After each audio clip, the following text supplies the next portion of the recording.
The only reason that we can afford to give such excellent reading at 10 cents per copy is that our unlimited capital and great organization enable us to manufacture books more cheaply and to sell more of them without expensive advertising than any other publisher.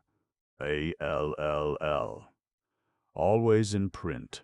Notice, if these books are sent by mail, 4 cents must be added to the price of each copy to cover postage.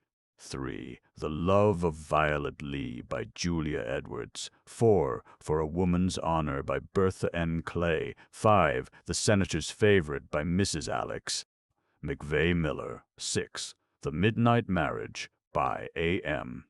Douglas. 8. Beautiful but Poor by Julia Edwards. 9. The Virginia Heiress by May Agnes Fleming.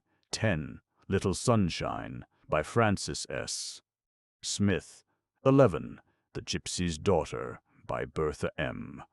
Clay. 13. The Little Widow by Julia Edwards. 14. Violet Lyle by Bertha M. Clay. 15. Dr. Jack by St. George Rathborne. 16. The Fatal Card by Haddon Chambers and B.C. Stevenson. 17. To Leslie's Loyalty, His Love So True by Charles Garvice. 18. To Dr. Jack's Wife by St. George Rathborne. 19.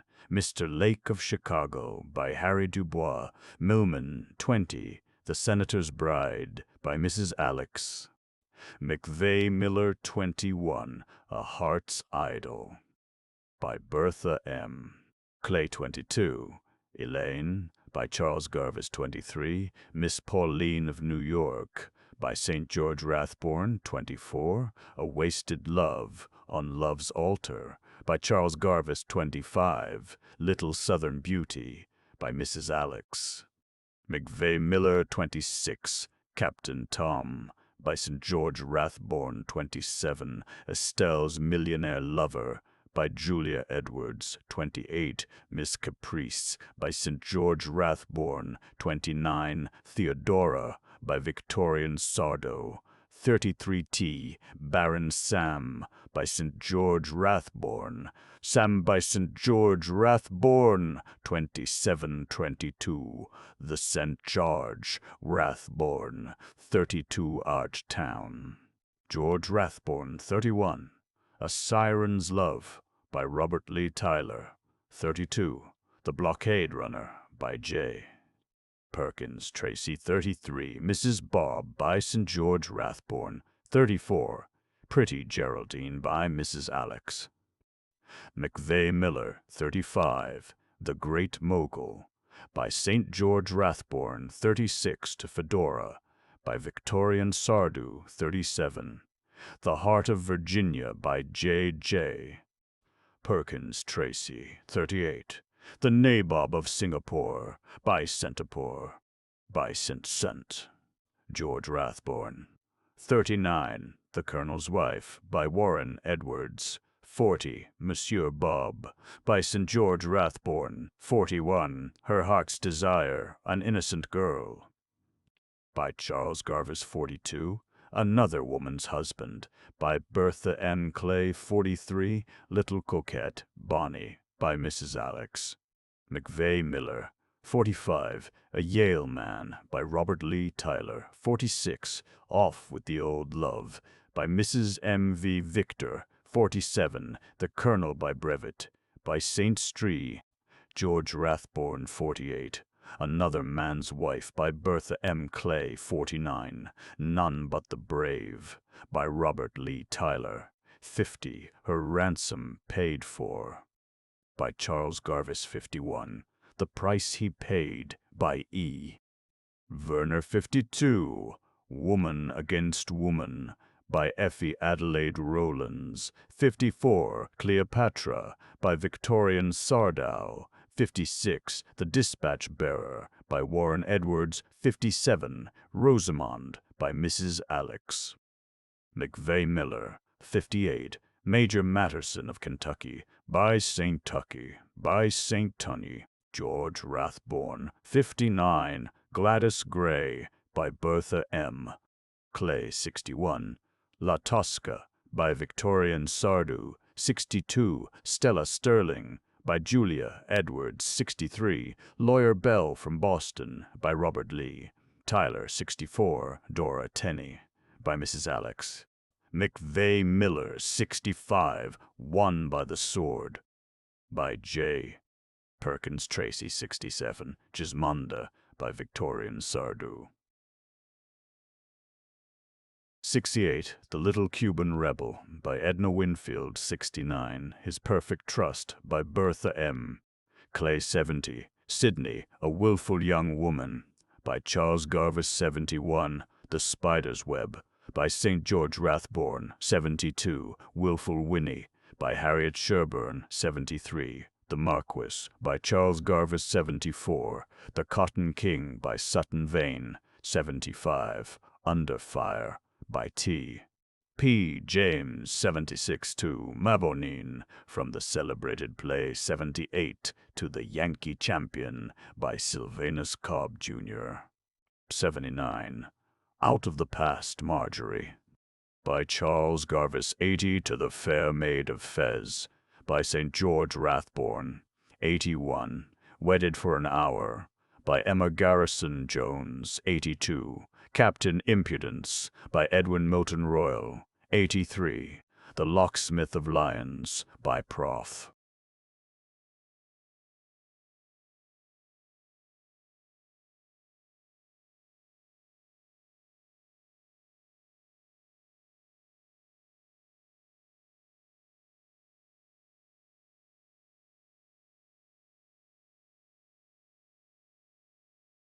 Henry Peck, 84. Imogen Dumaresque's Temptation by Charles Garvice, 85. Laurie, or Hollow Gold by Charles Garvice, 86. A Widowed Bride by Lucy Randall.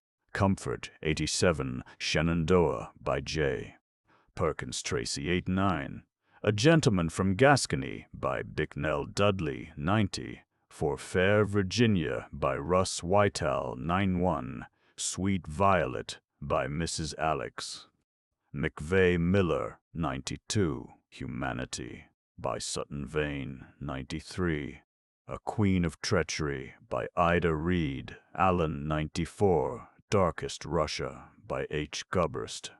Grattan Donnelly, 95. A Willful Maid, Philippa by Charles Garvice, 96. The Little Minister by J. M. Barry, 97. The War Reporter by Warren Edwards. 98. Claire, The Mistress of Court Regna by Charles Garvice. 100. Tenant 7. Alice Blake by Francis S. Smith. 101. A Goddess of Africa by St. George Rathborne. 102. Sweet Cymbeline Belmare by Charles Garvice. 1003. The Span of Life by Sutton Vane. 1004. A Proud Dishonor by Jeannie Holzmeyer. 1005. When London Sleeps by Chas. Darrow. 26. Lillian, My Lillian by Mrs. Alex. McVeigh Miller. 107. Carla, or Married at Sight by Effie Adelaide Rowlands. 10 of Mars by St. George Rathborne. 1007. Tenno Cygna's Sweetheart, Lord Delamere's Bride by Charles Garvice. 1110. Whose Wife is She by Annie Lyle. 1-2. The Cattle King by A.D. Hall. 113. A Crushed Lily by Mrs. Alex. McVeigh Miller. 11 Ford. Half a Truth by Dora Delmar. 1115. A Fair Revolutionist by St. George Rathborne. 1116. The Daughter of the Regiment by Mary A. Denison. 1110. She Loved Him by Charles Garvice. 1118. Saved from the Sea by Richard Duffy. 1119. Twixt Smile and Tear Dulcie by Charles Garvice. 20T. The White Squadron by T. C. Harbaugh. 21. Cecile's Marriage by Lucy Randall. Comfort. 23. Northern Lights by A. D. Hall. 24. Prettiest of All by Julia Edwards. 25 Time T. Devil's Island by A.D. Hall, 26. The Girl from Hong Kong by St. T. George Rathbone, 27. Nobody's Daughter by Clara Augusta, 28. The Scent of the Roses by Dora Delmore, 29. In Sight of St. Paul's by Sutton Vane, 37 127 40 12, Mol 27 130, A Passion Flower. Madge by Charles Garvice, 31. Noreen's Second Choice by Adelaide Sterling, 2nd. Stories for boys must be true to life. If they are not, boys will have nothing to do with them. This has been our experience with the Metal Library books. In it, we publish all the books that other publishers get $1 for. What do we ask for them? Only 10 cents? The Metal Library contains stories by Horatio Alger, Jr., Oliver Optic, G.A. Henty, Frank H. Converse, James Otis, and 100 others who are just as famous. Take our word for it. A boy never bought better reading matter or had a more generous list to select from than what we are now offering to you at 10 cents per copy in the Metal Library. Price 10 cents per copy. The right books at the right price. Notice, if these books are sent by mail, 4 cents must be added to the price of each copy to cover postage. Street and Smith, Publishers, New York. The only book line devoted to Buffalo Bill's adventures. The Far West Library. The days are past when it was unsafe for a man to go alone beyond the Mississippi River, but thousands of people like to read about the old days in which the rattle of muskets and war whoops of savages closely mingled. The Far West Library publishes stories of the West as it was, and no one who likes vigorous tales of the West can do better at anywhere near the price than these splendid stories. They were all written by a friend of Mr. Cody, who has had many narrow escapes in company with the famous Buffalo Bill, and who knows that redoubtable warrior better than any other living man. Bound in exceptionally attractive covers and printed from good, clear, readable type. Price 15 cents. The right books at the right price. Notice, if these books are sent by mail, 4 cents must be added to the price of each copy to cover postage. Street and Smith, Publishers, New York, worth the price. The New Romance Library. We have tried hard to make this a line of first-class big books, books that no reader can possibly hesitate about paying 15 cents for. The titles and authors are just as popular as we could make them, and the books are generous in quantity as well as in quality. We want you to become acquainted with the New Romance Library, for its very name is fast becoming synonymous with first-class fiction. If you cannot get these from your dealer, send us his name and address, and we will endeavor to get him to supply you with copies. Price 15 cents. Per copy, the right books at the right price. Notice, if these books are sent by mail, 4 cents must be added to the price of each copy to cover postage. Street and Smith, Publishers, New York. Beautiful, but poor. B.Y. Julia. Edwards, author of Prettiest of All, The Little Widow, etc. Street and Smith, Publishers. By Street and Smith, Publishers. Note: notwithstanding the fact that the sales of magazines have increased tremendously during the past 5 or 6 years, the popularity of a good paper-covered novel, printed in attractive and convenient form, remains undiminished. There are thousands of readers who do not care for magazines because the stories in them, as a rule, are short, and just about the time they become interested in it, it ends, and they are obliged to readjust their thoughts to a set of entirely different characters. The S&S novel is long and complete and enables the reader to spend many hours of thorough enjoyment without doing any mental gymnastics. Our paper-covered books stand preeminent among up-to-date fiction. Every day sees a new, copyrighted title added to the S&S lines, each one making them stronger, better, and more invincible. Street and Smith, publishers 7989, S. Event Avenue, New York. City beautiful, but poor. Chapter 1. Hattie's Letter. Fancy a dingy old brick house on B Street, New York City, dusty outside and moldy in all its ragged papered walls inside. A dreary house with small, poorly ventilated rooms, these rooms wretchedly furnished, and I have made you at home in Miss Scrimp's boarding house for ladies only. No gentleman boarded, lodged, or admitted. For this was the inscription on a faded tin sign nailed over the front door. And in this building existed, I will not say lived, most of the time between 30 and 50 working girls, attracted there by the cheapness of board which enabled them to make ends meet on the wretched wages due to hard times or hard-hearted employers, or perhaps to a medium between the two. Miss Scrimp, a maiden lady who acknowledged herself to be 45, one of the oldest boarders, said that had been her age for over 10 years, only charged $4 a week for boarders in her best lower rooms, and it ran as low as $2.50 in the upper story and 2 attic chambers, for this was a 4-story house. She had but 2 servants, one to cook, wash, and iron, the other a pitiful, thin little creature, as errand girl, waitress, maid of all work, and all work it was for her from early dawn till far into the night. She did all the sweeping, set out the table, helped to wash and wipe dishes, carried Miss Scrimp's market basket, went to the grocery, cleaned and lighted lamps, indeed did almost everything that had to be done outside of the kitchen, and bore the abuse of Biddy Lanigan, the cook, and that of her mistress, like a little martyr, as she in truth was. Little Jess, they called her. Her full name was Jessie Albemarle, was as good as she could be to all around her, no matter how she was treated. But there was one young girl in that house whom she almost worshipped. First, because Hattie Butler was very good to her. Next, because Hattie was really the most beautiful creature she had ever seen on earth. Though Hattie lodged in the very topmost room of the house, when she came home weary from her daily toil, she would find her room swept as clean could be, fresh water in her pitcher, and often a bouquet of flowers picked up at market or elsewhere, perfuming the little room.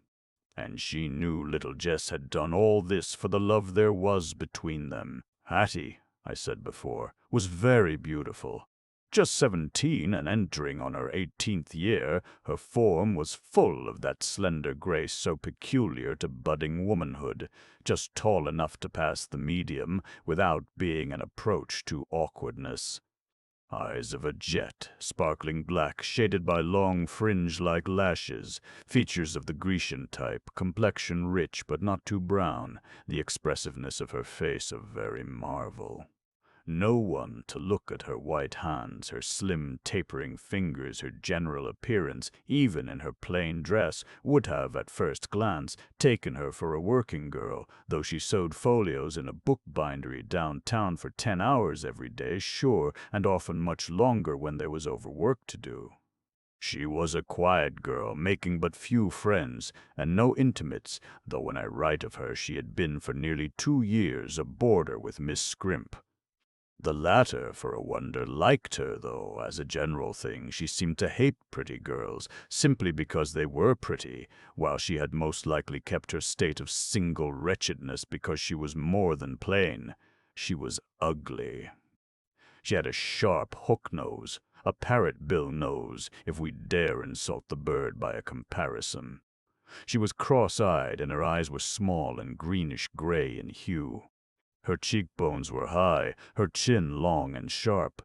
Her thin lips opened almost from ear to ear, and in her dirty morning gown slopping around, her form looked like an old coffee bag, half filled with paper scraps, perambulating about over a pair of old slippers, number 7s if an inch. But Miss Scrimp really liked Hattie Butler, beautiful as she was, and this was the reason. At supper time, before she ate a mouthful, every Saturday night Hattie laid her board money, $2.50, down at the head of the table where Miss Scrimp presided. It had been her habit ever since she came. It was a good example to others, though all did not follow it. Again, Hattie ate what was placed before her and never grumbled. She never found hairs in the rancid butter, or, if she did, she kept it to herself. If her bread was dry and hard, she soaked it in her tea or coffee, but did not turn her nose up as others did, and threatened to go away if Miss Scrimp did not set a better table. And best of all, Hattie was a light eater, as Miss Scrimp often said in hearing of her other boarders, too sensible to hurt her complexion by using too much greasy food. Some of the homelier girls sometimes used the old gag, if I may use a story term, and said she lived on love, yet the dozen or more who worked in the same bindery with her never saw her receive attentions from any man, never saw any person approach her in a lover-like way. Her only fault to all who knew her was that there was a mystery about her, that she was a born lady, her manners, her quiet, dignified way, her brief conversation, ever couched in unexceptionable language, told plainly. But she never told anyone about herself. She never spoke of parents or relatives, never alluded to past fortunes, but little Jess used to look in wonder at a shelf of books in Hattie's room. There were books in French, German, and Spanish, and on Sundays, when she sometimes stole upstairs to see her favorite among all the boarders, she found her reading these books. And she had a large portfolio of drawings, and at times she added to them with a skillful pencil. One thing was certain, Hattie was very poor. She had no income beyond that gained by her daily labor. She washed her own clothes and, by permission of Biddy Lanigan, ironed them on Saturday evenings in the kitchen, for she had even a kind word for Biddy, and kind words are almost as precious as gold to the poor. Hattie seldom was able to earn over $4 a week, as wages ran, and thus she had but little to use for dress, though she was ever dressed with exceeding taste, plain though her garments were. These she cut and made, buying the patterns and goods only. When she had overwork she made more, and she had been seen with a bank book in her hand, so it was evident she had saved something to help along with, should sickness overtake her. She had been 2 years and 1 week boarding at Miss Scrimp's, when one Thursday the postman, or mail carrier rather, delivered a letter at the door directed to her. Hattie was down at the bindery then, and Jessie Albemarle, answering the bell, got the letter. She would have kept it till Hattie came, but her mistress demanded to see it and took charge of it. Little Jess had seen that it was a large letter, postmarked from somewhere in California, and that it had a singular seal in wax on the back. The impression represented 2 hearts pierced with an arrow. The address was only the name, street, number, and city. Miss Scrimp looked at it very closely. Had there been no seal, only gum as a closing medium, it is possible her examination might have been closer. Biddy Lanigan once, when she quarreled with her mistress and employer, boldly twitted her with having stained letters over her tea kettle and then opened them. "This is a man's handwrite," muttered Miss Scrimp.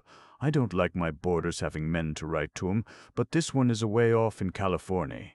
Like as not, rich is all creation. I wish I knew who he is and what he wants.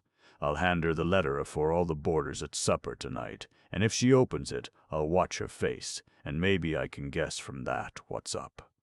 She'll never tell no other way. She has just the closest little mouth I ever did see, but come to think she mightn't open it at the table. She wouldn't be apt to, for all the girls would be curious to know if it was a love letter and plague her maybe, and she is too good a girl to be plagued. I'll keep it till after she has had supper and gone to her room, and then I'll go up, friendly-like, and take a chair, if there's 2 in her room, which I'm not sure of, hand her the letter, and wait till she opens it. And I'll ask her if her brother in California is well. Make as if someone had told me she had a brother there." This plan, talked over to herself, satisfied Miss Scrimp, and she put the letter in one of her capacious pockets, there to remain till evening. Chapter 2.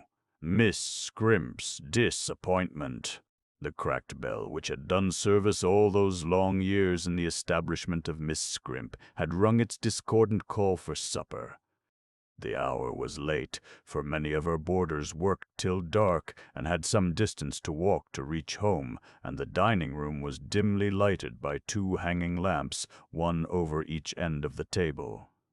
They served, however, to show the scattered array of thin sliced bread, still thinner slices of cold meat, and the small plates of very pale butter laid along at distant intervals. Also to show dimly a few rosy faces, but many worn and pale ones, almost all having, like Cassius, a lean and hungry look. The rosy faces were newcomers who had left good country homes to learn sad lessons in city life. Little Jessie was hurrying to and fro carrying the cups of hot beverage, which her mistress called tea, to the boarders and answering the impatient cries of those not yet served as fast as she could.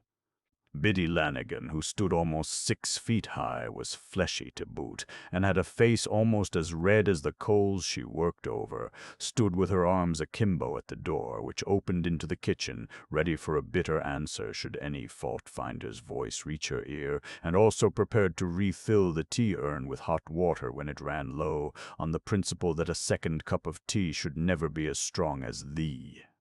There was a murmur of many voices at first, but the clatter of knives and forks and cups and saucers soon drowned all this, and until the dishes were literally emptied, little other noise could be heard. Long before the rest were done, sweet Hattie Butler had finished her single slice of bread and butter, 1 cracker and a cup of tea, and gone to her room. Grim and silent, yet keenly overlooking the appetite of each boarder, sat Miss Scrimp, until all were through and had gone to their rooms, or into the old dingy room, slanderously called a parlor, to chat a while before retiring. Then Biddy Lanigan came in with 2 extra cups of strong tea, one for the mistress, the other for herself, a plate of baked potatoes, and a couple of nice chops. Poor Jessie Albemarle had her supper to make from the very little the hungry boarders had left. Miss Scrimp was not long at the table. She was burning with curiosity about the letter in her pocket, and so she took a small lamp in her hand and threaded her way up the steep, narrow, uncarpeted stairs to the attic where our heroine lodged. Knocking at the door, it was opened by Hattie quickly, who, with her wealth of jet-black hair, glossy as silk, all let down over her shoulders, looked, if possible, 10-fold more beautiful than she had below, with her hair neatly bound up so as not to be in the way when she was at her work. Hattie had been reading, for on her little stand near the bed was a lamp and an open book. There were not 2 chairs in the room, but Hattie proffered her only one to Miss Scrimp, and waited to learn the cause of this unexpected visit, for Miss Scrimp never called on a boarder without she was behindhand in her board, and then her calls were not visits of compliment or pleasure either. "I do declare, only 1 chair here, Miss Hattie. It's a shame." "I'll rate Jess soundly for her neglect," said Miss Scrimp, looking around as if she did not know how poorly the room was furnished. "Do not scold her, Miss Scrimp. I do not need but 1 chair. I never have any company to occupy another. Sit down. I will sit on my bed, as I often do." "Well, thank'ee, I will sit down, for it is tiresome coming up those long stairs. I came up to tell you I had a letter for you. The letter carrier left today. I didn't want to give it to you down at table, for them giddy girls are always noticing everything, and they might have thought it was a love letter and tried to tease you. Here it is." "Thank you, Miss Scrimp, you were very considerate," said Hattie gently as she received the letter, looked calmly at the superscription, and then opened it at the end of the envelope with a dainty little pearl-handled knife. Miss Scrimp watched every shade on Hattie's face as the girl read the letter. There was an eager look in her eyes as they scanned the first few lines, then a sudden pallor, and it was followed by a tremulous flush that suffused brow, cheeks, and even her neck. In spite of an apparent endeavor to keep calm, Hattie was to some extent agitated. She knew that those cross eyes were fixed upon her, and she did not intend, if she had a secret, to share it with the owner of them. In a very short time the letter was read and restored to its envelope, and now Miss Scrimp thought it time to try the plan she had formed for finding out who had written to her favorite boarder. "Hope you've good news from your brother, Miss Hattie," she said. "I heard someone say you had a brother in California. Hope he is doing well." "It's an awful country for getting rich in, I've heard say. My letter brings me very pleasant news, Miss Scrimp. I thank you again for the trouble you took to bring it up to me. You're always kind to me. I ought to be, dear. I haven't another boarder in this house, out of 43 all told now, who is as punctual and so little trouble as you. And you can tell your brother so when you write to him." "When I do write to my brother, I will surely mention you, Miss Scrimp," said Hattie with an amused smile, for with quick intuition she saw the aim of the curious woman. "You didn't say if he was doing well," continued Miss Scrimp, determined to get some information. "The letter only refers to business of mine, not to that of anyone else," said Hattie, gently but firmly. "You'll not answer it now, will you?" "I might mail it early, you know, when I go out for milk, for I'm first up in the house. I shall not answer it tonight, Miss Scrimp. I am very tired, and am going right to bed." "I thank you for your kind offer as much as if I accepted it." Beaten at every point, and so gently and graciously that she could not take offense, Miss Scrimp took up her lamp with a sigh and said, "Poor dear thing, I know you must be tired. If your brother is getting rich as he must be, there in that land of silver and gold, I should think he'd send for you to go to him."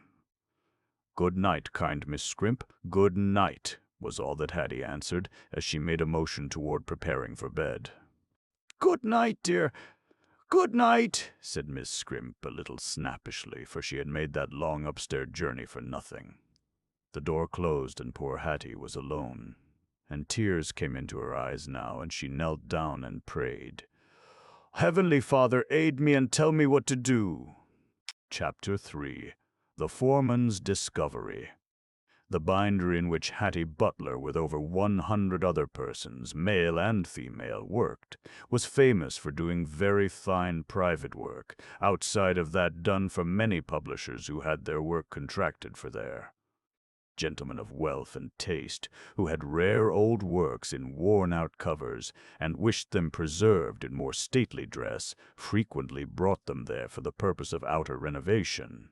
So it happened that on the very morning which succeeded the night when Hattie received the California letter, a fine equipage from far uptown stopped in the narrow street which fronted the bindery, and an elderly, old-fashioned gentleman got out and toiled up the stairs to the bindery floor with a bundle of some size under one arm.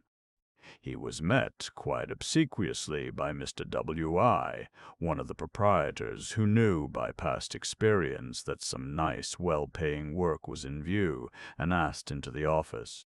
No, I am in a hurry," said the old gentleman. "I want to see your foreman. I have some French and German reviews here, old and rare, which are all to pieces and somewhat mixed up. I bought them at an auction. A regular old bookworm once owned them, but he died, and his graceless heirs sold off the collection of years for a mere song, compared to their real value. I wish these properly collated and bound nicely for my library."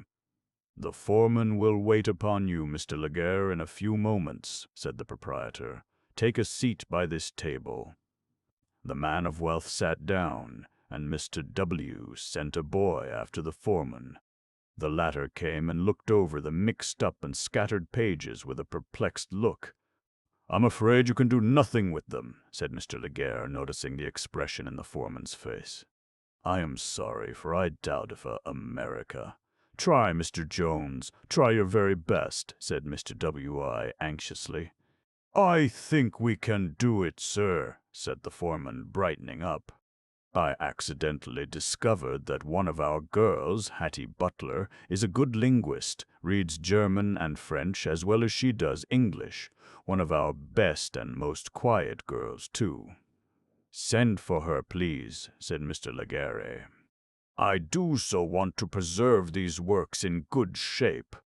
And presently Hattie Butler stood before the trio, one of her employers, Mr. Laguerre, and the foreman. calm and ladylike, neat in her white apron and brown calico dress, her black hair wound in a queenly crown about her shapely head. "Hattie, see what can be done with these old reviews," said the foreman with the familiar bossy style peculiar to too many of his class. The young girl took up the French work and instantly said, "This is very old."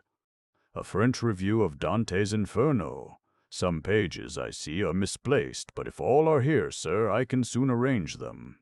Mr. W. looked at Mr. Laguerre triumphantly. "The German work. Can you arrange that also, young lady?" asked Mr. Laguerre, looking in wonder at this beautiful girl, so young, working here, yet evidently a scholar. Hattie took up the other review, glanced over the pages, and replied, "Yes, sir."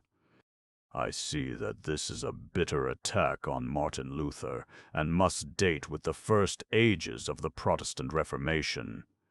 Great heaven! Why, young lady, what are you doing here with such an education?" "Working, sir, as thousands do in this great city and elsewhere for my daily bread." "Sewing folios at the bench, and we have no better in the shop," added the foreman. "Do you understand any other languages?" asked the wondering man of wealth. "Italian and Spanish, sir. I was taught by my mother, who was not only a fine linguist, but had traveled a great deal in the countries where these various languages are spoken. I was born in Italy, yet of American parentage. Yes, sir. This is no place for you, young lady. Your education should place you in a far higher sphere."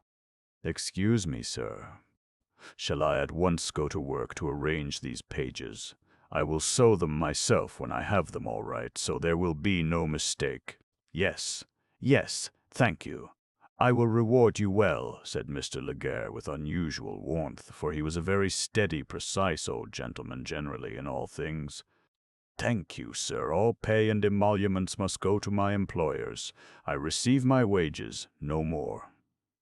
And Hattie, with a graceful bow, took up the scattered pages and went to her workbench. Who on earth is this prodigy? "The mistress of 5 languages, for she speaks English perfectly, and as pretty and ladylike as any woman that I ever met." The proprietor almost blushed when he said, "My dear Mr. Laguerre, she has worked here, I believe, for nearly 2 years at the same bench, and until today I never knew her acquirements. I have often noticed her beauty and extreme modesty, for she has avoided all intimacies in the shop, but nothing beyond this has attracted my notice. I never make myself familiar with my hands, seldom speak to them, except through the foreman. I am as much surprised as you at this discovery, and shall promote the girl at once and increase her wages. Our work has increased so much, private work like yours, that as a collator, translator, and arranger, she will have enough to do nearly all the time. Mr. Jones, you can so inform her, and prepare a table in some quiet part of the shop, where there is little noise, and she will not be disturbed." The foreman turned away with a bow of acquiescence, but was recalled to receive directions as to the style of binding required by Mr. Laguerre for the new works. "This young lady, Miss Butler, I believe, is her name, will tell you what titles to put on the backs, and be sure to have the original dates of the issue of works there also." "I am very particular about that." "I know it, sir, and we will be very careful," said the foreman. And when the man of wealth and influence turned to leave, Mr. W. went down the stairs with him and saw him into his carriage, and stood bare-headed on the sidewalk until he had driven away. And this is Republican, Democratic America. No kings, nor dukes, nor lords here, but to the sovereignty of wealth, the reddest or blackest Republican, or the noisiest Democrat, bends his servile knee and cowering head more abjectly than any serf in Russia bows before the imperial form. Independence. Bah! Chapter 4. TA Table Talk. There was a regular flutter in the boarding house of Miss Scrimp when the bindery girls got in that Friday evening, for they brought the news that Hattie Butler had been promoted in the bindery, a new position given her, and her wages raised to $10 a week. Some of the girls were really glad, for Hattie had ever been so gentle, so quiet, so kind when any of them were sick, that she had few enemies. But others were envious of her good fortune, as they ever had been of her beauty. So there were a few to sneer and hint that Mr. Jones, the foreman, or Mr. Jones, one of the proprietors, had only promoted her because she was handsome, and they wanted her off by herself where they could talk to her and say things the other girls couldn't hear. The object of the flutter, the laudation, and the envy seemed all this time to care the least for her promotion of any that knew it. She did not speak of it even to Miss Scrimp, at whose right hand her chair at table was always placed, but the latter had heard of it before Hattie got home, and was ready with her congratulations the instant Hattie sat down. "I'm awful glad to hear you've been set up in the bindery and get so much better wages, dear," she said. And she screwed her sallow cheeks and thin lips into a picture of a smile which Nast would glory to copy, if he could only have seen it. "Thank you, Miss Scrimp, but I do not know as it will be much better for me. My former work was very easy. It only exercised my fingers. This will tax both fingers and brain. My head aches over it already. Dear, dear. Well, I'll have Biddy Lanigan make you a real strong cup of tea and some toast." "No, thank you, Miss Scrimp. I do not wish it. The food which is good enough for the rest always satisfies me." "I know it, dear. You never find fault, and that makes me so much the more ready to better your fare when I can. And that reminds me. Miss Dolehair has got sick and gone home to the country, she that came here, poor thing, to learn dressmaking, and her room on the second floor, front, is empty now, and you shall have it for only $1 more than you pay now, though I charged her $2. Her folks were well off that used to write and send her money, and I guess she got sick eating too much cake and candy. Her room is all stuck up with it, but I'll have little Jess clean it out for you if you'll take it." "Thank you, Miss Scrimp. I do not wish to change. I feel very much at home in my little chamber, and the higher one gets in the city, the purer is the air they breathe." "Dear, dear, I thought you'd like to change, but you know what you like best. Do let me call Biddy and have some toast made for you." "No, thank you, Miss Scrimp. There is plenty before me, I am sure." "Dear, dear, that's just your own nice way always. I never heard a complaint from your lips, and there's some that are never satisfied." And here Miss Scrimp sent a scornful, cross-eyed glance down the table, but no one could tell exactly at whom she was looking, so the look didn't hurt anybody. As Hattie made no further remark, the usual clatter of knives and forks on slenderly filled plates was alone heard for a time. But when Hattie, as usual, arose earliest of all and went to her room, quite an unusual rush of conversation, and all about her, commenced. "Such luck! From $4 a week to 10, and all because she can talk Dutch," said one, a very plain and a very ignorant girl. $10! How she'll shine out in silk on Sundays, I'll bet, and look for a beau as fast as the best of us," said another. "She couldn't do it in 10-cent calico." "Oh, no, the proud thing! She is not a girl of that kind," cried another warmly. "She is the prettiest girl in this house tonight, and you all know it." "Yes, stick up for her, Sally Perkins." "We know why. When you had the measles so bad, she lost 3 days' work sitting up with you and waiting on you." "Thank heaven she did," cried Sally earnestly. "I might have died before one of you would have done as much for me. She is a living angel if ever there was one. So there now. I'll never speak to a girl that breathes a word against her so long as I live." "Good for Sally Perkins," cried a dozen in a breath, for more than one in that crowd of girls had received kindness from Hattie Butler when kindness was so much needed.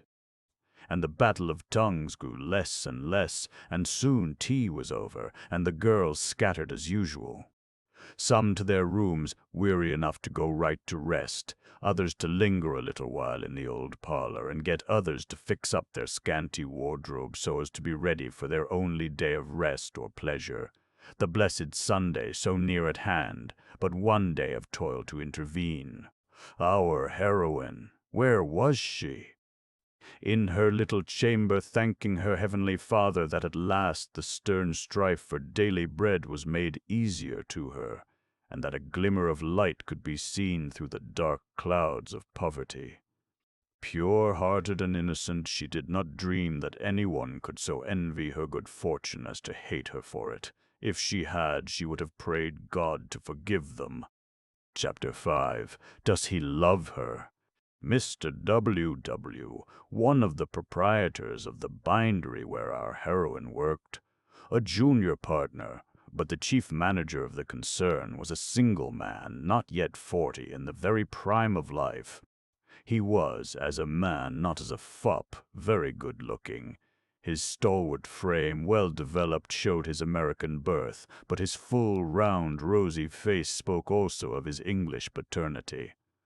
He had thus far in life been too busy to think of matrimony, and, living with his parents, who were in easy circumstances, he had never known the want of a home or the need of a wife to make home bright. His sisters, of whom he had two, considerably younger than himself, had ever seen to his linen. His tailor looked to his wardrobe. He had little to trouble himself about. He belonged to a coterie or club of bachelors, and was never at a loss about a place to spend his evenings in. But that day, when the wealthy and influential Mr. Laguerre had told Hattie Butler that she deserved to be in a higher sphere, had opened Mr. Warco's eyes, opened them to the wonderful beauty as well as the surprising talent of the girl who had worked at low wages without a murmur for over 2 years in his shop. He had noticed her quiet modesty in contrast with the boldness of other girls often before, but that very shrinking modesty had also kept her beauty in the background. And that very afternoon he had taken occasion in person to look at her work, as her slim, tapering fingers gathered up missing pages and placed them where they belonged, and he asked her many questions, in a kinder tone than he was accustomed to use to his employees, for there was to him a very sweet music in the voice that answered his queries. And when he went home that evening, he was strangely absent-minded. When his sister Floaty asked him if he would not get opera tickets and take her and Anna to hear Lucia on the Monday night following, he said, "Yes, Miss Hattie.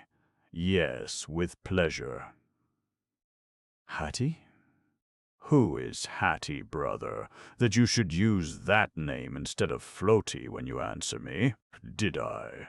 I didn't mean to, but I am full of Hattie some way. I went to write a letter to our paper manufacturer, and had got a dozen lines written, when I saw I had headed it Dear Hattie.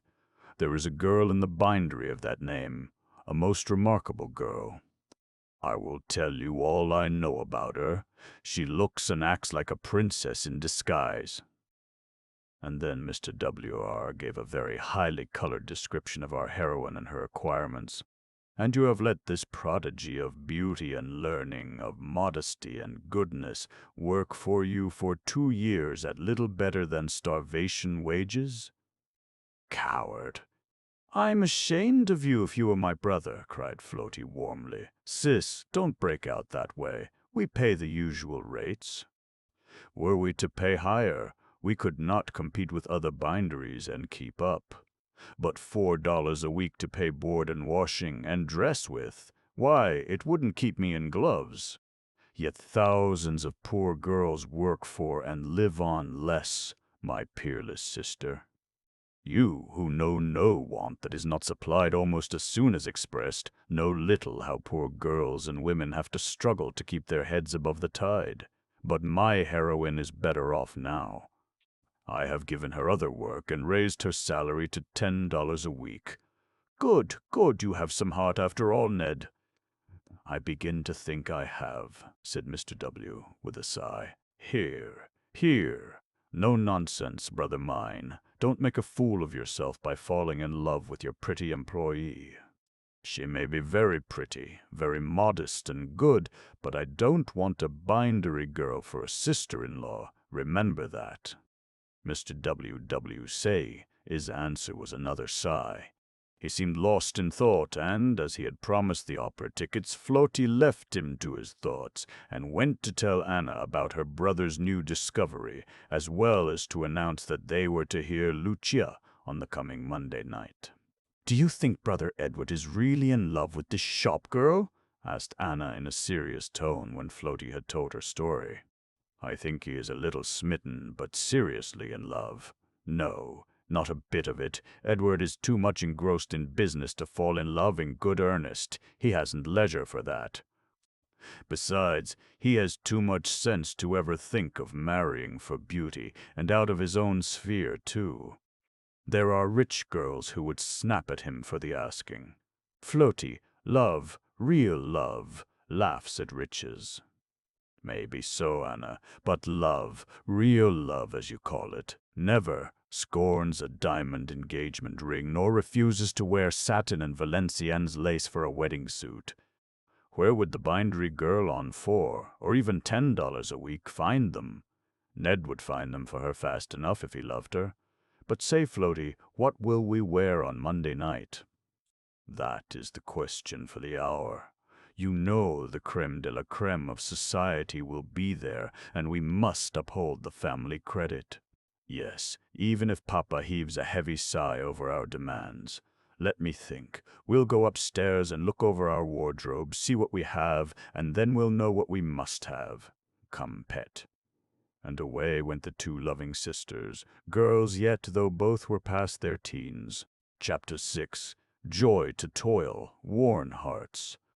Mr. Laguerre, after leaving the bindery, drove, or was taken in his carriage, to a prominent bank in which he was heavily interested, both as a stockholder and depositor, transacted some business there, then took a turn down Wall Street to look into some stocks there, and returned home just in time for lunch. He was met at the table by his two children, Frank, a son of 25 years, and Lizzie, a daughter just 5 years younger. His wife, their mother, had passed away 2 years before, leaving sweet memories only to cheer their saddened hearts, for as wife and mother she had been a treasure on earth. "Well, children, how have you spent your morning?" asked the fond and ever-indulgent father. "I have been over in 45th Street, father, calling on your old friend Mr. Two," said Frank. "I loved to visit the dear old fellow, and to hear him talk of his travels in Europe. He is droll, yet there is a vein of true philosophy in all he says, and his sketches of scenes he visited are so full of life and interest. An invalid, yet so cheerful, it would cure a misanthrope to visit him once in a while. He is a good man, Frank, and I am glad you like to visit him. He has seen much of the world, and you can learn a great deal in conversing with him. And now, daughter dear, how have you spent your afternoon?" "I started out to go a-shopping, Papa. You know you handed me a roll of money last night for that purpose. I went on foot, for I like exercise on a sunny morning like this. Only a little way from here, in front of the drug-store on the next avenue, I saw a young girl, a mere child of 10 or 11 years, crying bitterly. I asked her what was the matter, and learned through her many sobs that she had come with only 7 cents, the last money she or her mother had in the world, to get medicine for that mother who was sick. The medicine named in the prescription cost 20 cents, and the druggist would not let her have it without the money. I took the poor thing by the hand and went in and got the medicine for her, and in the meantime found out where she lived, in an alley only 4 blocks, dear father, from this rich home, in the basement of one of the old tumble-down houses which are a disgrace to the city. I don't know but I did wrong, Papa, but I couldn't help it. I went home with that little girl and saw her poor mother, sick, with 4 children, actually starving in an unfurnished cellar. No food, no fire, nothing but want and wretchedness to meet my view. Father, there is a fire there now and plenty to eat. The sick woman is on a good bed, our doctor has taken her case in hand, and the children, in decent clothes, will go to school next week. But I have not been shopping. I found better use for my money." "God bless my girl, my noble girl," said Mr. Laguerre, and tears came in his eyes as he spoke. "Frank, my boy, Lizzie has outstripped us both in good works, though we both may have done some good, you in visiting and cheering up my invalid friend, and I too have had an adventure, and perhaps have been the indirect cause of bettering the condition of a poor, hard-working girl, the loveliest creature, by the way, that I ever saw, at home or abroad. And talented, too, the mistress of 5 languages, and, Lizzie, not so old, I should judge, as you by a year or 2. "Where did you meet this prodigy of beauty and learning, father?" asked the son. "At W.W.'s bookbindery, where I took some valuable old reviews for binding. She has worked there over 2 years, earning and supporting herself on $4 a week. And until someone was needed to collate and arrange my old German and French reviews, her knowledge of languages had remained undiscovered. She bears an excellent character, is modest, pure, and unassuming. I was glad to hear Mr. W. order his foreman to assign her to new and more pleasant duties at $10 a week. So, dear papa, you too brought joy to a toil-worn heart." "I hope so, child, I hope so." She told me she owed her education to a gifted mother. I saw her lips tremble and her eyes moisten when she spoke, and, thinking of our own loss, my children, I forbore to question her then. But I shall by and by, for I feel strangely interested in her. So very, very beautiful, so talented, and yet in such humble circumstances. In looks, in manners, in conversation, a lady who would grace any society, yet, after all, only a poor bookbindery girl. Lunch, which had been going on all this time, was over, and Mr. Laguerre, mentioning that he had some letters to write, went to his library while the brother and sister went off, arm in arm, to a favorite alcove in the adjoining drawing-room. "Frank, what do you think of this new discovery which our dear father has been telling us of? I never knew him to speak with such enthusiastic admiration of anyone before." "Neither did I, Lizzie," said Frank gravely. "Seriously, sister, I must go and see this peerless girl, see her, too, before father goes there again if I can." "I do not want a stepmother younger than you are, dear." "Oh, Frank, papa would never think of that. I don't know, Lizzie. He is young for his years.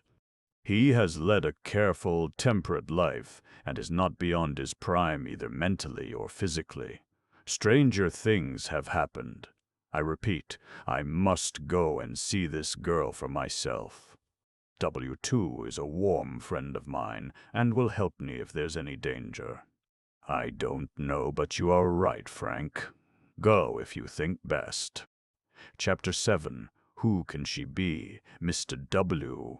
was rather surprised to receive quite an early call at his bindery from the son of his wealthy patron, the younger Laguerre.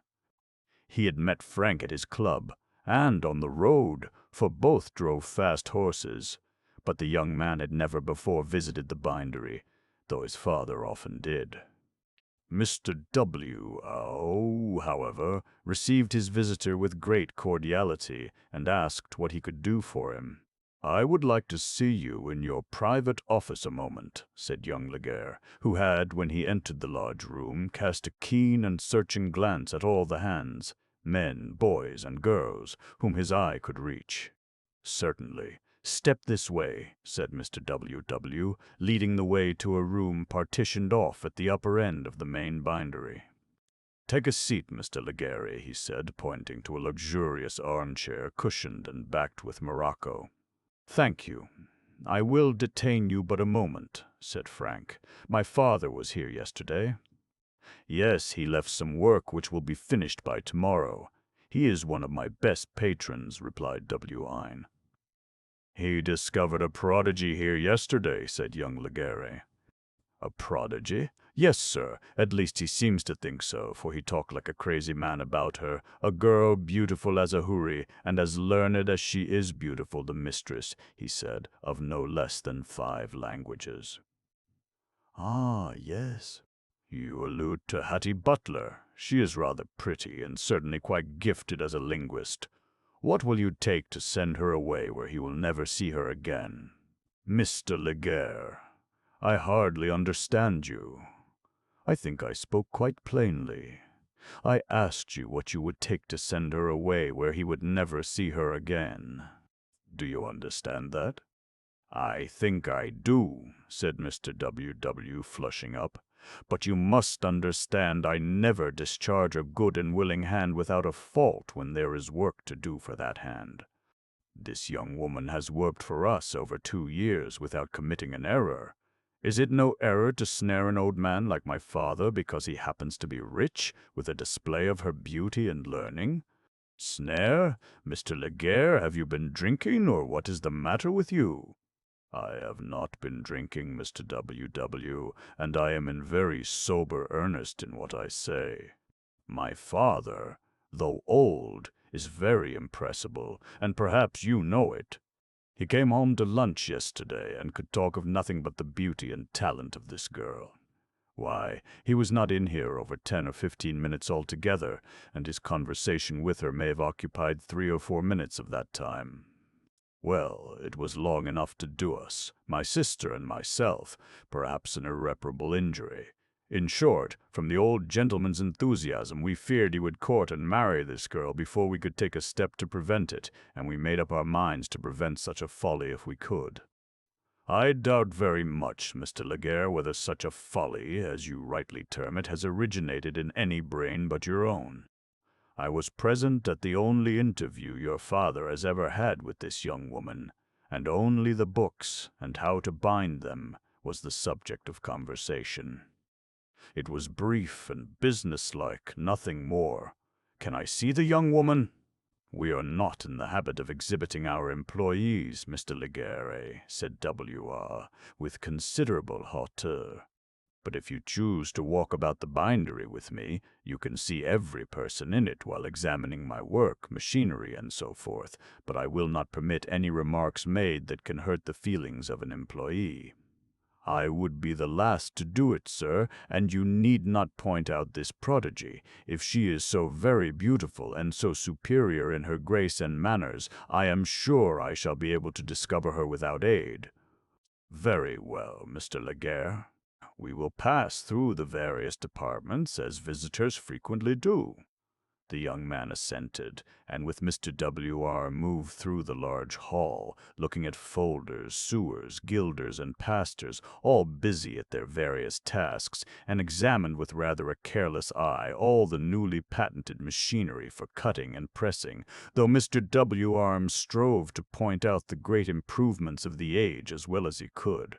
They had passed through a greater part of the bindery, and young Laguerre had looked with a surprised eye on many a pretty form and interesting face, for he, like too many of the upper or non-laboring class, had imbued the idea that beauty and labor, grace and toil, intellect and worth could not go hand in hand, or indeed have any connection. They now came to where a young girl, with her braided hair, dark as night, wound around a finely poised head, sat with her face toward a window, a screen on either side partially shutting her in from general observation. She was bent over some scattered pages, evidently arranging them, and young Laguerre, glancing at the pages, saw that they were old, in a foreign language, and had belonged to a pile of torn and faded magazines that lay on the table to her left. One glance at that form, at the shapely head, and graceful neck and shoulders, and a start of surprise, a flush in his face, told that Laguerre had found the wonderful girl of whom his father had spoken. Hearing steps close to her table, the beautiful girl turned to see who was there, and, seeing Mr. W. with a stranger by his side, turned again to her work.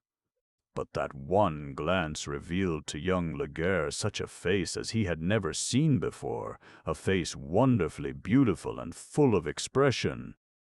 The two passed on until beyond her hearing, and Laguerre said in a low tone, I thank you, Mr. W., and need look no farther. I do not wonder that such beauty, combined with education and talent, struck my father with surprise. Who can she be?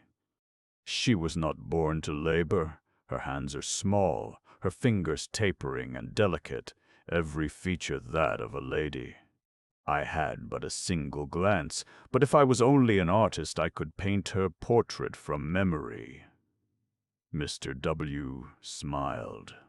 You also are enthusiastic as well as your father, but I assure you that neither you nor he need feel any fear or dream of any snares being laid for either of you. It is true, the young girl is beautiful, but she is poor and dependent on the labor of her hands for her living.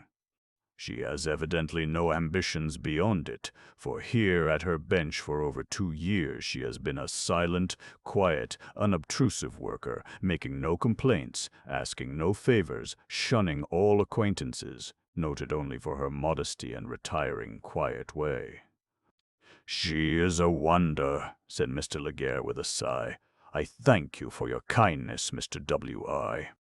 Then he left the bindery without another word. Chapter 8. What can this mean? Mr. W. were, echoed the sigh which left his visitor's lips when the latter departed. And the wealthy binder looked toward the screens which hid fair Hattie Butler from general view, looked longingly in that direction, as if there was a wish in his heart he hardly dared to utter, perhaps a wish that she was not his employee, but a member of the circle in which his own pretty and fashionable sisters moved. He looked around to note that everyone was busy, even his foreman attending in person to a difficult job of gilding on Turkey morocco. Then he moved very quietly toward the little screened-off space where our heroine was at work, and approached her so silently that not until he spoke was she aware of his close vicinity. "Is this work difficult, Miss Hattie?" he asked in a low, kind tone. A start, a blush which made her generally pale face almost glorious in color, showed her surprise, but her dark eyes were calm and steady as she looked up at him and replied, "Not difficult, but a little perplexing, Mr. W., in consequence of the scattered condition of the pages. Those old magazines, all torn apart, were mixed up without regard to number or date, and you must excuse me if I seem to work slow. I have to read sometimes half a page before I can decide where it belongs.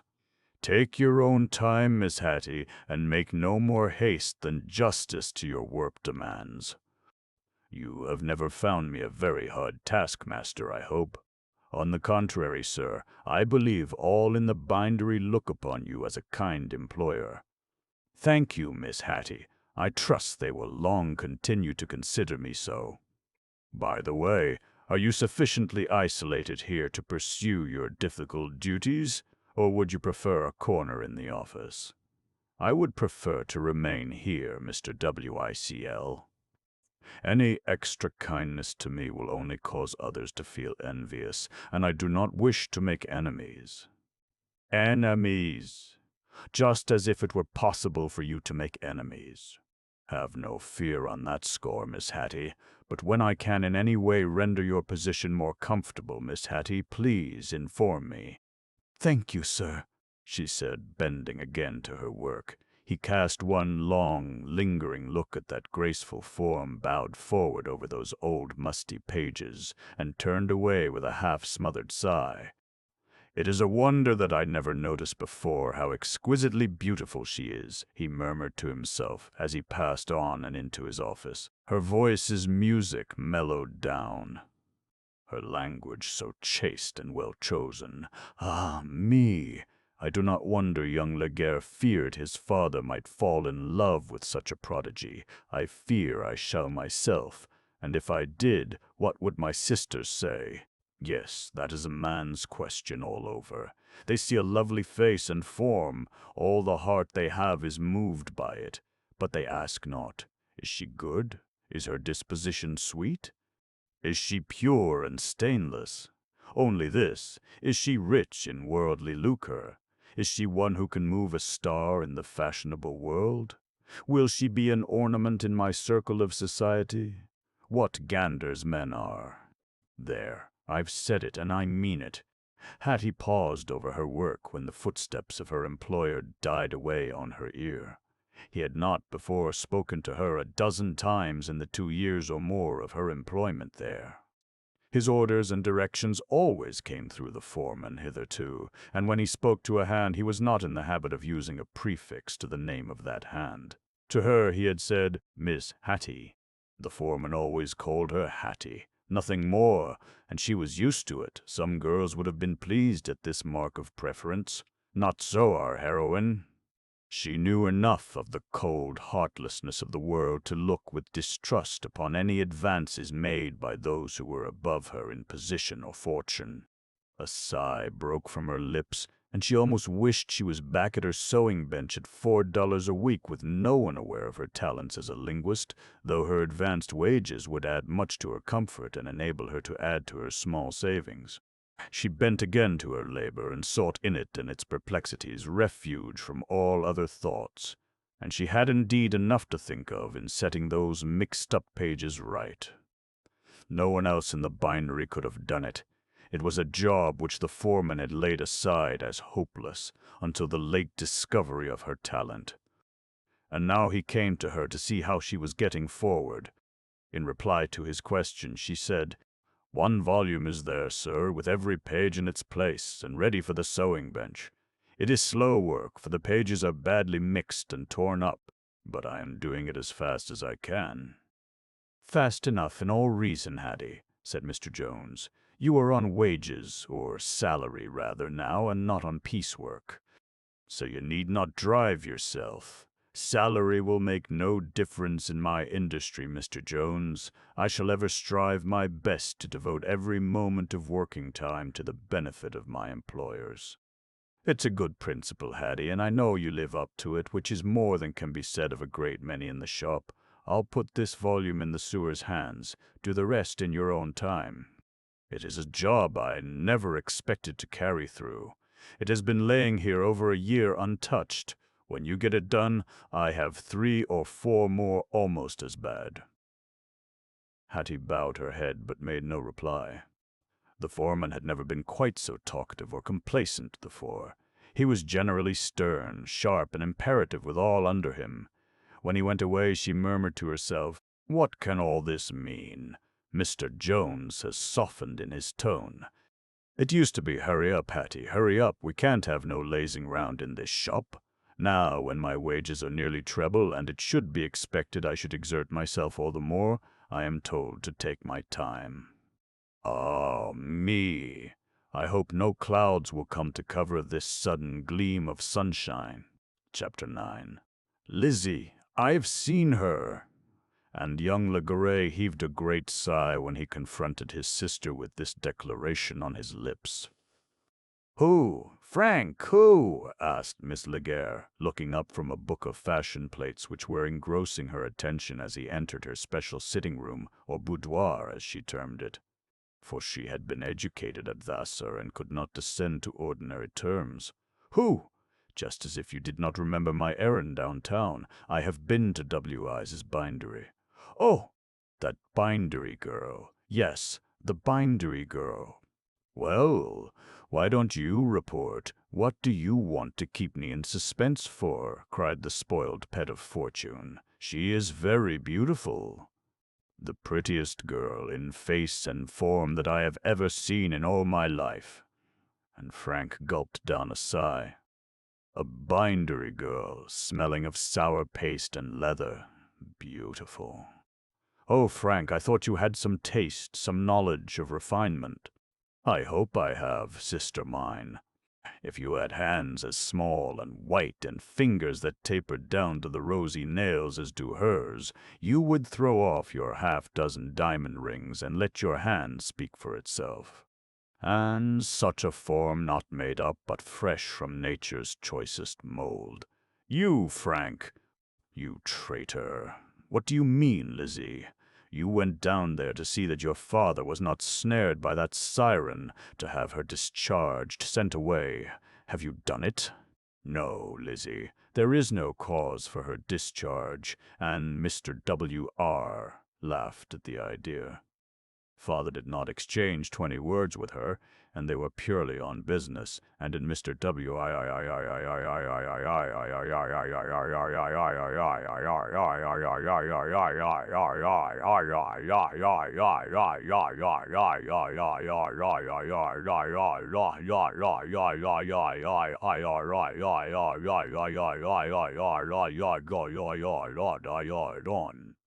I got but one look in her face, one glance from her bewildering eye, yet the memory of both will dwell in my heart while I live. In short, Frank, you went there to save Papa from a snare, and are yourself a victim. I see through it all. I have got to take this matter in hand. You men with susceptible hearts are just good for nothing. You had better not meddle in the matter, sister dear. I do not think our father is in danger, at present at any rate. Well, if Papa isn't, Brother Frank is, so I'm going to get that dangerously beautiful girl out of the way. I'll do it if I have to make love to Mr. W. himself to get him to discharge her. I don't think he'd look at you after seeing her.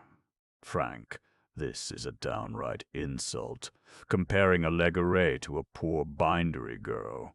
Sister, I did not mean it as such. But in sober earnest, I do believe that Mr. W. is in love with this paragon himself. Poh! Because you are a fool, do not think everyone is like you. You are strangely complimentary, Miss Legare. Not more so than the object of my compliments deserves, Mr. Legare, said the sister snappishly. Good morning. I will go to my club. There, at least, I will be treated as a gentleman, cried the brother, rising. Frank, you're a brute. And Lizzie burst out in a flood of tears. Frank turned back, though he had reached the door. Darling, do not weep or quarrel with a brother who loves you better than he loves his life, he whispered as he bent tenderly over her. Then don't talk so to a sister who loves you with all her heart and soul, sobbed Lizzie, looking forgiveness through her tears, sunlight breaking through the clouds. Dear brother! And clinging to his neck, she kissed him with almost childish fervor and tenderness. The storm was over. Would that all such domestic storms could pass as fleetly and as brightly. Frank did not go to his club. He sat down by the side of his sister, and long, earnestly, and quietly they talked about this strangely beautiful, this mysterious girl, and tried to plan out some way to find out, without her knowing it, who she was, where she came from, and all about her. Chapter 10. Miss Scrimp's Curiosity. Little Jessie Albemarle always had the doorbell to answer, even if she was making beds in the top story of the house, when she heard it, for Miss Scrimp considered it beneath her dignity to go to the door when she was able to keep a cook and a house servant. Moreover, she was seldom dressed for appearance at the door, except when ready to go to market, or the time arrived when she could watch her hungry boarders from the accustomed seat at the head of the long table in her dining-room.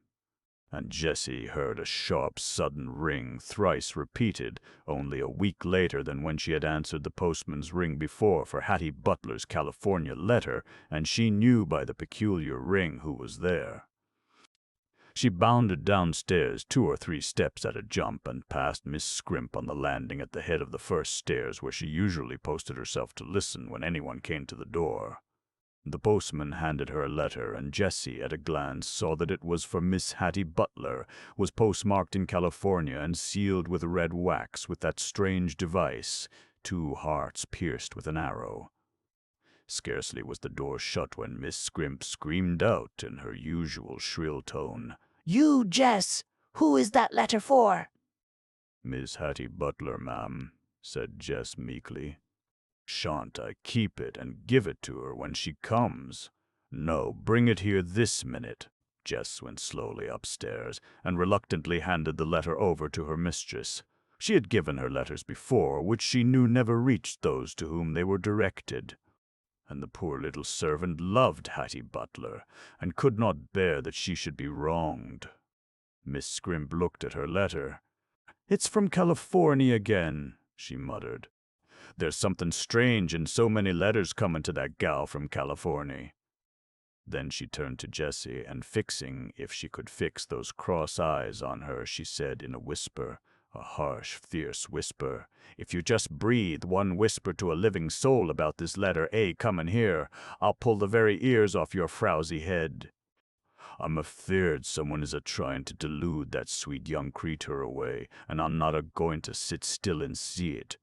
No, it's my Christian duty to take care of her, and I'm going to do it. I'll see who it is a-writing to her and what he says." "Why, sure, ma'am, you wouldn't keep Miss Hattie's own letter from her?" asked Jessie with unusual boldness. "Yes, for her own good I would." "And now, mind you, don't speak it to a living soul. If you do, I'll whip you till you can't squeal." Miss Scrimp was one who never forgot such a promise, as poor Jessie knew to her sorrow. So she went back upstairs to her work, and Miss Scrimp darted into her own room with that letter. She sat down near the dingy window and looked at it, back and front, and examined it in every way to see if it was not possible to open it without breaking the seal. But this could not be done. The seal must be broken or the end of the envelope cut. Miss Scrimp hesitated before acting on either of these ideas. She had heard of a penalty attached to the crime of opening another person's letter. She didn't care a pin for the crime, but she did care for the penalty. She was like the penitent thief. He was sorry to be caught stealing. "I must know what is in this letter," she muttered. "I can't understand that girl, and she will never tell me anything. There's a mystery about her, and for the life of me I can't get at the bottom of it. But I will, if I die for it. Jess will never dare tell her about this letter. I'd skin her alive if she did. I'll open it, and know who she has got in California and what he wants." With a desperate twitch, she ran her dirty thumbnail under the crease of the envelope, near the end of the letter, tore it open, and took out a half sheet of notepaper. It had neither date nor place of dating at its head. The letter was composed of but 2 lines. She read them over aloud. "My darling, every pledge is kept. Wealth is gained. Let me come to you." There was no signature, not a clue. The handwriting was elegant, but even the sex of the writer could not be determined by that. If ever a woman was madly disappointed, that woman was Miss Scrimp. Literally, she had run all her risk for nothing, and her curiosity now was excited 1,000-fold. What pledges had been kept by the one who dare call Hattie Butler darling? Wealth had been gained, but whose was it? That the writer wanted to come to Hattie was certain. But who was that writer? Miss Scrimp would have given her false hair and teeth to know. Yes, or she would have fed her boarders on turkey for a week if she could have gotten old and tough ones at half price. If she had only known who to write to, or even to telegraph to, an answer would have gone back, signed, "Come along soon as you can, Hattie Butler." But Hattie would not have known it. Miss Scrimp, mean as she was, would have spent $5 for telegraphing in a moment if she could, by that have got to the bottom of the mystery which so terribly worried her. Little did she dream, while in this turmoil of disappointment, that a pair of gleeful eyes were fairly dancing over her too evident annoyance, for Jessie Albemarle, after going noisily upstairs as if to her work, had crept down as slyly as a mouse, and peeping through the keyhole had been a witness to the opening of the letter.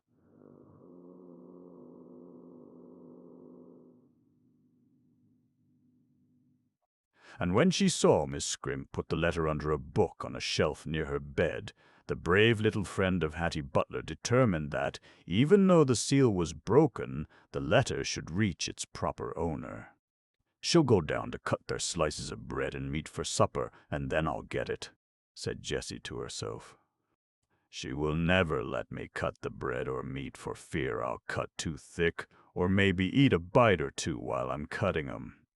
But Miss Hattie is so good to me that I will help her, and she shall have her letter whether I get whipped for it or not."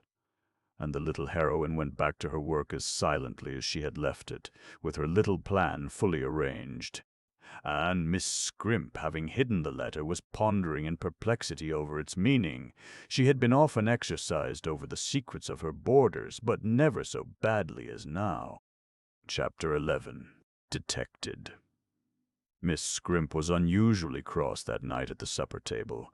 There was less than the usual quantity of thin sliced bread and butter on the table.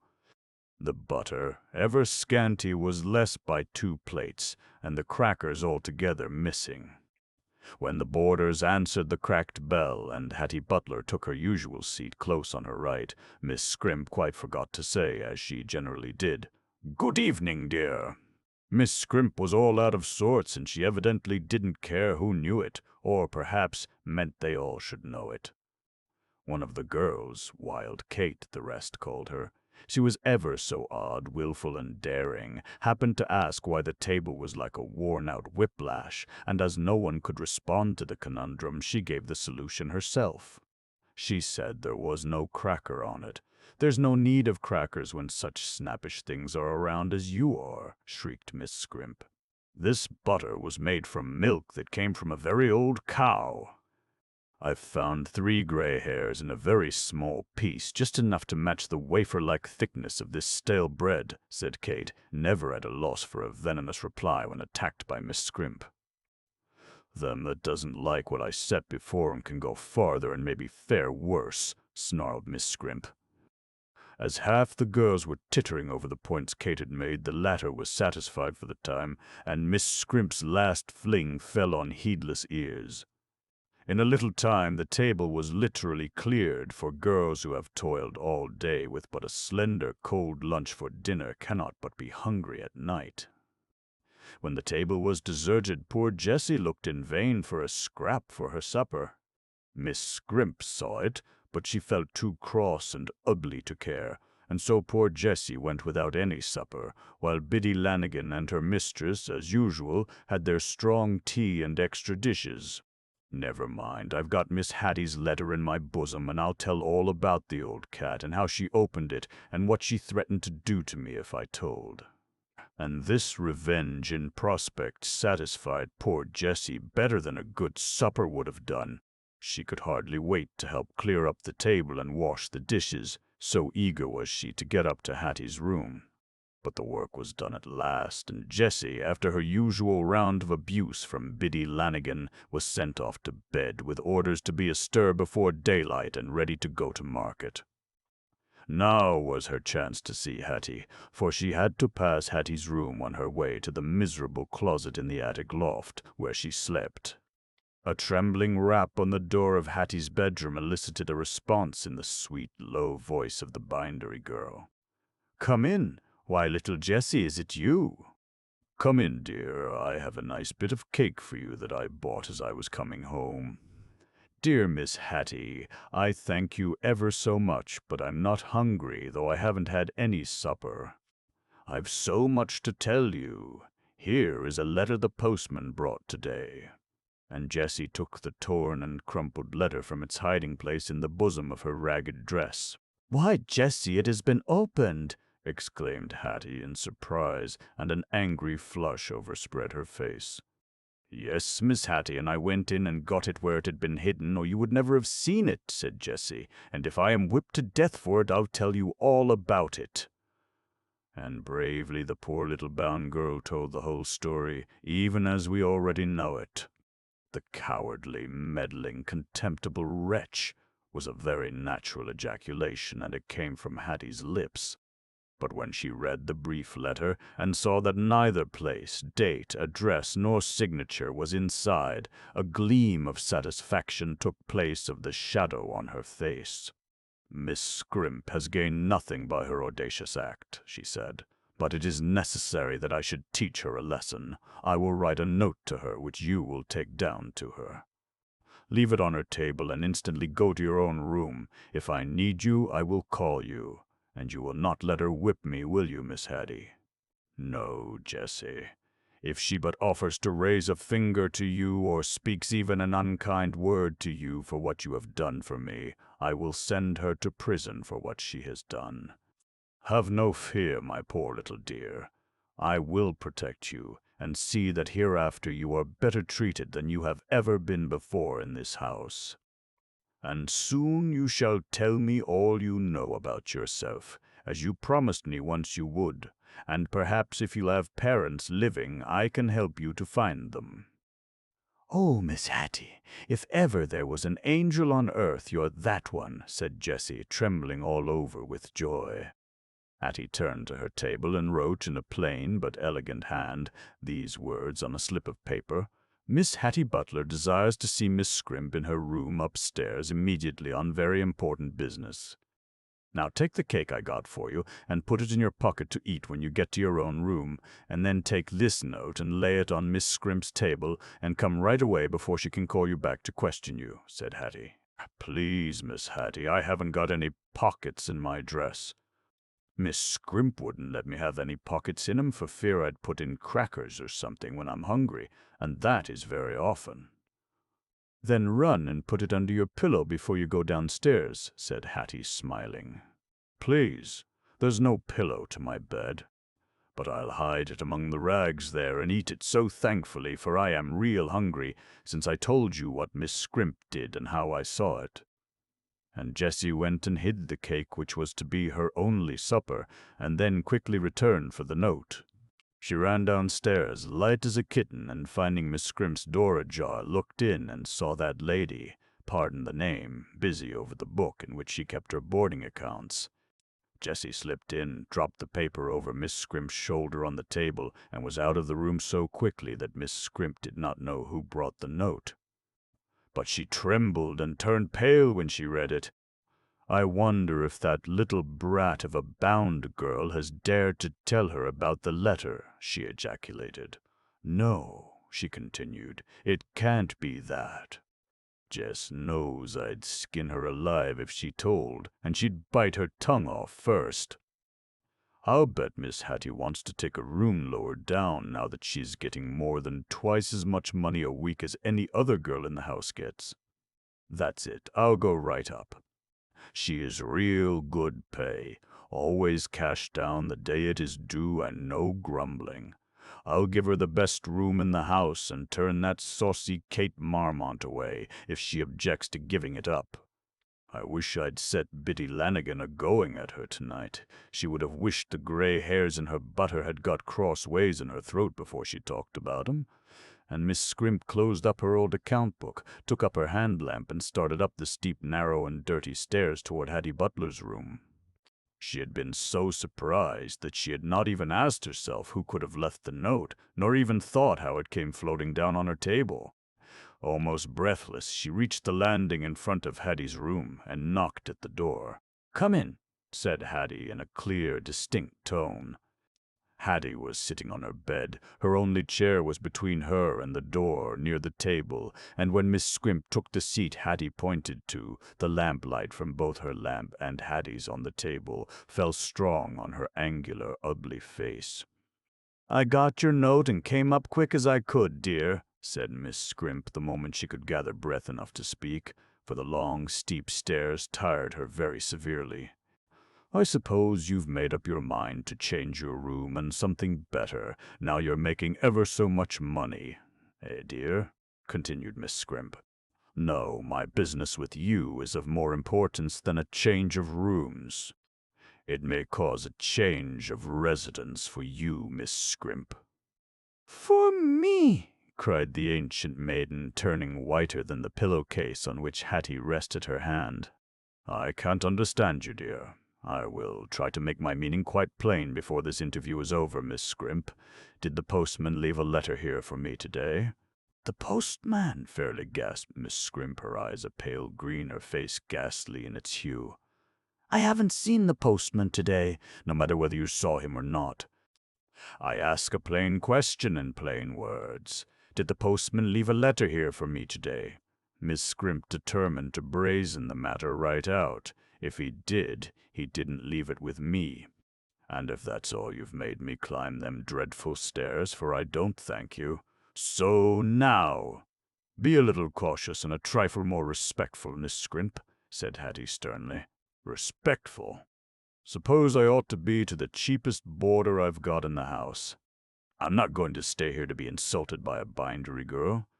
And the angry spinster arose, and with her lamp in her hand started for the door. "Stop! Come back and sit down, or I will go for a police officer and have you arrested for an offense which will land you in the state prison," cried Hattie. "Police officer, arrest me," gasped Miss Scrimp. But she came back, put her lamp on the table, and sat down. "Now tell me what you want. Don't try to scare a poor, nervous old creature like me. Please don't, Miss Hattie.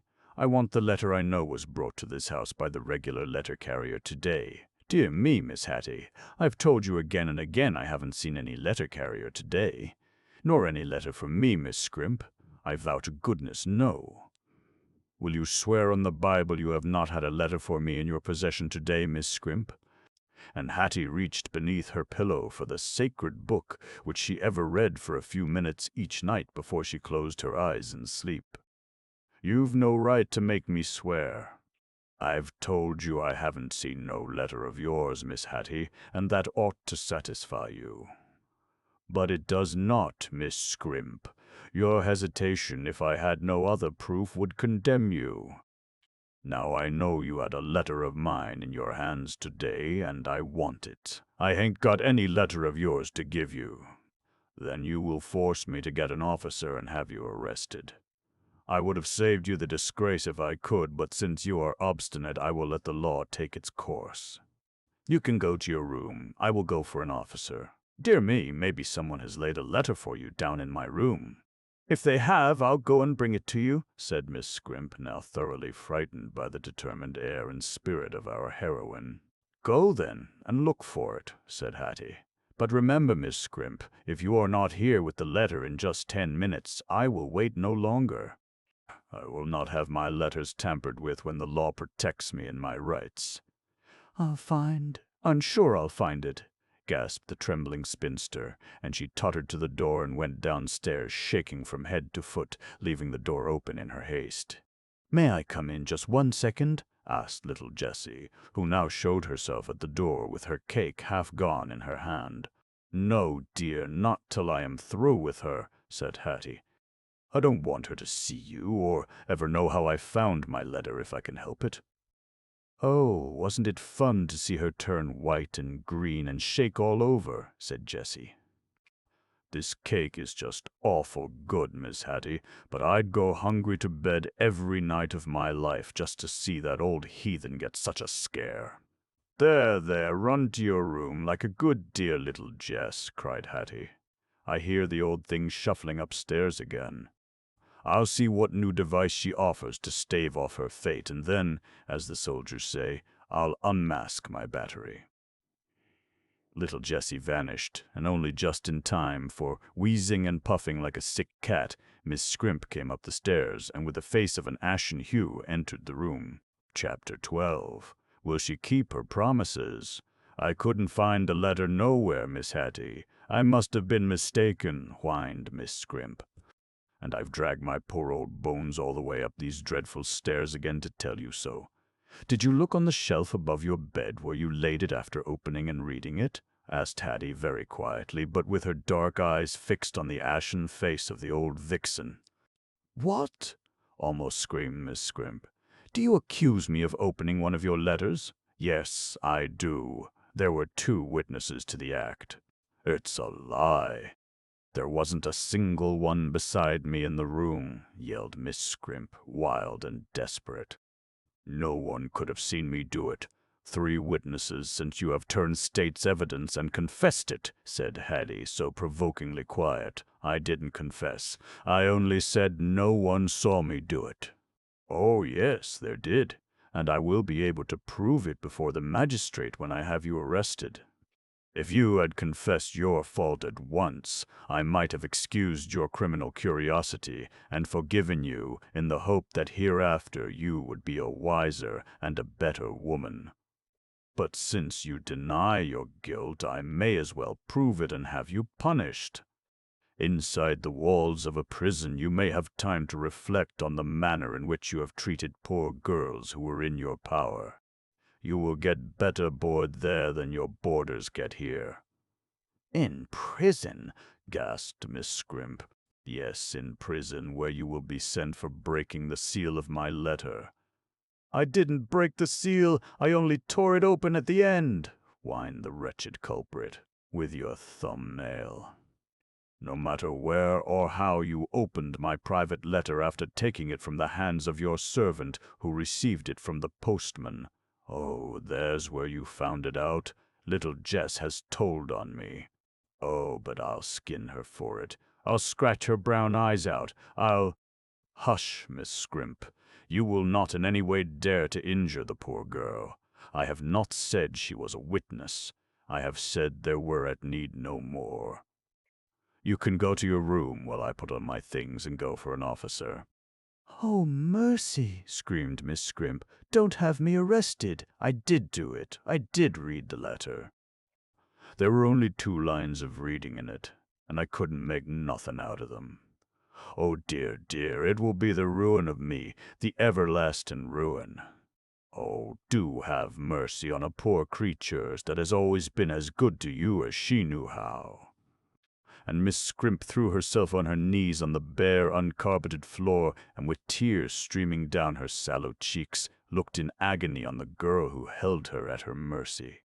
"Someone has stolen the letter off my shelf where I hid it," she moaned. "If they hadn't, I would have brought it right up to you. Oh, do pity me, Miss Hattie. I was so put out 'cause I couldn't find out who was a-writin' to you from Californy. Do forgive me. I'll never, never do so again." "Get up and sit down," said Hattie. "Never kneel except to the Father above, and of him ask forgiveness.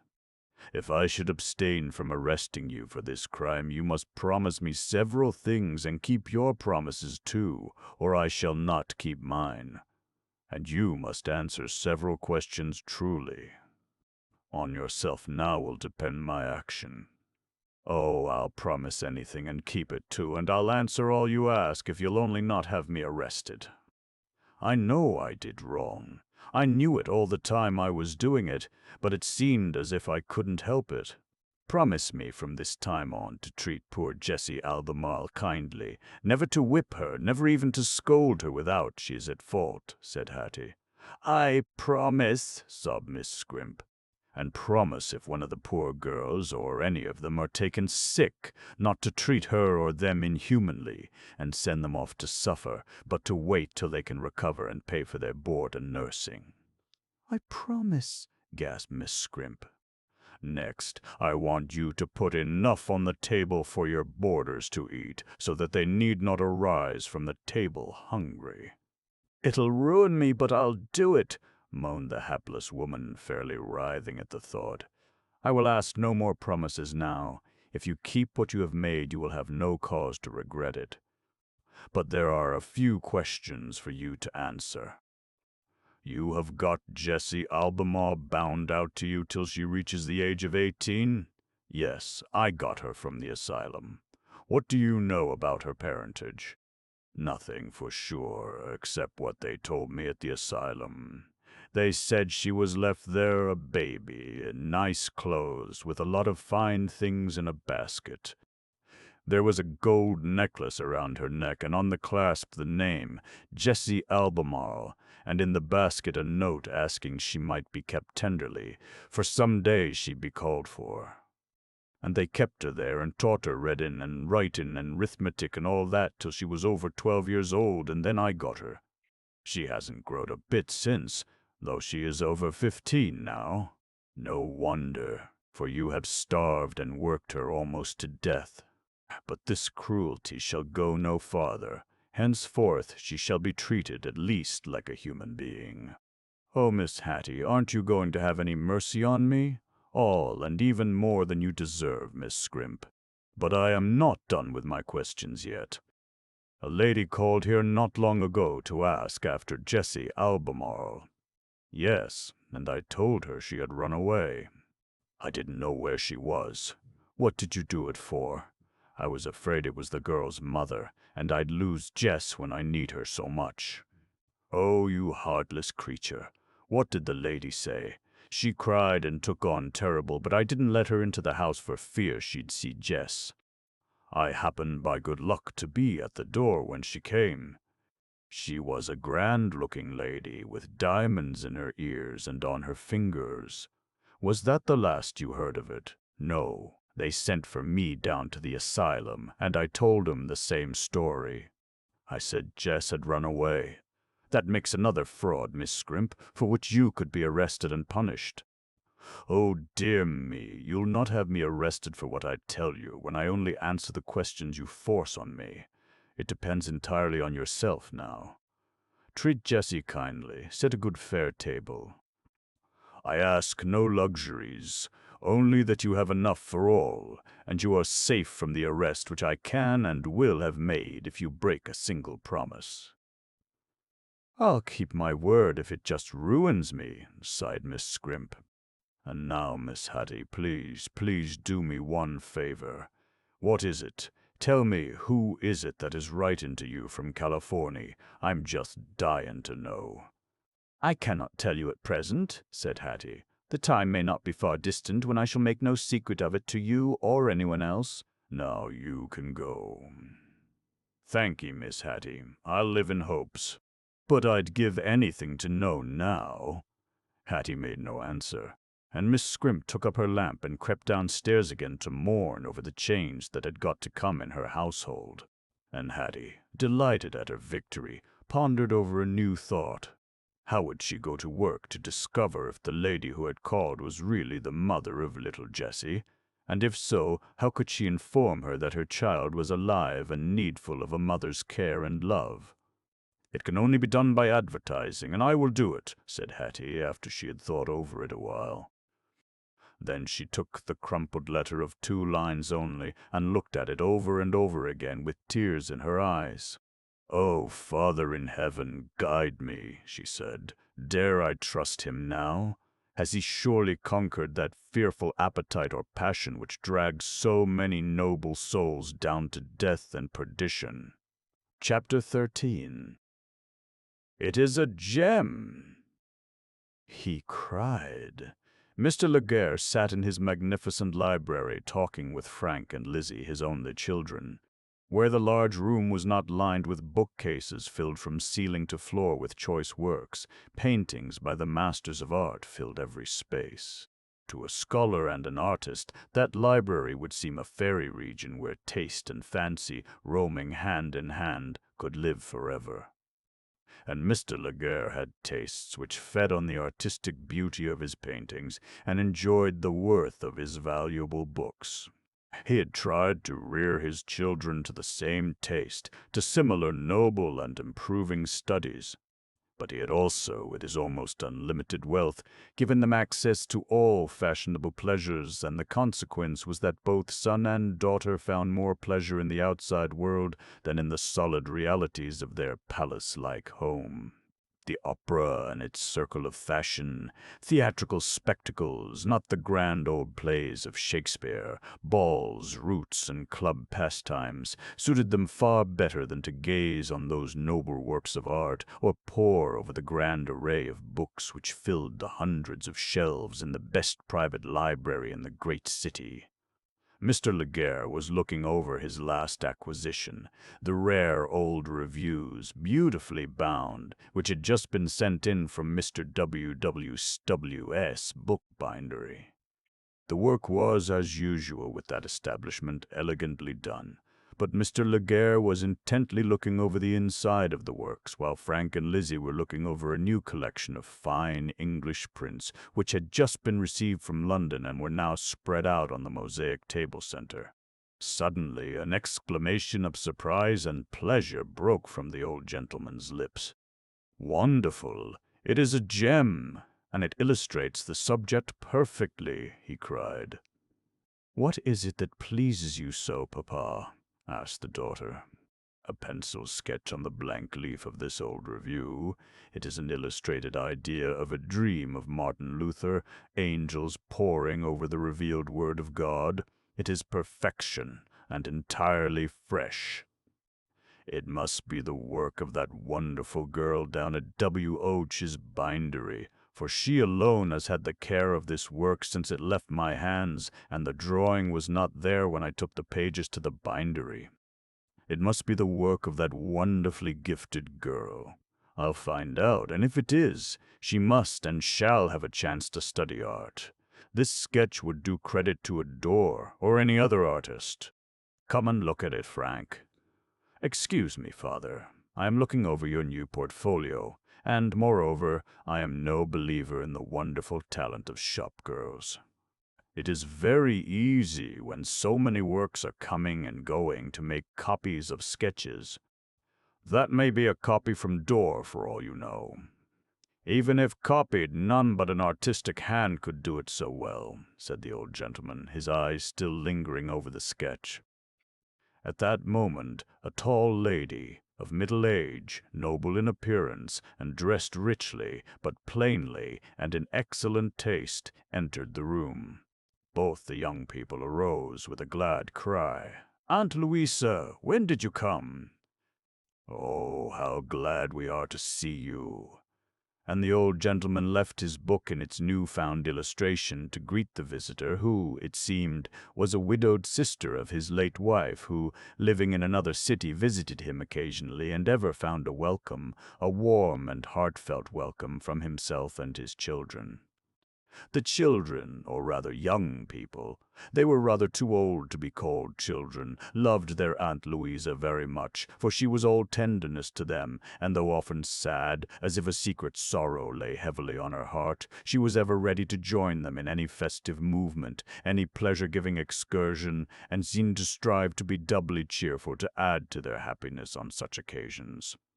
"I have but just arrived," she said, "and even left my trunk at the depot in my haste to see the dear ones here." "I will send George for it right away, dear aunt. Give me the check," cried Frank. "And then come here and look at these old works, Louisa, and a wonderful little pencil sketch I have just discovered," said the old gentleman. The lady handed her nephew the check for her baggage, and while he went out to send the coachman after it, she went to the table where Mr. Laguerre had been seated, examining the newly bound works. "What artist drew that?" she exclaimed, the moment her eyes fell on the sketch which had so attracted his attention. "I am not sure yet," he answered, "but I believe it to be the production of a poor girl, whom I found sewing in a bindery for $4 a week, and yet a complete mistress of 5 different languages. Perhaps more. I see her initials H.B. in one corner of the sketch." "How old is this wonderful girl?" asked the lady with an air of sudden interest. "She may be 20 or even 1 or 2 years older." "Not under 18 at any rate," replied the old gentleman. "Too old," sighed the lady to herself in a sad whisper. What she meant we cannot know. Her brother-in-law did not hear her, or only the sigh if he did, and he continued, "I got the girl promoted as a reader and collator, and now they give her $10 a week for work on just such jobs as this, arranging and preparing choice old works like these." W. Jong had quite a lot on hand which he could do nothing with until the talent and education of this girl came into notice almost by accident. She is a wonder. "Louisa, you are childless. I do wish you would adopt that girl. She is lovely as a picture." Tears came into the hazel eyes of the lady as she said, "I fear my heart would not go out to a stranger. You could not help liking this girl. She is so modest and unobtrusive. Her employer and the foreman, under whom she has worked for over 2 years, speak in the highest terms of her. She makes no associates, and for a wonder no enemies, though she shuns all acquaintance." "We shall have to go and see this wonderful girl, Aunt Louisa," said Lizzie rather petulantly. "Papa is quite carried away with her. He could talk of nothing else when he came home to lunch on the day he discovered her." "Perhaps we will go to see her some day," said her Aunt Louisa in a kindly tone. "It is not often we find refinement and the proof of education among those who toil for their daily bread. No matter how gifted the toiler may be by nature, he or she has but little time to improve the gifts of nature. "That is only too true," said Mr. Legare, "and so much the more it becomes the duty of us, who have been blessed with wealth, to use that wealth in helping these rough jewels to see the light. Though I shall leave my children enough for all proper needs and uses, enough for them to hold their station in life and enjoy it, I intend to leave a good bequest for the purpose of aiding the poor who desire an education in literature and art. There are so many in this world who long to rise and cannot because they are weighed down by poverty's cruel load. You are right, a nobler use for surplus wealth could not be found," said the lady warmly. "I am glad to hear you say this. When I see a man pass away, leaving millions on millions, only to be increased by souls as sordid as his own, I think that he who forgets God's poor on earth will himself be unknown in heaven. Good words go a great way, but good works go ever so much farther." "There! Hear that music!" cried Lizzie. "It is the bell for lunch. Frank will join us at table." "Come, Aunt Louisa. Come, Papa dear, I am as hungry as I don't know what." Chapter 14. A Marked Change. "Oh, Coney, the old boy has got into the mistress, to be sure, and all to onst. Here's real round steak, and I'm ordered to broil it nice for the breakfast, instead of frying it in hog fat like I used to, and there's twice as much as we ever had before. And she has got fresh bread in the basket, and little Jess is cackling round like a pullet after corn, and the mistress said I wasn't to spake a cross word to her. Sure, I belave the world is comin' to an end. I am to put 2 cups of ground coffee in the pot instead of 1, and I'm not to water the milk any more after the milkman laves it, but take 2 quarts instead of 1. I do belave the old maid is a-goin' crazy. She looks as if she had been a-cryin' all night, and there's that Jess a-settin' the table and a-singin' like a little canary. I'd like to slap the jade over. I'd make her sing like a cat with a basin of hot water on its hide." Thus Biddy Lanigan heralded the sudden change in her department of Miss Scrimp's boarding-house. It was evident she did not like it. It gave her a good deal more work, and hotter work, for the steak, formerly fried till too hard to be eatable on the range, now had to be broiled over hot coals. "I'll have a raise o' wages for this, or I'll lave," she uttered, as she turned the juicy steak, for she knew how to cook it nicely when it had to be done. She had ever kept and cooked the best in a proper way for her mistress and herself. At last, early as the hour was, not fairly light outdoors, the breakfast bell rang, and the girls trooped into the breakfast-room. How Hattie enjoyed their looks of wonder and then their cries of joy. "Nice steak, so tender and juicy," cried one. "Fresh bread and butter, dear me," cried another. "Oh, such coffee, with real milk in it," almost screamed a third. And merrily, happily, the girls went to work over those luxuries like a bevy of singing birds in a field of grain. Even Miss Scrimp's face grew softer as she heard the merry music at her board, though a sigh now and then told that this extravagance, while it saved her from a prison cell, was eating vastly into the profits which she had hitherto made. Wild Kate, in the exuberance of her feelings over this change, made a speech. She often did, but seldom did she make one so much to the point. "Girls," said she, "isn't this just glorious? Over this cup of nice coffee I feel like weeping, for having been so saucy to good Miss Scrimp last night. Over this delicious steak I feel like promising never to find a fault here again without real strong occasion for it.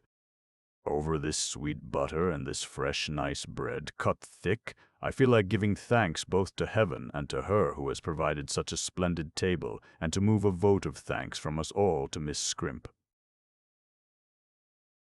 "Thanks, thanks," rose from every girl's lips at the table. "Let us also thank Biddy Lanigan for cooking all these luxuries so nicely, added Hattie Butler, who saw the cook standing near the door in her accustomed position.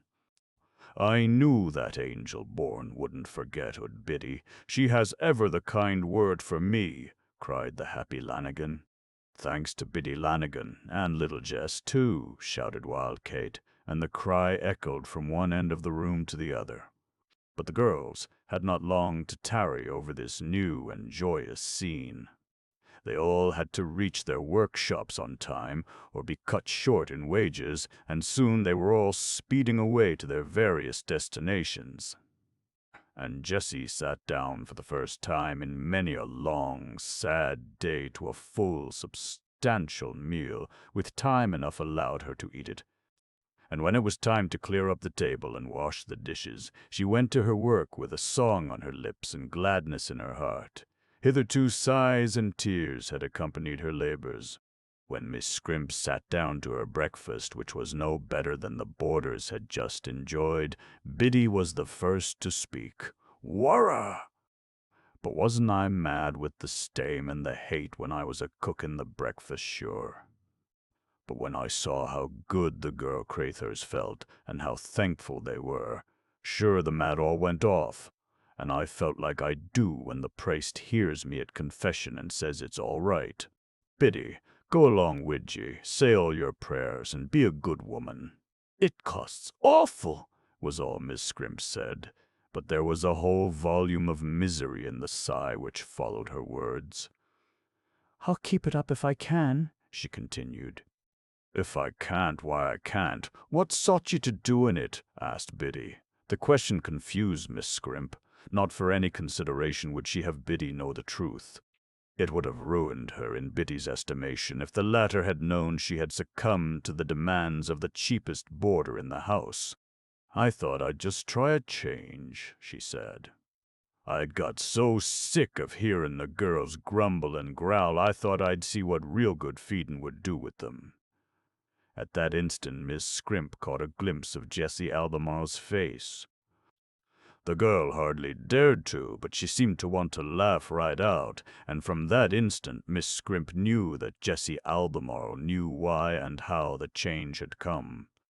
And the moment she could get the little girl alone after breakfast, she said to her, in a kinder tone than she had ever used to her before, "Jessie, my dear, if you will keep a close mouth about all you know, you'll never be sorry for it. I'll have a nice cot bed put up in your room, and you shall have 2 new calico frocks and a good, soft pair of shoes." "Thank you, Miss Scrimp. Miss Hattie told me not to say anything as long as I was treated well, and you may be sure I'll mind her. She's the best friend I ever had." Miss Scrimp would really have liked to tear the poor girl limb from limb, but she dared not even be cross with her, so, with what she meant for a smile, she told her to go and do her work and take her time about it. Chapter 15. A Proposition. Mr. W. Bow was not much surprised after what Frank Laguerre had said, when he received a visit from the father of that young gentleman, nor astonished when in the office Mr. Laguerre asked him if he would not send for Hattie Butler, for he had a question to ask her in regard to the book which he held in his hand, one of those recently bound. "I hope the book is bound right," said Mr. W.I.R., after having told his foreman to send Hattie Butler to the office. "Oh, yes, it is bound perfectly, and partially illustrated," said Mr. Laguerre, smiling. "I wish to make inquiry in regard to the illustration." The next moment Hattie entered the office, calm, completely self-possessed, and ladylike. "Mr. Laguerre wishes to make some inquiry of you, Miss Hattie," said Mr. W. "Take a seat. I will leave you with him." "Not so, my dear sir. Remain," said Mr. Laguerre promptly. "I have no questions to ask of this young lady which you should not hear. I found a drawing in this book, and I am very anxious to know who made the sketch. It is an illustration of Martin Luther's dream." A slight flush arose on Hattie's cheek when he opened the book and pointed to the pencil sketch. "I meant no wrong, sir," she said. "It was a careless fancy, done in a few moments in our dinner hour, when we are at rest to eat or exercise as we please." I had read the dream, had my pencil in my pocket, saw the blank page, and made the sketch without a thought that anyone would ever notice it. I often draw little fancies like that when I have nothing else to do. I have a portfolio of them at my room. I will buy every one of them at your own price, young lady. I conceive myself to be a connoisseur in art, and I assure you that you draw like a master. You have talent, great talent. Really, sir, I fear you put too high an estimate on my poor efforts. I once took a few lessons when I was with my dear mother, but the crabbed Italian who taught me said my fingers were stiff, and I had no eye for lines of grace. He was a fool. Those angels almost speak in real-life likeness. I must see your portfolio and have the first privilege of purchasing if any or all of your drawings are for sale. I hardly think, sir, they are of any value, but I will bring my portfolio here tomorrow and leave it with Mr. W. so that you can look it through at your leisure. Thank you. You are very kind. Have you anything further to say, sir? I am in a hurry. A part of the work I am now collating is on the sewing bench, and the sewers will want the rest. Nothing further, answered Mr. Legare, and Hattie hurried away to her work, doubtless pleased to know that another of her talents had become known and appreciated. Have you never discovered that girl's wonderful talent with the pencil before, Mr. WWR? Asked the man of wealth. Never, sir. It is as great a surprise to me today as our mutual discovery of her proficiency in languages. She is a wonderful girl. A perfect mystery, sir, a perfect mystery. That she is a born lady, looks, actions, language, all testify. That she has been a willing, steady, silent, humble toiler here for over 2 years, I know. I feel as if it was unjust to her to remain in such a lowly position, but I know not how she can be removed from it. I do, said Mr. Legare. Ah, if not too bold, may I ask your plan? Said Mr. W.I., turning very red in the face. Simply this. I have a widowed sister-in-law. She is a wealthy lady of almost angelic disposition. She is childless. I will get her to adopt this young lady. She can give her a brilliant home, and a chance to enjoy all her tastes and talents. I am sure from the character which you give of her, Miss Butler will more than justify the adoption. It would indeed be a generous and a noble act, and could not be bestowed on a more worthy object, said Mr. W. Time. And a sigh, which even he could hardly have accounted for, followed his remark. She is staying at my house now, and I will have her call at this girl's boarding-house to see her, said Mr. Legare, or perhaps it would be better she should call here. Would it not be easier for the lady to communicate her offer by letter, suggested Mr. W. It might be easier, but hardly so satisfactory as it would be for them to see each other and judge, as most people will from an interview, how one would like the other. But I'll tell you what to do, W. Sound the girl on the subject, and see what her feelings are, and let me know. Then it will be time enough to decide how to bring on a meeting between her and Mrs. Emery, my sister-in-law. All right, Mr. Legare. I will endeavor to disclose your plan to Miss Butler in as delicate a manner as possible. I know she is very high-strung and independent, and she will shrink from incurring obligations unless she feels that she can render an equivalent. She could. My sister-in-law is a sad and lonely woman. Some secret sorrow which her friends could never fathom has laid heavily on her heart for years. It makes her so melancholy at times that we have almost feared for her reason. A sweet, companionable girl, intellectual and gifted, would be a blessing in her lonely home. It would seem so. Can I speak of the lady and her circumstances? Asked W. Time. Certainly. Say all that I have said to Miss Butler, and add that I feel a fatherly interest in her welfare. Were I childless, I would adopt her myself. But I have two dear children, a son and daughter, as you know, and they would think it treason to them were I to invite another to my home." "And who could blame them?" added Mr. W. "Well, I will approach the young lady on the matter and let you know what she thinks about it the next time you call." "Which will be very soon," said Mr. Laguerre, now taking his leave. "Jupiter Tonans!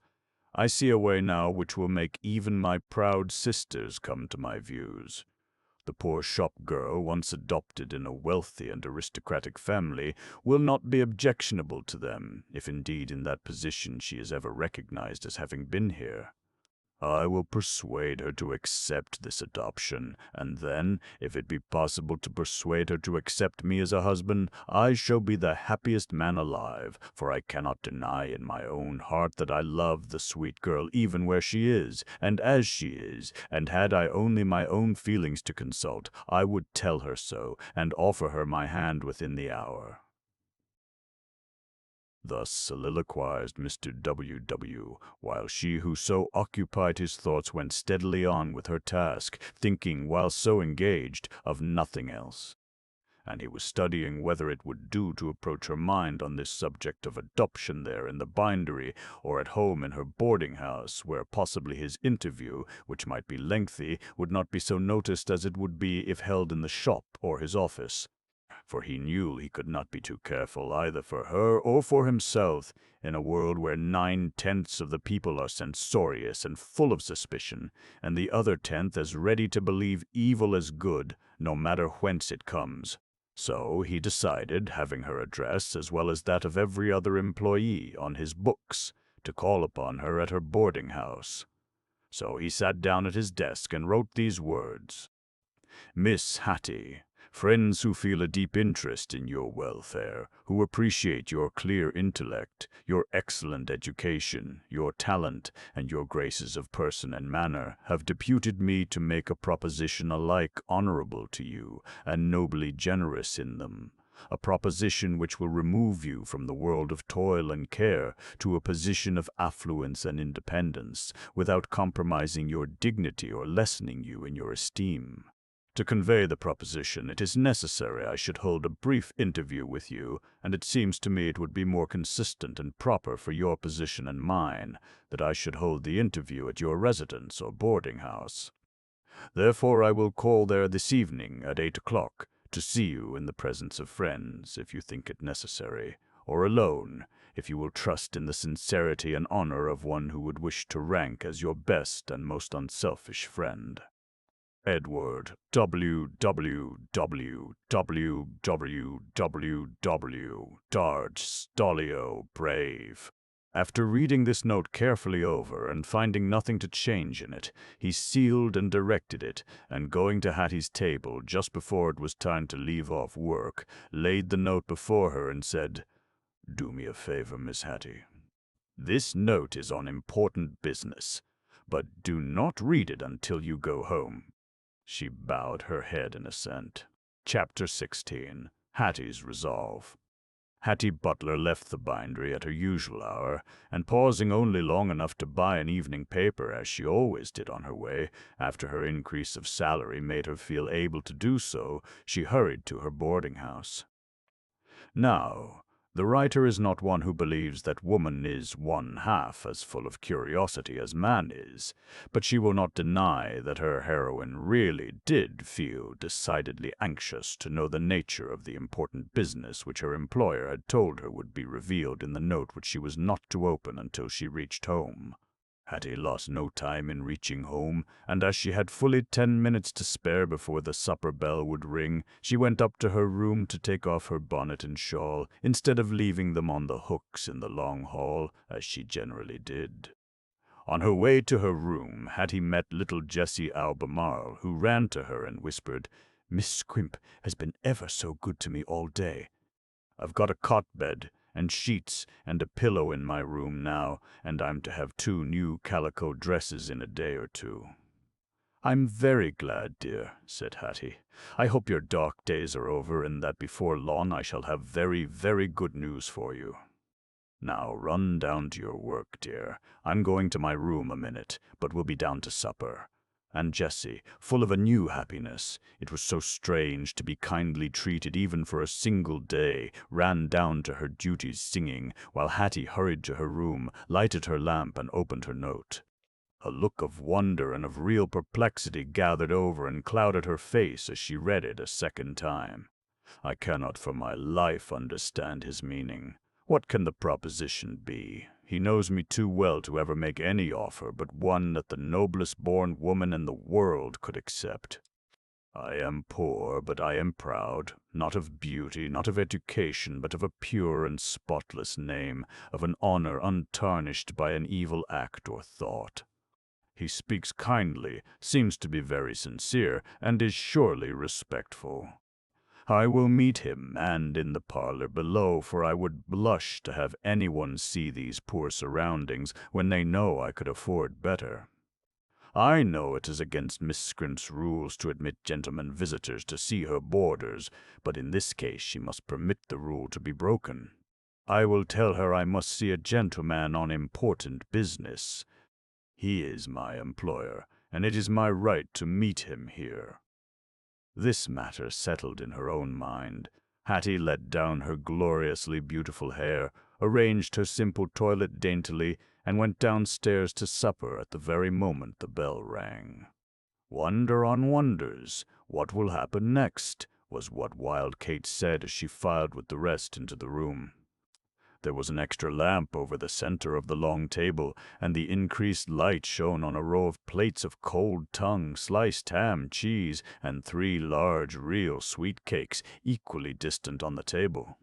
Such extravagance could not be remembered by Miss Scrimp's oldest boarder. And little Jess was assisted by Biddy Lanigan herself in passing around full cups, not of hot water, but of real nice tea with white sugar and good milk. "Miss Scrimp, you're just the dearest old maid that ever refused a good offer," cried Wild Kate impulsively. "And you're not old either. You are 20 years younger tonight than you were last night when I was saucing you, like the bad girl that I am. We'll let bygones be bygones, Miss Kate." "Take hold, you'll find no hairs in your butter tonight," said Miss Scrimp, quite graciously for her. "If I did, I wouldn't be so mean as to tell of it," said Kate as she took 2 slices of cold ham to herself. "Girls, if this thing keeps on, I'm one to put down $1 toward buying Miss Scrimp a new silk dress. And I will double it if we buy good nice dresses for Biddy Lanigan and good little Jessie," said Hattie quietly but distinctly from her chair near the head of the table. "Glory to her soul, I knew Miss Hattie wouldn't forget me," cried Biddy, and she put a strong cup of tea each side of her plate to show her gratitude.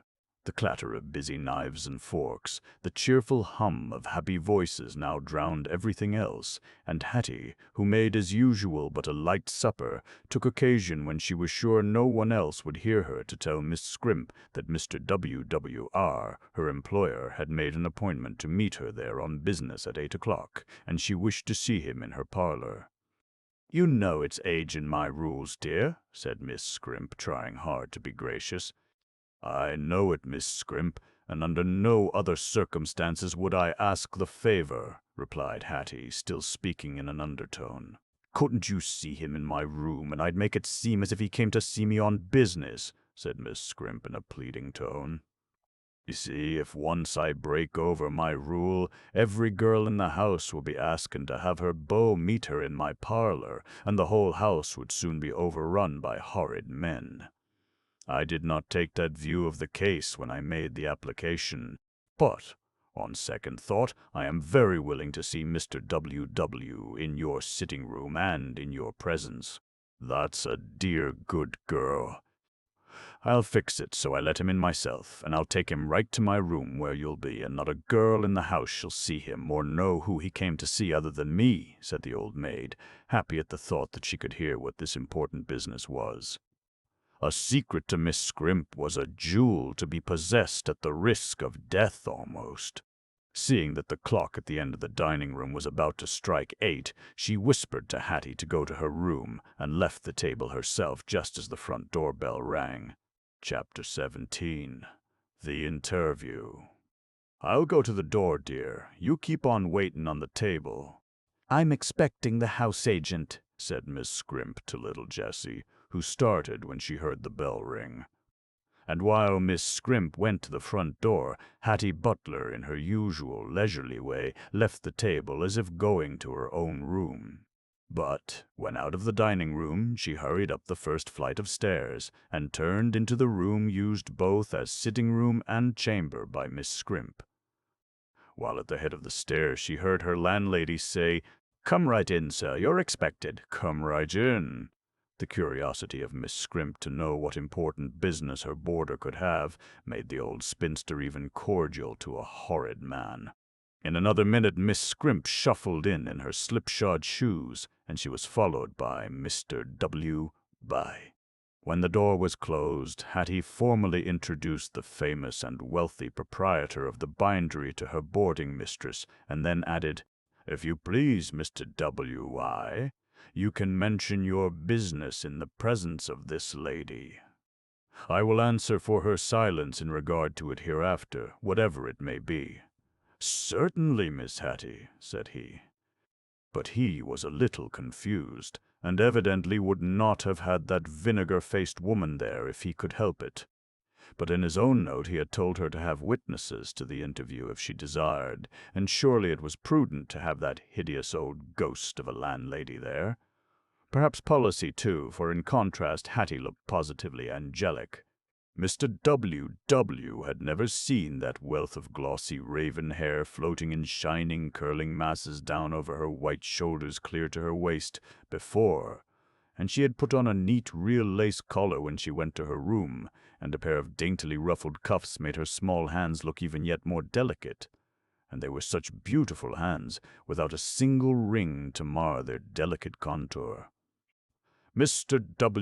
W. hesitated only a moment, while his eager eyes drank in that flood of beauty, and then he said, "I was sent to you by Mr. Laguerre, who has a wealthy, widowed sister-in-law, a Mrs. Louisa Emery, residing in a neighboring city, who is childless and lonely. She is a lady in every sense, of a sweet and loving disposition, and a companion like yourself would be a treasure to her. If you will consent, Mr. Laguerre, who, like myself, is truly and sincerely your friend, and deeply interested in your welfare, will propose to her that she adopt you as a daughter, to receive all a daughter's love and privileges." Hattie looked at Mr. W.Y. with astonishment. The thought of being adopted as a daughter by a lady of wealth whom she had never seen, and who had never seen her, was so strange. And it was just like the stupidity of mankind to go to work that way about it. "You can think of it leisurely, Miss Hattie, and give me your answer in writing, if you like," continued Mr. W.R.C.W.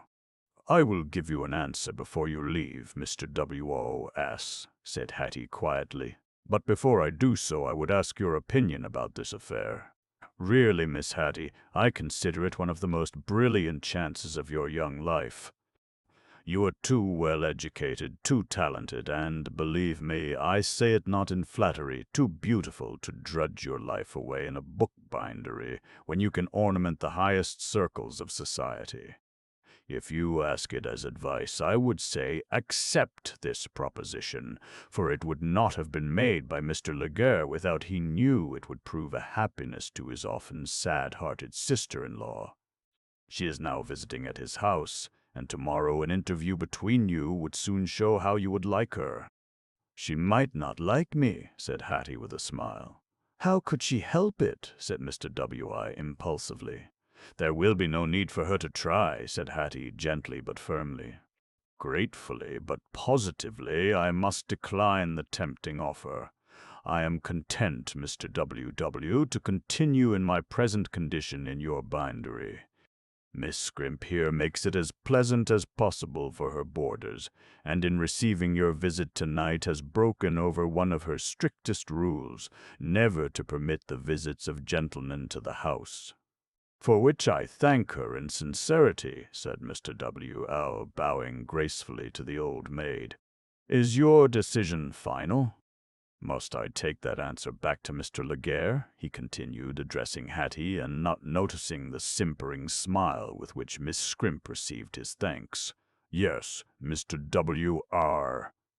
I am at least independent now, so long as health and strength last, and, thanks to your generous increase of salary, I am laying up money which will keep me so, even should sickness reach me. Heaven prevent that! Exclaimed Mr. W. I can but admire your independence and rejoice selfishly that I am not to lose your valuable services at the bindery. But I know Mr. Laguerre will grieve at your decision. He said that if he had not children of his own, he would adopt you himself. I am grateful for his interest, and yours also, Mr. W., while I decline the bright future you would make for me. By the way, Mr. W.R., let me run upstairs to my room and get that portfolio of drawings, or rather pencil sketches, which Mr. Laguerre wished to see, that is, if it is not too much trouble for you to take them. It is not a trouble, but a pleasure instead, he said, and away she went. The dear creature! Who'd think she'd refuse such a chance? Most any girl in the world would just snap at it, said Miss Scrimp, determined to keep the horrid man interested while in her presence. She is superior to most of her sex, said Mr. W.I. with a sigh. That's true as gospel, said Miss Scrimp, and she sighed, just to keep him company, you know. Hattie was gone but a few seconds, flushed in color by her exercise, for she had run up and down stairs. Her beauty seemed heightened when she returned, bearing a portfolio with a clasp, and on it a monogram, the letters G.E.L. They are all in here, and when he has looked them over, he can take any that he desires at his own price, and hand the rest back to you, said Hattie, as she handed the portfolio to Mr. W.I. And I hope to be allowed to purchase what he leaves, if indeed any, said Mr. www.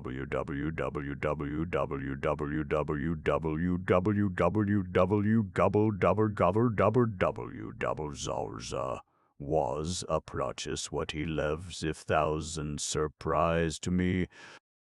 I did not know we had such a talented artist in the bindery.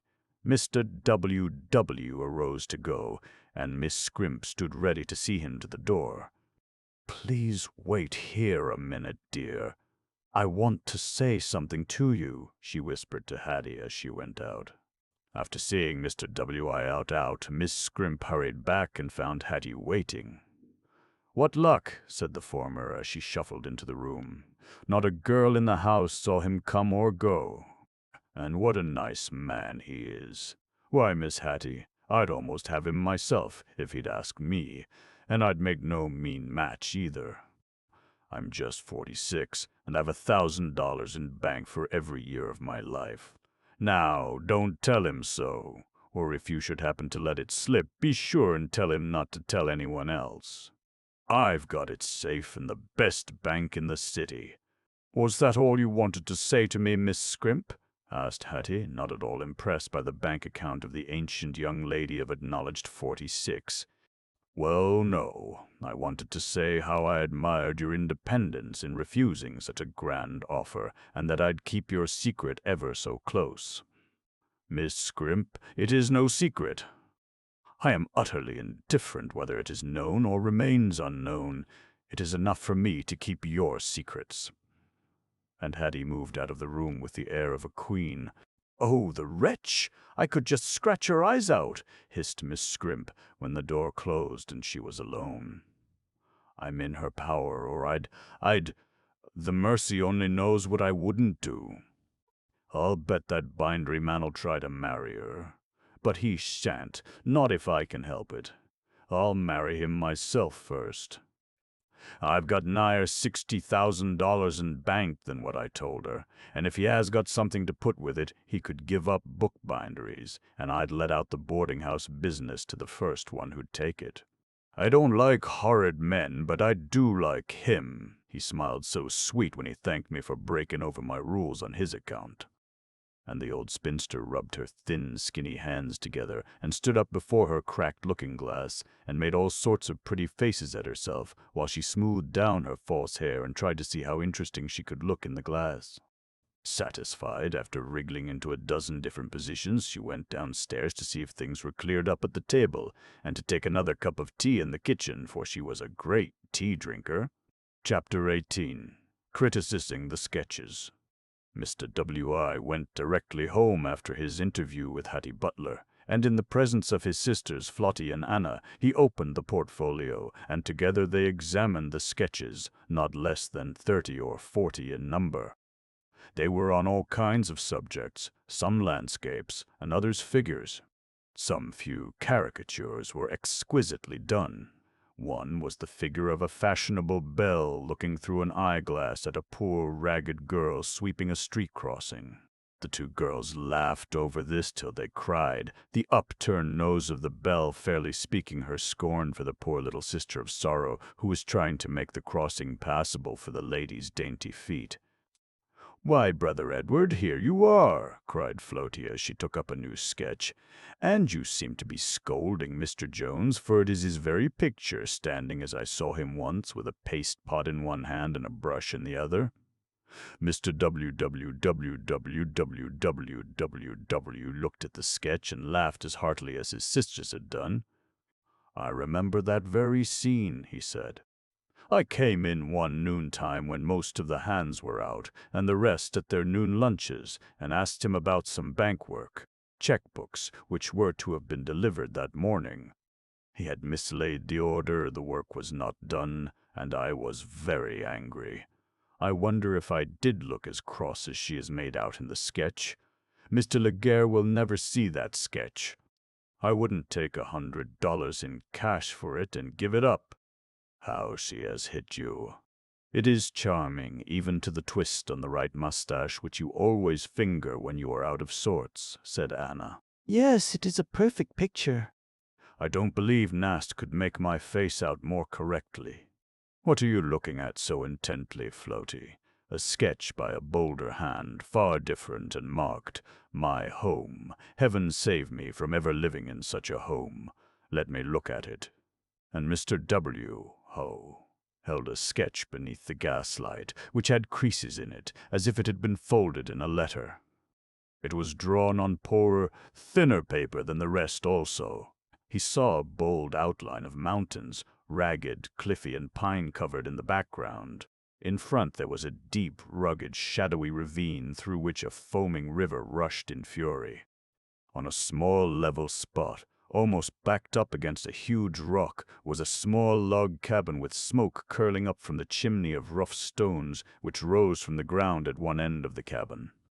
In front of the open door of the cabin a young man, bareheaded, was kneeling, his hands clasped, and such a piteous, imploring look on the face that it almost seemed to speak a prayer. "There is a whole romance in that picture," exclaimed Mr. W.I.C. "I do not believe Miss Butler meant it should go with the rest to Mr. Laguerre.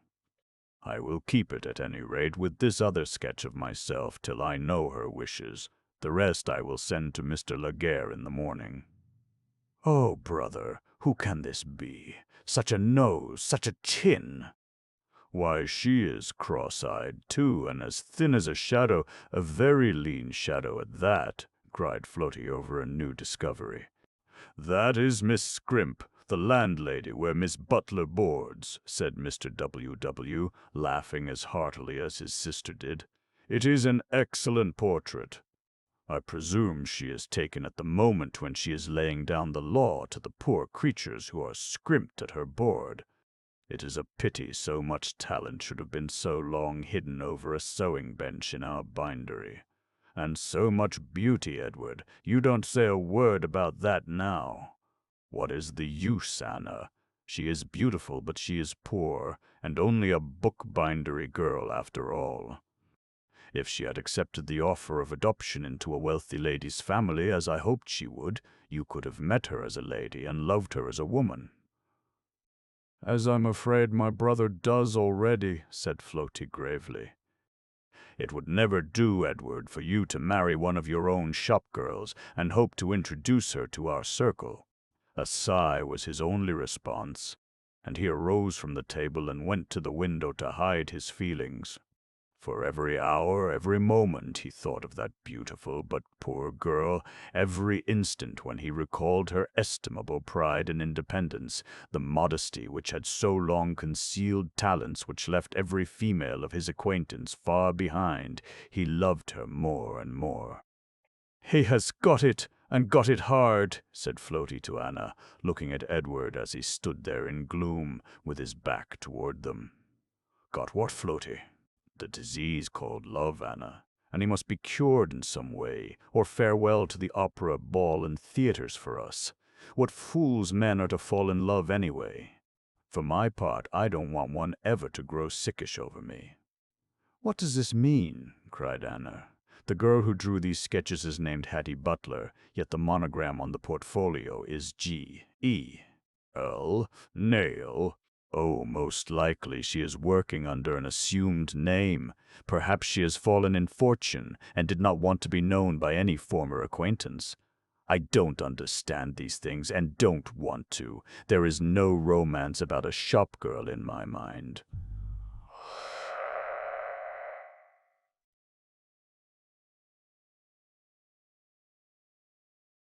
Chapter 19. A Task Accomplished.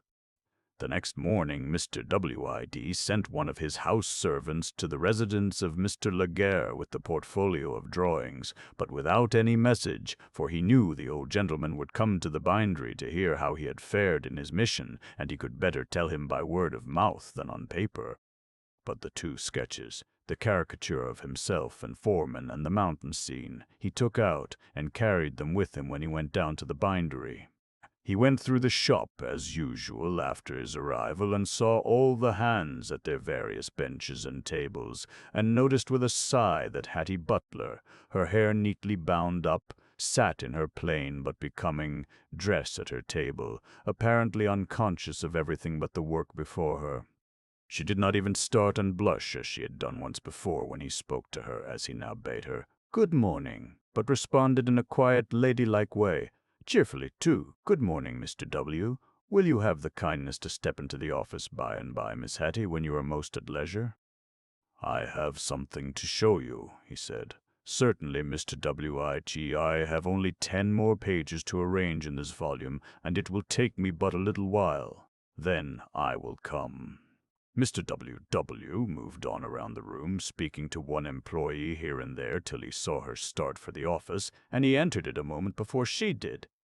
"I have taken a liberty, I fear," said he, "but in looking over your portfolio I found this sketch by a different hand, and thinking you might not wish to part with it to Mr. Laguerre, I took it from the portfolio before sending it." "Oh, thank you, Mr. W. Dye. I would not have parted with it for a world. I did not know it was in there. I thought I had restored it to the envelope in which it was sent to me by, a very dear friend." She blushed and seemed confused as she spoke thus, rapidly holding out her hand and taking the sketch. "And on another point I have taken a liberty," he added, kindly looking away, that she might recover from her agitation. "I found a very fine portrait of myself and one of Mr. Jones, our foreman, and, remembering well the scene, felt a desire to preserve it.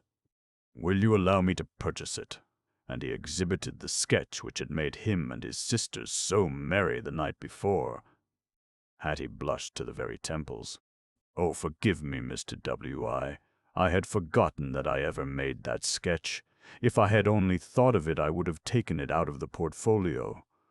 But I was in a hurry, and perhaps agitated in my mind, when I got it and brought it down to you. Please let me tear it up. It was a thoughtless sketch taken on the moment. I would not have it torn up on any account, Miss Hattie. It is perfect and truthful. I want to frame it and hang it up where I can see it every day. It will teach me not to lose my temper as I did that day with an old and a faithful employee. Please sell it to me." I will not sell it to you, Mr. WWSC, but if you attach any value to it, please keep it as a welcome gift. I thank you, Miss Hattie. From my heart, I thank you. I will strive to make you a suitable return in some way. I need none, Mr. WWWWWWWW. Is this all you require of me? All at present, Miss Hattie. There is something I would like to talk with you about, but I will put it off to a time when I can speak, and you listen thoughtfully. Hattie bowed and went out to her work after folding up that mountain sketch. I wonder who that very dear friend can be who sent her that sketch, muttered Mr. W.I. after Hattie had gone. How she blushed when she spoke of whence it came and took it from my hand.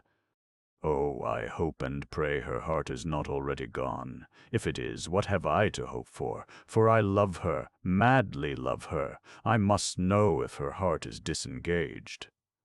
I dare not trust myself to ask her. I should break down in the attempt. I'll write to her. Yes, on paper I may be able to express my thoughts. And going out to Mr. Jones, he gave directions that he was not to be disturbed by anyone, except on the most unavoidable business, for the next hour. And then he sat down at his desk to try to write out his hopes and his wishes, not asking now, as he had once before, what will the world say about it? It seemed a hard task, for 3 times he filled a sheet of paper and then burned it. It seemed as if he couldn't get his thoughts together to suit him. But at last he completed his letter, sealed and directed it, and made up his mind to hand it to Hattie just as she was leaving work at night. And his heart was lighter after the work was done. He had allowed himself to rise above the cold conventionalities of a callous, heartless world, to say to himself, if she will but have me, I will wed worth, modesty, purity, beauty, and virtue, no matter how humble the source from whence all these attributes spring. I will not allow false pride or the opinions of others to chill the ardor of true and manly affection. I will be true to nature and nature's God, and respond to the warm and noblest impulses which He alone can plant in the human breast. And it seemed as if a brighter light beamed in his eye when he left his office and came out among his work people. There was surely a kindlier tone in his voice. Chapter 20. Good Advice. The library of Mr. Laguerre was a favorite resort for his sister-in-law, Mrs. Louisa Emery, or Aunt Louisa, as Frank and Lizzie delighted to call her. In his books, and also in the paintings, she found joys which none but an intellectual woman could find, and here, even in her most melancholy moods, she would brighten up. Frank and Lizzie, who thought there was no one on earth like their aunt, were with her when Mr. Laguerre came into the library with the portfolio just received from Mr. WWW. "Come, sister, come, children, and look at my new treasures with me," cried the old gentleman, taking a seat at his private writing and reading table and opening the portfolio. "What are these?" asked Mrs. Emery as he spread out the drawings all over the table. "Sketches from the pencil of that wonderful girl in the bookbindery, the one I have already talked to you about. Look at this caricature, a fashionable belle and a poor street sweeper. Is it not almost a speaking sketch? See the abject, almost hopeless look in the face of the poor girl. Who would believe a pencil without color could give so much expression?" "Your protégé has wonderful talent," said Mrs. Emery, her interest awakened. "Here is a portrait, merely a face, that of a young girl. Is it that of the artist herself?" "No, it is not at all like her," said the old gentleman, looking at it closely. "This is a picture of a young girl, pretty but thin and weary-looking. Hattie Butler is not only very handsome, but very ladylike. Louisa, you would be proud of her if she were your daughter." A look of agony passed over the face of the lady. She turned deathly pale, and for an instant she looked as if she would faint. A cry of alarm broke from the young people, and Mr. Laguerre cried out, Are you ill, dear sister? Are you ill? A spasm. It will soon pass away, she said, and with a sad smile she tried to still the alarm of her anxious relatives. I should like to see this gifted young woman, she said, after regaining her composure. Do you think you could induce her to call upon me here? I do not want to go to that bindery, and if she is as proud and independent as you say, it might wound her feelings to have me go unannounced and without an introduction to her boarding house. I will see her when I make a selection of these drawings for purchase and try and induce her to visit you, said Mr. Laguerre. Take them all, dear father. They are really very, very fine, cried Frank, who had been looking them over with unwonted attention for him. Here is a gem. It is sarcastic, but so true. A foppishly dressed fellow is leaving his seat in the car and handing a well-dressed lady into it, while a poor old woman on crutches stands close by. She has eyes, that girl has, and knows how to use them. If I were in your place, father, and had influence with her, I should get her to make art her profession. One who draws so well would soon take to color, even if she has not already tried it. I'll warrant she paints, said Lizzie, rather satirically, looking at her brother to see if he would feel the shaft. Not in the sense you mean, he said indignantly. It takes the daughters of rich fathers to use cosmetics and other necessary articles to enhance their beauty. The poor toiler gets her color from exercise and honorable labor. Well met, my little lady. Frank rather had you there, said Mr. Laguerre, laughing. Oh, yes, Papa, you'll side with him because you think so much of her. You'd better change me off for her, cried Lizzie angrily, and then she fell to weeping. As I heard a Western man say, that was her best hold. She always conquered with it. Dear child, do not be so silly. No one wishes to supplant you. And I am sure your brother had no wish to wound your feelings, said Mr. Laguerre tenderly. No, indeed, sis, not a thought of it. If it will make you feel any easier in your mind, I'll vow that I believe this low-born beauty paints and powders, too. How do we know she is low-born? Asked Mrs. Emery gravely but kindly. Her education and gifts, her very genius would speak to the contrary. Many a well-born person, by a sudden change of fortune, has been reduced to labor, and I, for one, do not consider labor dishonorable. It is hard to be forced to toil for one's daily bread if one has to come to it from affluence, but it is not evil. It must be very inconvenient to be poor, but surely in a grand republic like this it is not a disgrace. Huzzah for Aunt Louisa! That's my philosophy too, cried Frank. Lizzie laughed. She couldn't cry over 3 minutes at a time, and then smiles followed, just as the sunlight comes after an April shower. Your Aunt Louisa always takes a sensible view of things, my dear children, and though she makes no boasts of it, I dare say few persons more often extend the full hand of Christian charity. That's the hand to play, cried Frank, thinking of his last rubber of whist at the club-room. The hand which helps us forward on the road to heaven, said his father in a grave tone. And I wish my dear children to feel that while they are living in luxury, knowing no sorrow or grief but what in imagination they make for themselves, heavy hearts and fainting spirits are all around them. That kind words followed by kindly deeds will brighten their way as they go onward and upward in life, even as I feel that such things are softening my descent toward the grave. Both son and daughter drew near their good old father and kissed him reverently. His words had fallen on their hearts at the right moment. Forgive me, Papa, because I spoke slightingly of the poor girl in whom you have justly taken such an interest. If she comes here to Aunt Louisa, I will treat her just as well as I would my dearest schoolmate or best friend. There spoke my own blessed girl, said Mr. Laguerre proudly. Your heart is in the right place, little one, though we have petted you so much that you forget it sometimes. Sis, you're a trump. That's what you are, and I love you. Just bet all you have I do. Frank, I know you love me, but there is that lunch bell again. "Come, Aunt Louisa," I ordered oyster patties, "because I know you like them so. And we've a brace of partridges, father, that Egbert Tripp sent down from Ulster County to me, and I told the cook to lard them with bacon and broil them brown for you," added Frank.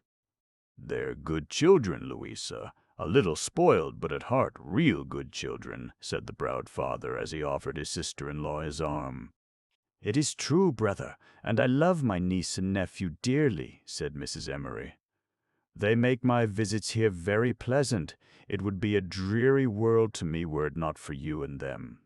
"Forward, too," cried Frank as he clasped Lizzie around the waist and waltzed into the lunchroom. Chapter 21. Jessie Albemarle.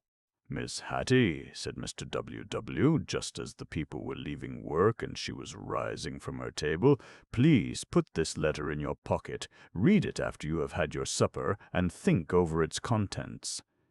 Do not hurry your thoughts. I will wait patiently for an answer after you have well considered what I have written. Let days pass. If you choose, I will not urge a reply. I only ask it after you have given the matter thought."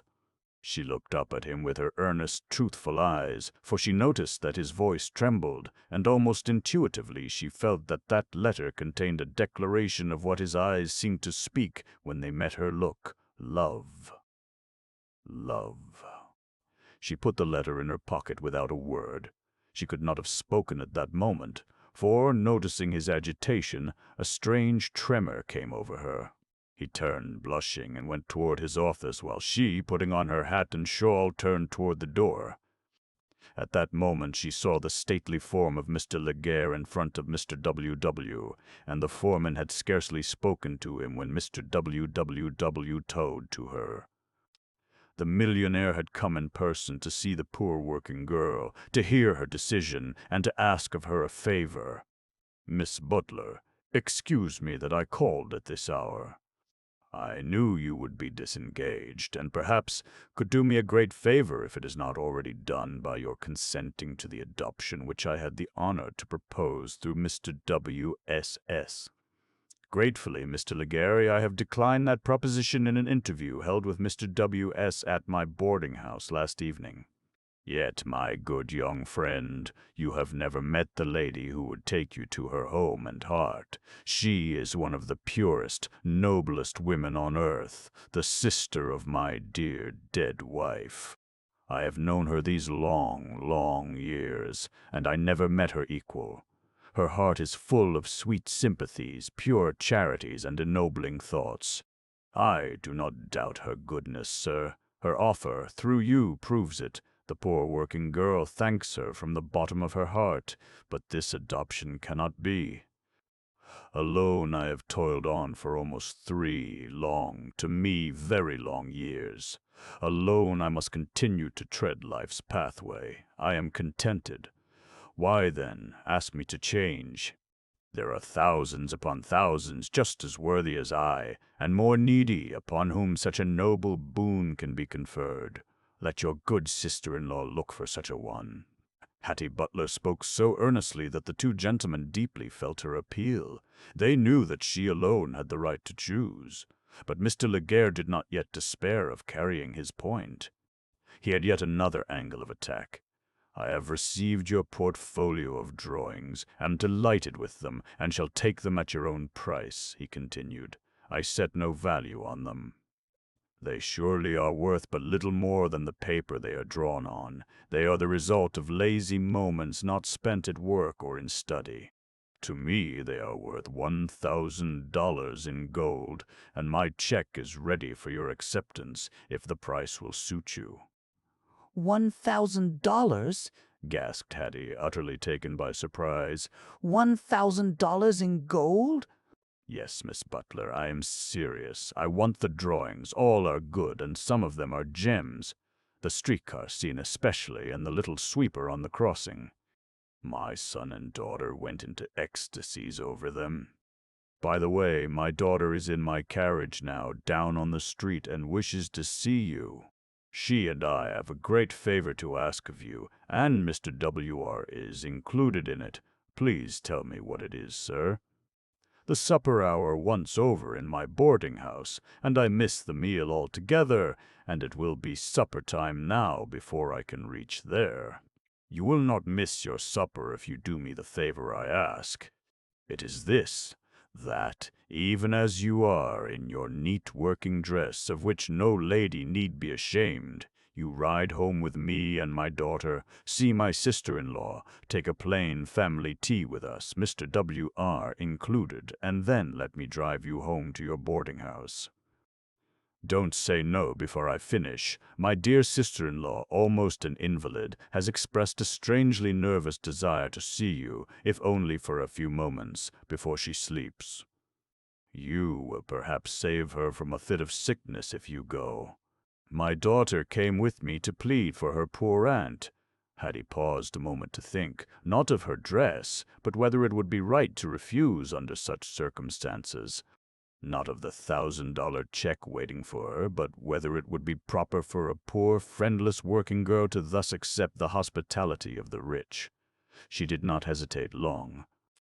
The picture of that poor, nervous lady, waiting and anxious just to see her, arose in her mind, and she said, "I will go, Mr. Laguerre, on 2 conditions.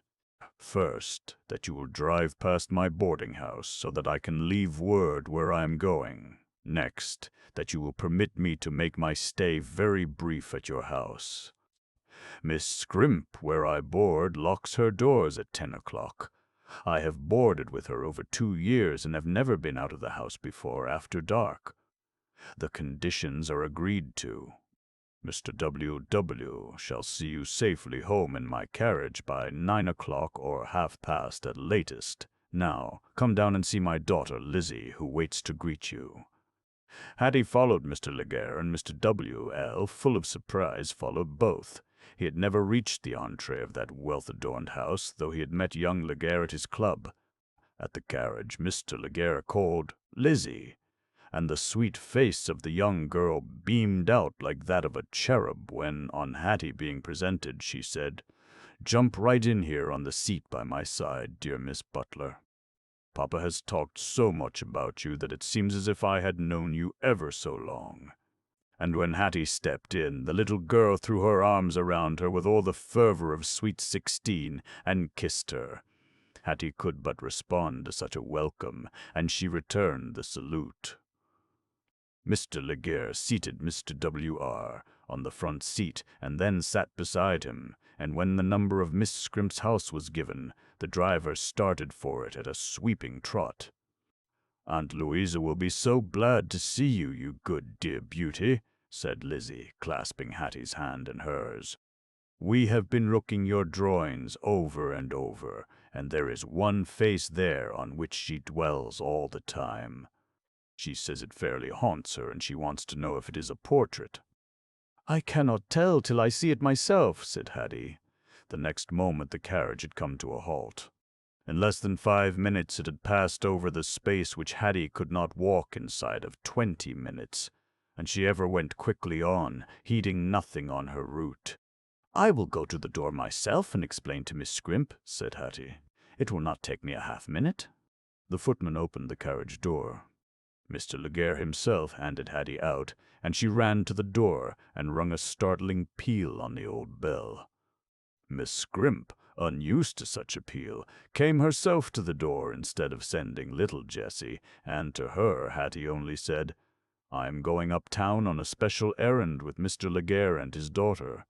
I will need no supper when I come back, which will be before 10 o'clock. Before the astonished Miss Scrimp could ask a single question, her fair boarder darted away, entered the gorgeous carriage where the old spinster saw a richly dressed young lady and 2 gentlemen. The footman closed the door and sprang to his place, and the noble horses dashed forward, and in a second more were out of sight. All the old maid said then was, "Sakes alive!"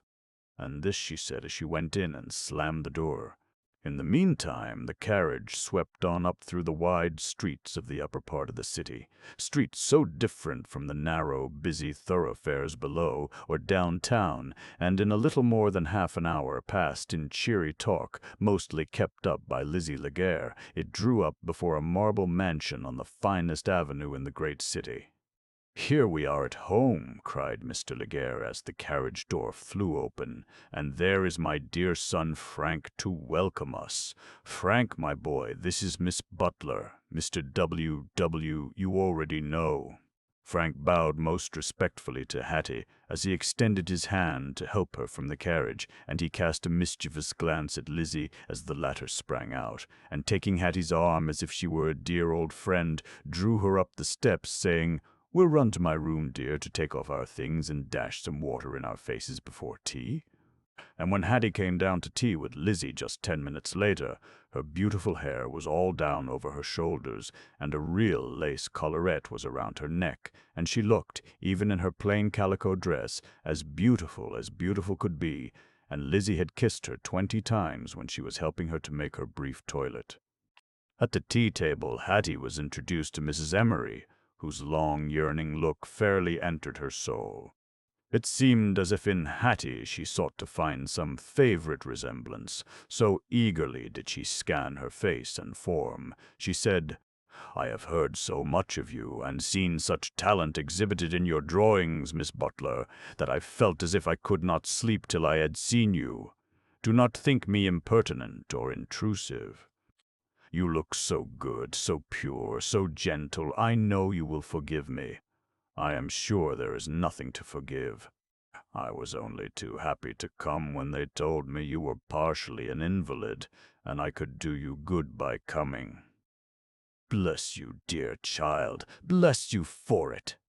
After tea we will look at your drawings. There is one especially I wish to know all about." Nothing more of any special interest was said until tea was over, and then they all adjourned to the library to look over the drawings. "Whose picture is this? Or is it a fancy sketch instead of a portrait?" asked Mrs. Emery of Hattie, laying her finger on the head of a young girl that was spoken of before in this story. "That? Why, it is the portrait of little Jessie Albemarle," said Hattie. A deathly pallor came quicker than thought over Mrs. Emery's face. She gasped out, "Jessie Albemarle!" and fainted. Chapter 22. The Ride Home. A scream of terror broke from Lizzie's lips when she saw her aunt fall back fainting, but she did not know the cause.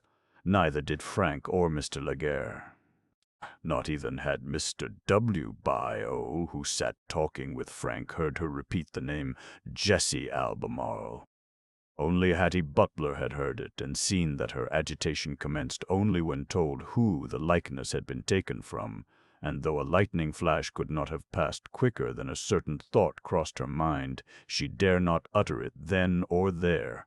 "Quick, some water!" she cried, retaining her presence of mind perfectly, as she held the head of the swooning lady on her bosom, "and some cologne, hartshorn, anything pungent." "She is fainted. Frank, run for our family doctor, quick. He lives but a block away." "Go yourself.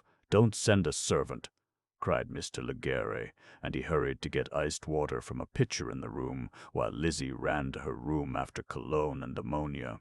But the swoon seemed so death-like that Hattie was alarmed. She began to fear that it was death. She forced a little water between the white lips and bathed the good lady's temples with cologne, while by her directions Lizzie put ammonia on her handkerchief and held it under her nostrils. When the doctor arrived, in less than 10 minutes, these active efforts had barely produced a tremulous sign of life. "Let her be conveyed instantly to bed," was the doctor's first order. "It is one of her old nervous spasms, and they grow dangerous. She must remain perfectly quiet, free from all excitement, when she is restored to consciousness. She will soon come to. The color is coming back to her cheeks." Mrs. Emery was carried to a chamber on the same floor, and Lizzie and Hattie prepared her for rest, not allowing a servant to come near. And then Hattie, fearing she would be questioned by the invalid before others, when it might not really be the wish of Mrs. Emery, expressed a wish to go home, saying she would come again should Mrs. Emery desire it. She would not reach her boarding-house, as it was, much before 10 o'clock. "You'll come to see me again, will you not, dear? For I do love you so," said Lizzie when Mr. Laguerre ordered his carriage to the door to take Hattie to her boarding-house. "Yes, I hope so," I wish I had a fit place to receive your visits in, but I fear you would be ashamed of me in my little bedroom. No, no, now that I know you, I wouldn't be ashamed of you anywhere. I'll go to the bindery to see you if Mr. W.I.S. will permit visitors there." And Lizzie looked appealingly at him. "I surely shall ever be glad to see you at the bindery, and Miss Hattie will not be chided for any time she spends with you, either here or there, nor will her salary be lessened." "Oh, you good soul." "Frank always said you were one of nature's noblemen," cried the impulsive girl. "I thank Frank for his good words," said Mr. W.O., laughing yet blushing at the same time. The doctor came down just before Hattie started and said Mrs. Emery was better, but very weak. She begged that Miss Butler would come and see her on the afternoon of tomorrow, when she hoped she would be, well, at least able to sit up and receive her. She was much afflicted with the palpitation of the heart, and this now followed her fainting spell. Hattie, told by Mr. W. that she could have all the time she wished, sent word to Mrs. Emery that she would come, and now, escorted by Frank, Lizzie, and their father, she went down to the carriage. Mr. W.Y. accompanied, for he was to see her safely to her boarding-house, and then ride home in the carriage. A kind good night from all of the Lagares went with the poor working girl, and it seemed as if they really regarded her visit as a favor, though through the sudden illness of Mrs. Emery it had turned out sadly. Mr. W.Y. was silent and thoughtful during the brief time taken by the swift horses to draw the carriage to Miss Scrimp's door. Without a doubt his mind was upon the letter then in Hattie's pocket, and what might be her answer.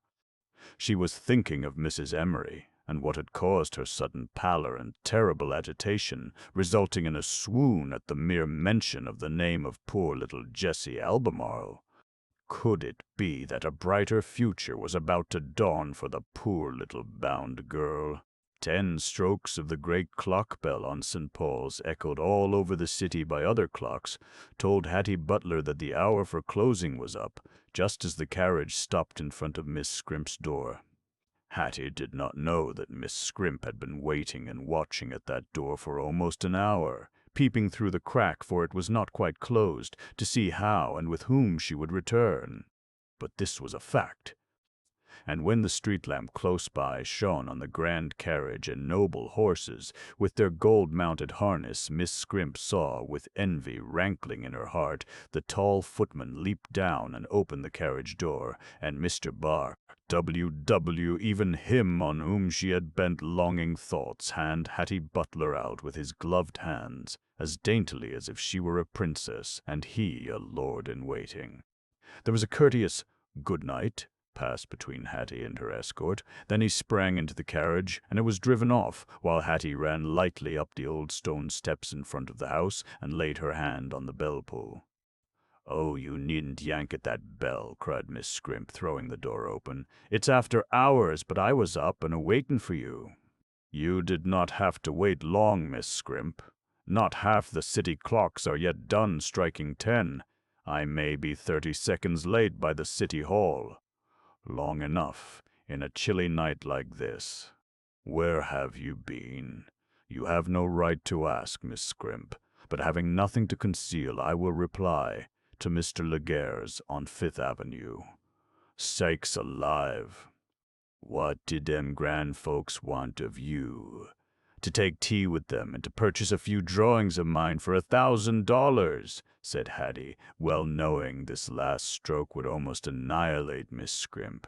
Sakes alive, you're joking, screamed Miss Scrimp, snatching up the hand lamp she had left on the hall table. Does that look like a joke? Asked Hattie, and she placed the $1,000 check which Mr. Laguerre had handed to her after tea, right under Miss Scrimp's cross eyes. Mercy on me. You'll never go the bindery no more, will you? Yes, I shall go there to my work in the morning, just as I always do, said Hattie, and she was off upstairs before Miss Scrimp could ask another question. Well, well, wonders will never stop a-comin', ejaculated Miss Scrimp. If I hadn't seen her go in the carriage and come in the carriage and seen Mr. W. help her out, I wouldn't have believed my eyes. $1,000. In a real check, too. I knew it soon as I saw it. Aren't I dreamin'? She actually bit her finger to see if she was awake or not. Then she sighed. It's luck. Some people are always having luck, she said. Here have I been a-makin' and a-savin', a-scrimpin' and a-studyin' all the time for 40 years or more, and I haven't had a bit o' luck. It's all been hard, stupid work. And that baby-faced thing will jump right into a fortune, I'll bet, and like as not marry that handsome bookbindery man right before my face and eyes. Sakes alive! It chokes me to think of it. If I wasn't afraid of what might happen, I'd spoil her beauty for her. I'd put arsenic into her tea or poison her some way. She a-riding around with my man, that ought to be in a carriage, while I stand here a-shivering like a thief in a corner a-waiting for her. But I mustn't make her mad. She has got $1,000, and I'll raise on her board and make her come down too. She can afford it, and she shall. Miss Scrimp said this vehemently and then shuffled upstairs to her own room. Chapter 23. The offer refused. All was still in the house when Hattie climbed up those long and dreary stairs, for tired working girls go to sleep early and sleep soundly. They know the day must not dawn on their closed eyes, but they must be up, wash, eat, and off to labor before the sun from its eastern uplift gilds the city spires. Hattie entered her room, set her lamp alight, took off her things, and sat down by her bedside to think. She took the letter from her pocket which Mr. W. Fires had given her at the bindery, and put it down on the table, unopened, and there it lay for full a quarter of an hour while she was lost in her meditation. And yet men say a woman is made up of curiosity, and that is all men know about it. They can say so, but it doesn't make it so. At last she took up the letter, looked again at her name written in a bold, handsome hand on a business envelope of the firm, and then she broke the seal. The color came and went in her face, showing surprise, agitation, and even pain while she read it. That we may understand her feelings, it may be as well to give the letter place here. It ran thus: Miss Hattie, I feel embarrassed, hardly knowing how to frame words to express a desire, a hope, and a fear. The desire is, in all sincerity, honor, truth, and tenderness, to possess you as my wife, the holiest relationship known on earth. The hope is that you will listen to and reciprocate a love which I believe to be pure and unselfish, a love based on your merits rather than your transcendent beauty, a love which, though fervent, will be, I am sure, lasting as my life. A fear that I am not worthy of the boon I ask, your love and hand. Or, alas for me if it prove so, that young as you are, someone else has already gained the heart which I would give worlds were they mine, to claim as my own, all my own. Can you respond favorably to this petition? I ask no speedy answer. I will press no unwelcome suit. Come and go as you always do, bringing brightness when I see you, leaving a void in my eyes, but not in my heart as you pass out, and when you feel that you can answer me, do so, confident that I shall ever love you. I shall never presume to press one word on your ear which shall bring a frown on the face so dear to me. God bless you, Miss Hattie, and may he turn your heart to thoughts of your sincere friend, E.W.W. For a love letter it was a model. I say so, and I ought to know, for, young as I am, I've got a waste-basket half full of them. Tears started in Hattie's eyes as she carefully refolded the letter and restored it to the envelope. "He is a true and a noble man," she said, "a gentleman in every sense. But I cannot return his love. How can I say so and not wound his generous and sensitive nature? I must think of it. I must ask advice and aid from that unfailing source which never will bid me do wrong." And the pure, sweet girl knelt by her humble bed in silent prayer. Then she arose, her heart lighter, her eyes bright with new inspiration. She drew up to her table, opened a small portable writing desk, and rapidly wrote these words: M.R. W. Esteemed and valued friend.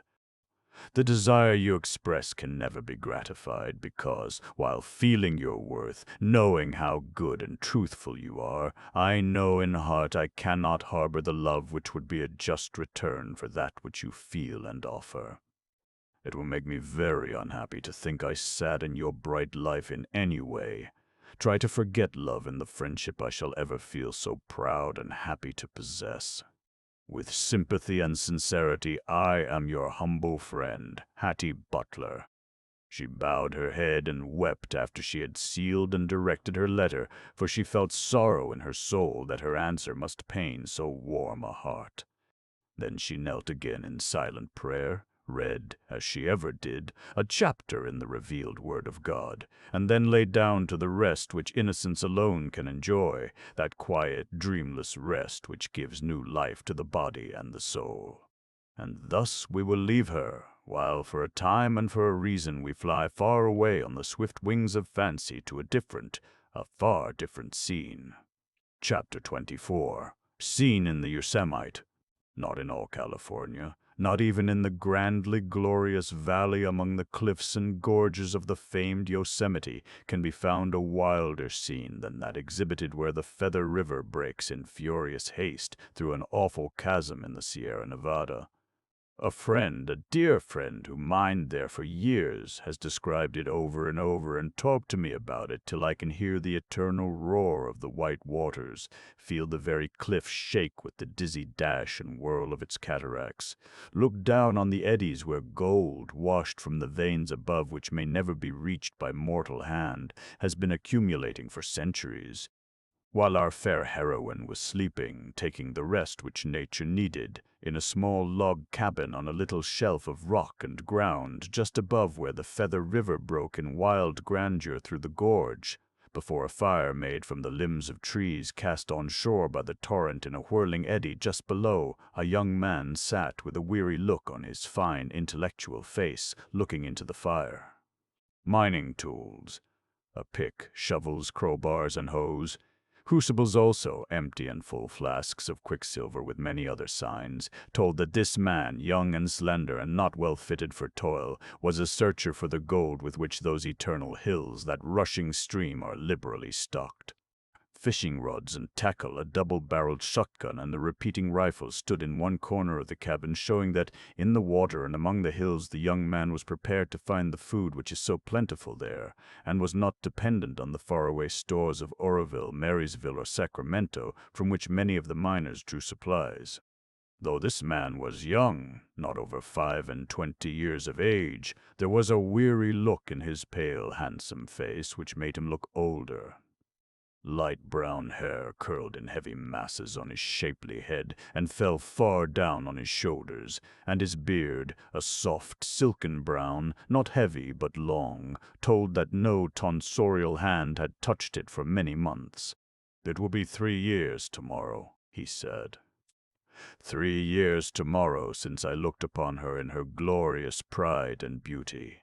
3 years tomorrow since the hour when, madly disgraced by my own folly and the wild passion for strong drink, which has ruined millions of better men than I stood before her to hear my sentence, to be told to go from her presence and never to return till she recalled me, which she would only do when she knew I had forever conquered an appetite that had debased my manhood and froze all the love she had given me. A love, oh, so precious, so priceless, so pure. Wild with rage and disappointment, I tore myself away and fled with the adventurous throng to this El Dorado. But I dared not stay where men were and strong drink abounded. I wandered on and on until I could go no farther, and here, the highest claim upon this mad river, I fixed my home. Here have I toiled month after month, year after year, increasing my golden store slowly and surely, but, best of all, conquering that base appetite which lost heaven on earth for me when its gates were wide open. No beverage but that sparkling drink which the hand of the Father gives to man for his good has passed my lips for these 3 long years. Water, blessed water, has strengthened my brain and given health to my body. And now, confident in myself, I would go back and redeem my errors, go back to claim the hand which had long, long ago been mine but for mine own sin. Why will she not bid me come? I have written 3 times, and have told her I am free from the chains of the demon now, that I have wealth enough to satisfy all reasonable desire, and she has only written, "It is not time." Perhaps you do not yet know yourself.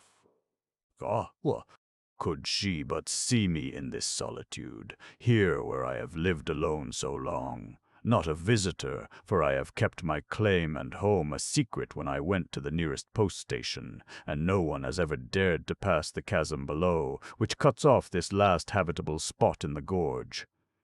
They have not learned my secret, or they might come, for the greed for gold makes men dare all dangers. The sketch I sent her she received. Here is the single line she sent in answer. "The picture of your home is here. God help the lone one to keep his promises." And the young man wept over the letters he held in his hand. At last he aroused himself. "Once more I will write to her," he said.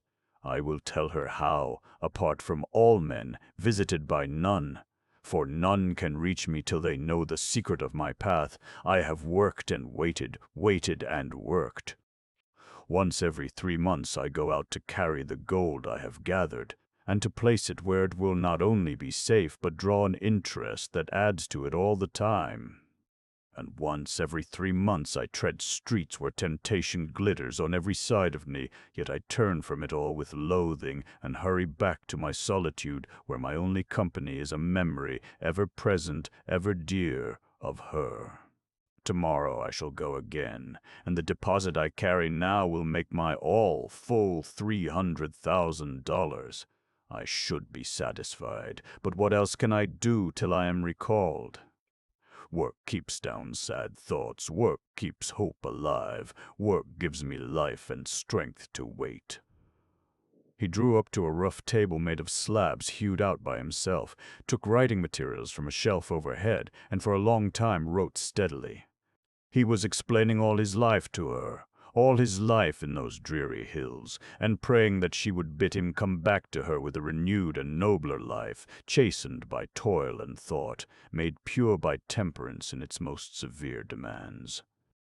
At last his letter was finished, folded, enveloped, and then he drew from his finger a massive ring with a sapphire in the set.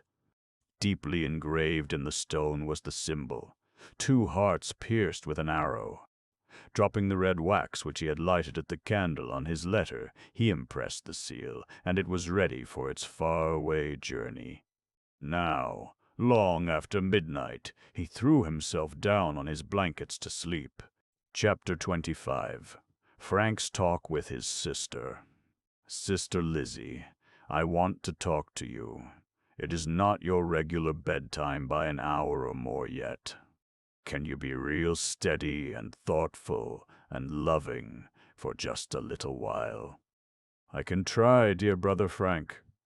"If I fail, why scold me," said sweet Lizzie Legare as she went arm in arm with her brother back into the house, after having seen Hattie and Mr. W.I.W. off in the carriage. "Well, we will go to your boudoir, Lizzie. I want to see you alone and to ask your advice." So they went to the little gem of a room, carpeted in velvet with flowers in every corner, curtains of lace, chairs, ottomans, and a tete-a-tete all covered with damask silk, and there they sat down, and Frank commenced with a sigh, a long and heavy sigh, and such a woe-begone look that Lizzie demurely asked, "Are you sick, dear brother?" "No, but I'm worse off, Lizzie." "I'm in love." "So am I." I'm in love with Hattie Butler. There now, so am I. There now." And Lizzie laughed till tears ran from her eyes, for she had imitated his desperate "there now" like an echo. "It isn't anything to laugh at. I never was more serious in my life," he said rather tartly, for he thought she was making fun of him. "Well, brother, you know I must either laugh or cry all the time.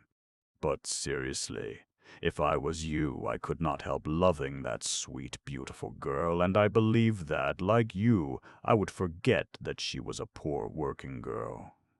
But, brother, what would the fellows in your club, the fast, nobby fellows you are always talking to me about, say if you married a shop girl?" Frank answered with a shiver. Not a word did he speak, but he kept up a terrible thinking, and Lizzie sat still and watched him. At last he sprang to his feet. "The fellows in the club can go to Halifax or anywhere else they want to. If she'll have me and father will consent, I'll marry her inside of a week. Inside of a church would be better, brother dear. But those two provisos were well put in, the first especially.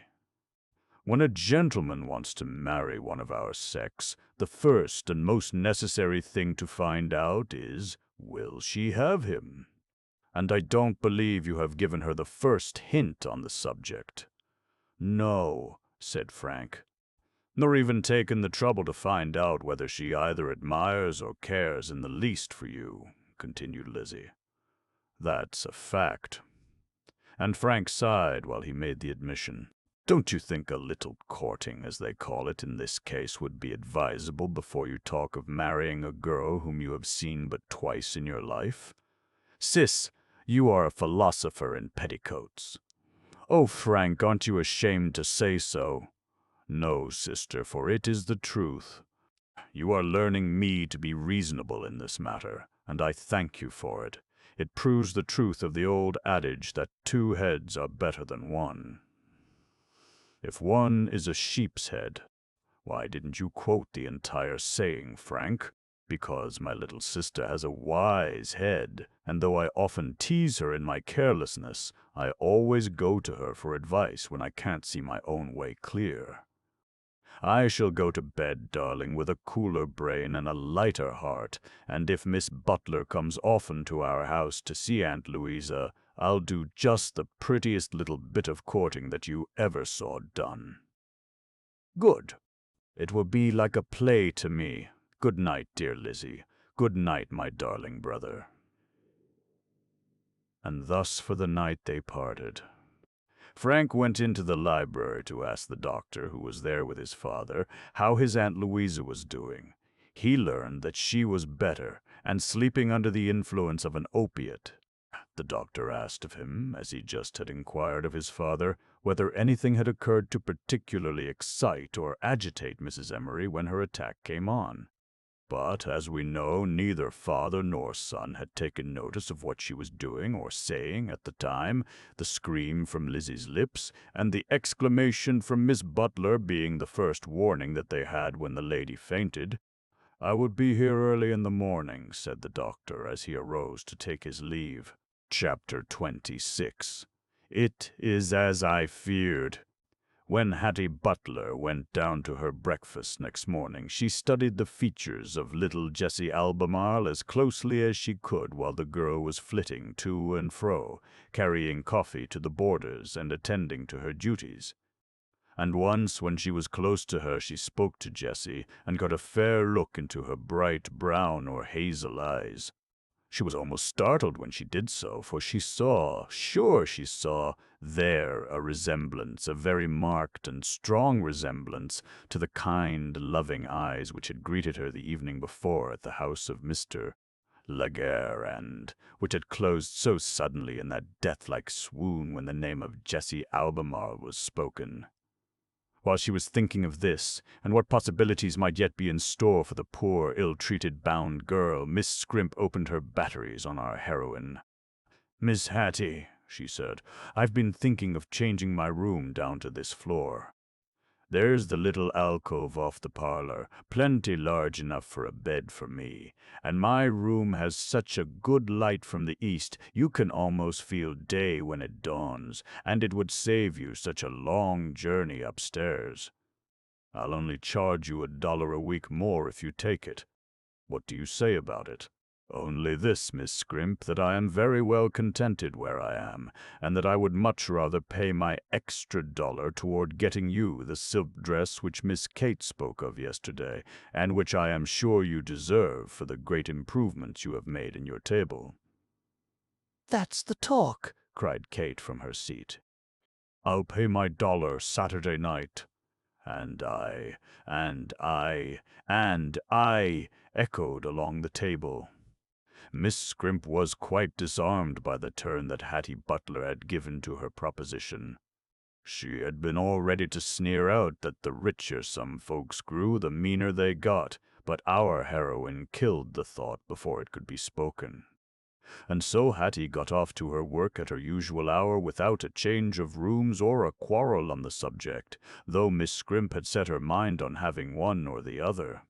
The letter she had written in reply to Mr. W.A. High, his own enclosed in the same envelope to show him that she would never keep such a missive for others to see, even by chance, as she explained in a few well-chosen words on the back of it, was in her pocket, and she had made up her mind to give it to him, unseen in his office when she could make some excuse for going there. She arrived at the bindery at her usual hour, and went at once to her table, hardly daring to look around, lest he should cast his inquiring gaze upon her. She had left work unfinished there the night before, and with a feeling of relief that she had not seen him when coming in, for Mr. W. had, with manly delicacy, kept back. She went to work. A step startled her soon after, and a flush was on her face as it came near her, but the good-natured voice of Mr. Jones, the foreman, reassured her, and she answered a question of his in regard to the title on some finished work, promptly and pleasantly. The boss, thus he always alluded to Mr. W., don't look well this morning. He was here very early, stood at the door when I came to unlock it, continued Mr. Jones. I suppose, like most young single men nowadays, he keeps late hours, and they don't agree with him. For my part, home is dear to me with what is in it, the blessed wife and baby, so my hours are regular, my sleep sound, and my appetite just what it ought to be. Having thus relieved his mind, Mr. Jones went on about his business, little thinking that Hattie Butler knew better than he why Mr. W. Dodd did not look well that morning. For anxiety and suspense are death to sleep. And Hattie thought sorrowfully, if suspense made him feel and look so ill, the keen arrow of hopeless disappointment might work even a greater change in his usually cheerful and happy face. Therefore she dreaded to hand to him the letter containing her decision, while she knew that the sooner it was in his hands, the better it would be for both of them. Several times she looked around to see if he was making his usual morning tour through the shop, but she did not see him. In fact, it was almost noon when she saw him come out of his office and go around among the work-people. And she saw at a glance that, as Mr. Jones had said, he looked pale and low-spirited. Feeling sure that he would come to her table before long, Hattie took the letter addressed to him from her pocket and laid it upon the corner of the table where his eye would be sure to fall upon it. And then, with more tremor than she liked, but which she could not for her life restrain, she went on with her task. It lacked but a little of the noon hour when she heard his well-known step close to her table, and she trembled when she replied to his kind salutation. "Good morning, Miss Hattie." At that instant his eye caught sight of the letter, and his face flushed as he said in a low tone, "Heaven bless you for this quick reply," snatched it up, thrust it inside his vest over his beating heart, and went as fast as he could go to his office. Hattie never was so glad to hear the signal to knock off work for dinner as she was then, for she could not keep her eyes on her work. She was thinking how he must feel when he read her letter, for she had known what love was, and what disappointment was too, and she pitied him from the inmost depth of her woman's heart. And he? Locking himself in his private office, he quickly opened the letter on which he felt all his future life depended. With pallor on his face, he read those words, written so kindly yet blasting the brightest hope he had ever cherished. "It is even as I feared," he murmured. The flush in her face when I returned that sketch, which she said had been sent to her by a dear friend, should have told me not to hope had I not been too blind. The occupant of that wild mountain home, he who is pictured as kneeling there above that rushing river, is the happy man, and I have nothing on earth to hope for. He folded her letter in his own, pressed it to his lips, and placed it in an inner pocket over his heart. And he sat there, silent and still, while tears came in his blue eyes, and yet he made no complaint. To him she was an angel, but, alas, not his angel. He appreciated her delicacy and her noble sense of honor in returning his letter, and he felt the full value of the friendship she offered.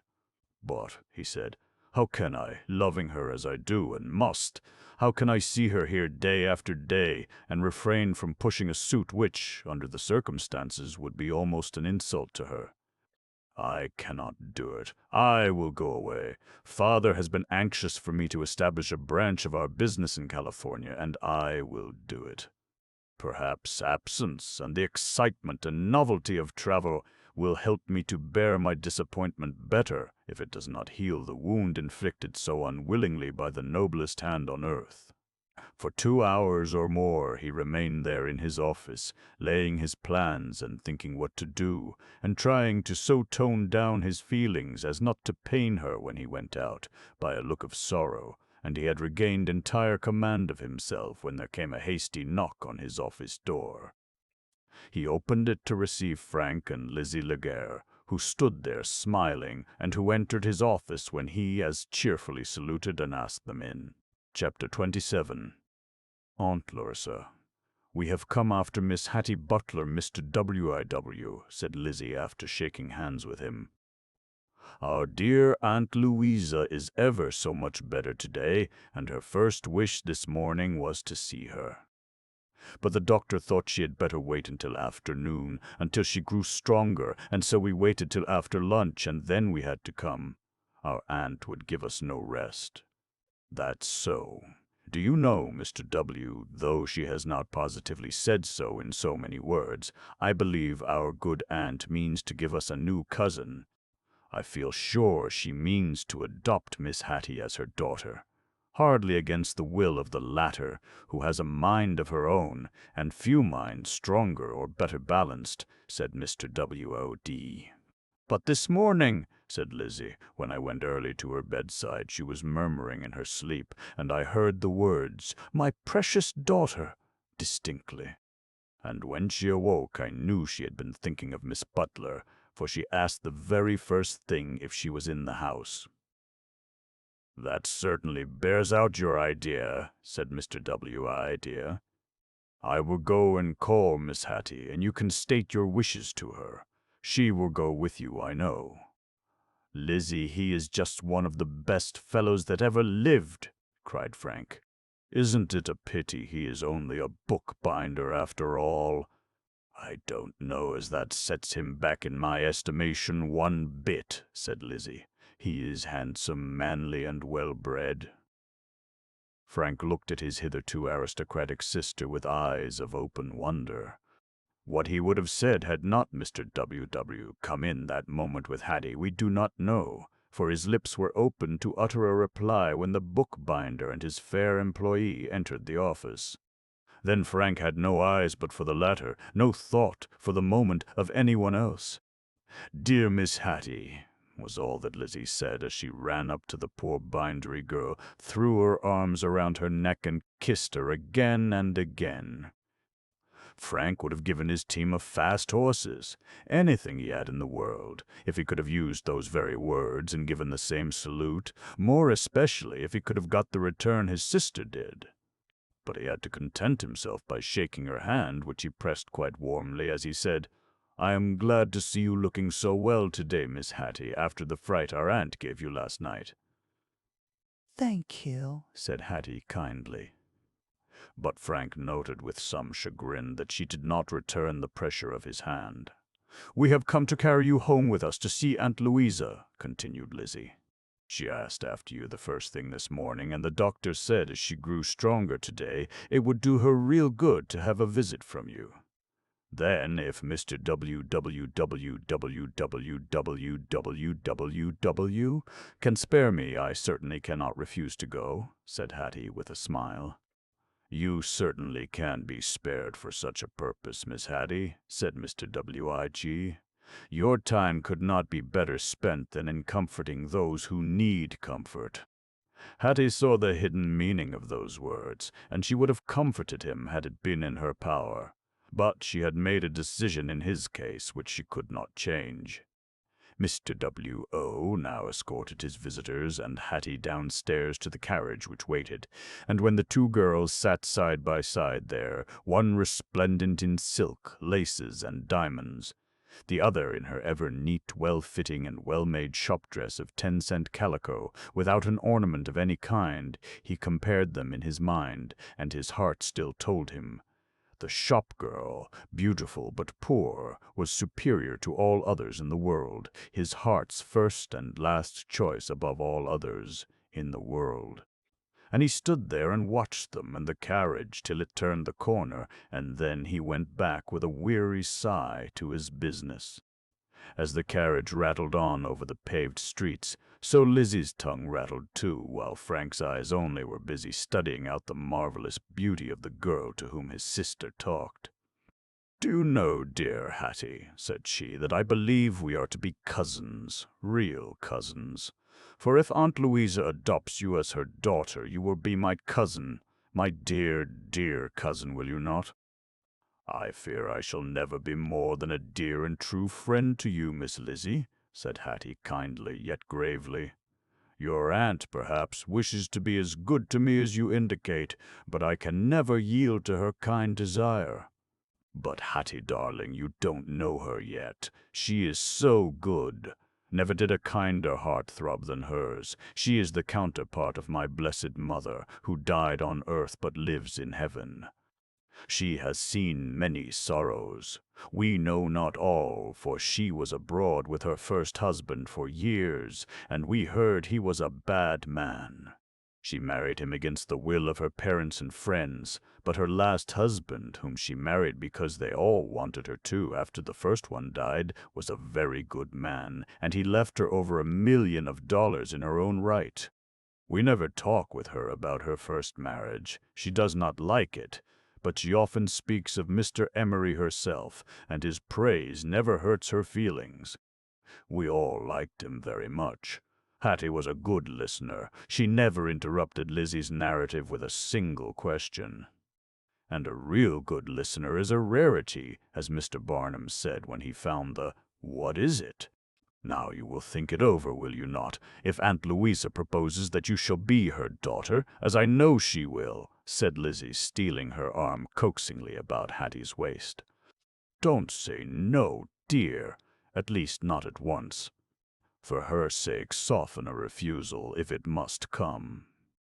I will do everything I can in honor and justice to myself to make your good dear aunt happy, said Hattie. You darling. I knew you would.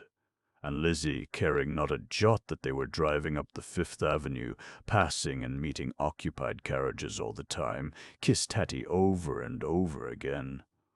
And poor Frank sat there and saw their red lips meet, and he wished he could be Lizzie, if only for a minute. But the sweetest moments must have their end. The carriage drew up before the Laguerre mansion, and its occupants were soon within its stately walls. Mr. Laguerre met them at the door. "This kindness is truly gratifying, Miss Butler," said he to our heroine. "My sister is yet quite nervous, but the doctor is confident your visit will be a benefit to her. She is anxious to see you. I left her but a moment ago, and she sent me from her chamber to see if you had come.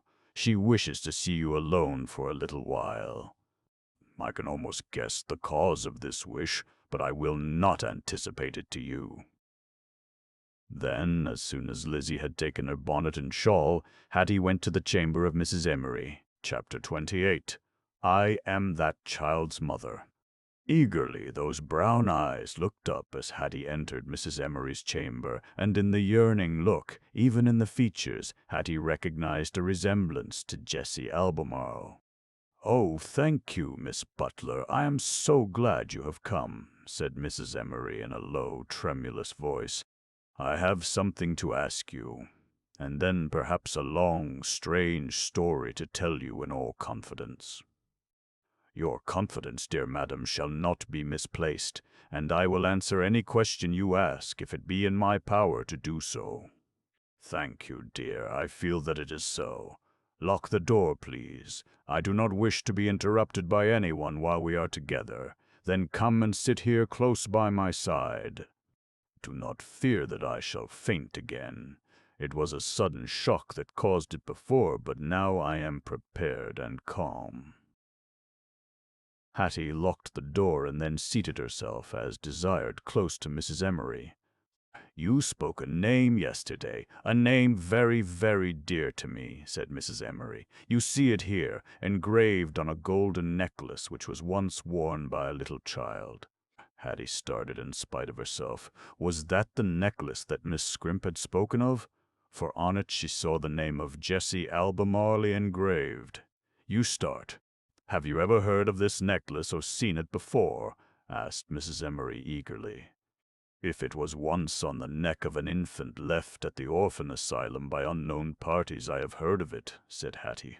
"It was. Now tell me. Oh, tell me quick if you know." "Is that child yet living?" "She is, dear lady." Where? Tell me, I implore you. I am that child's mother." "I have thought so ever since I met you, dear lady," said Hattie.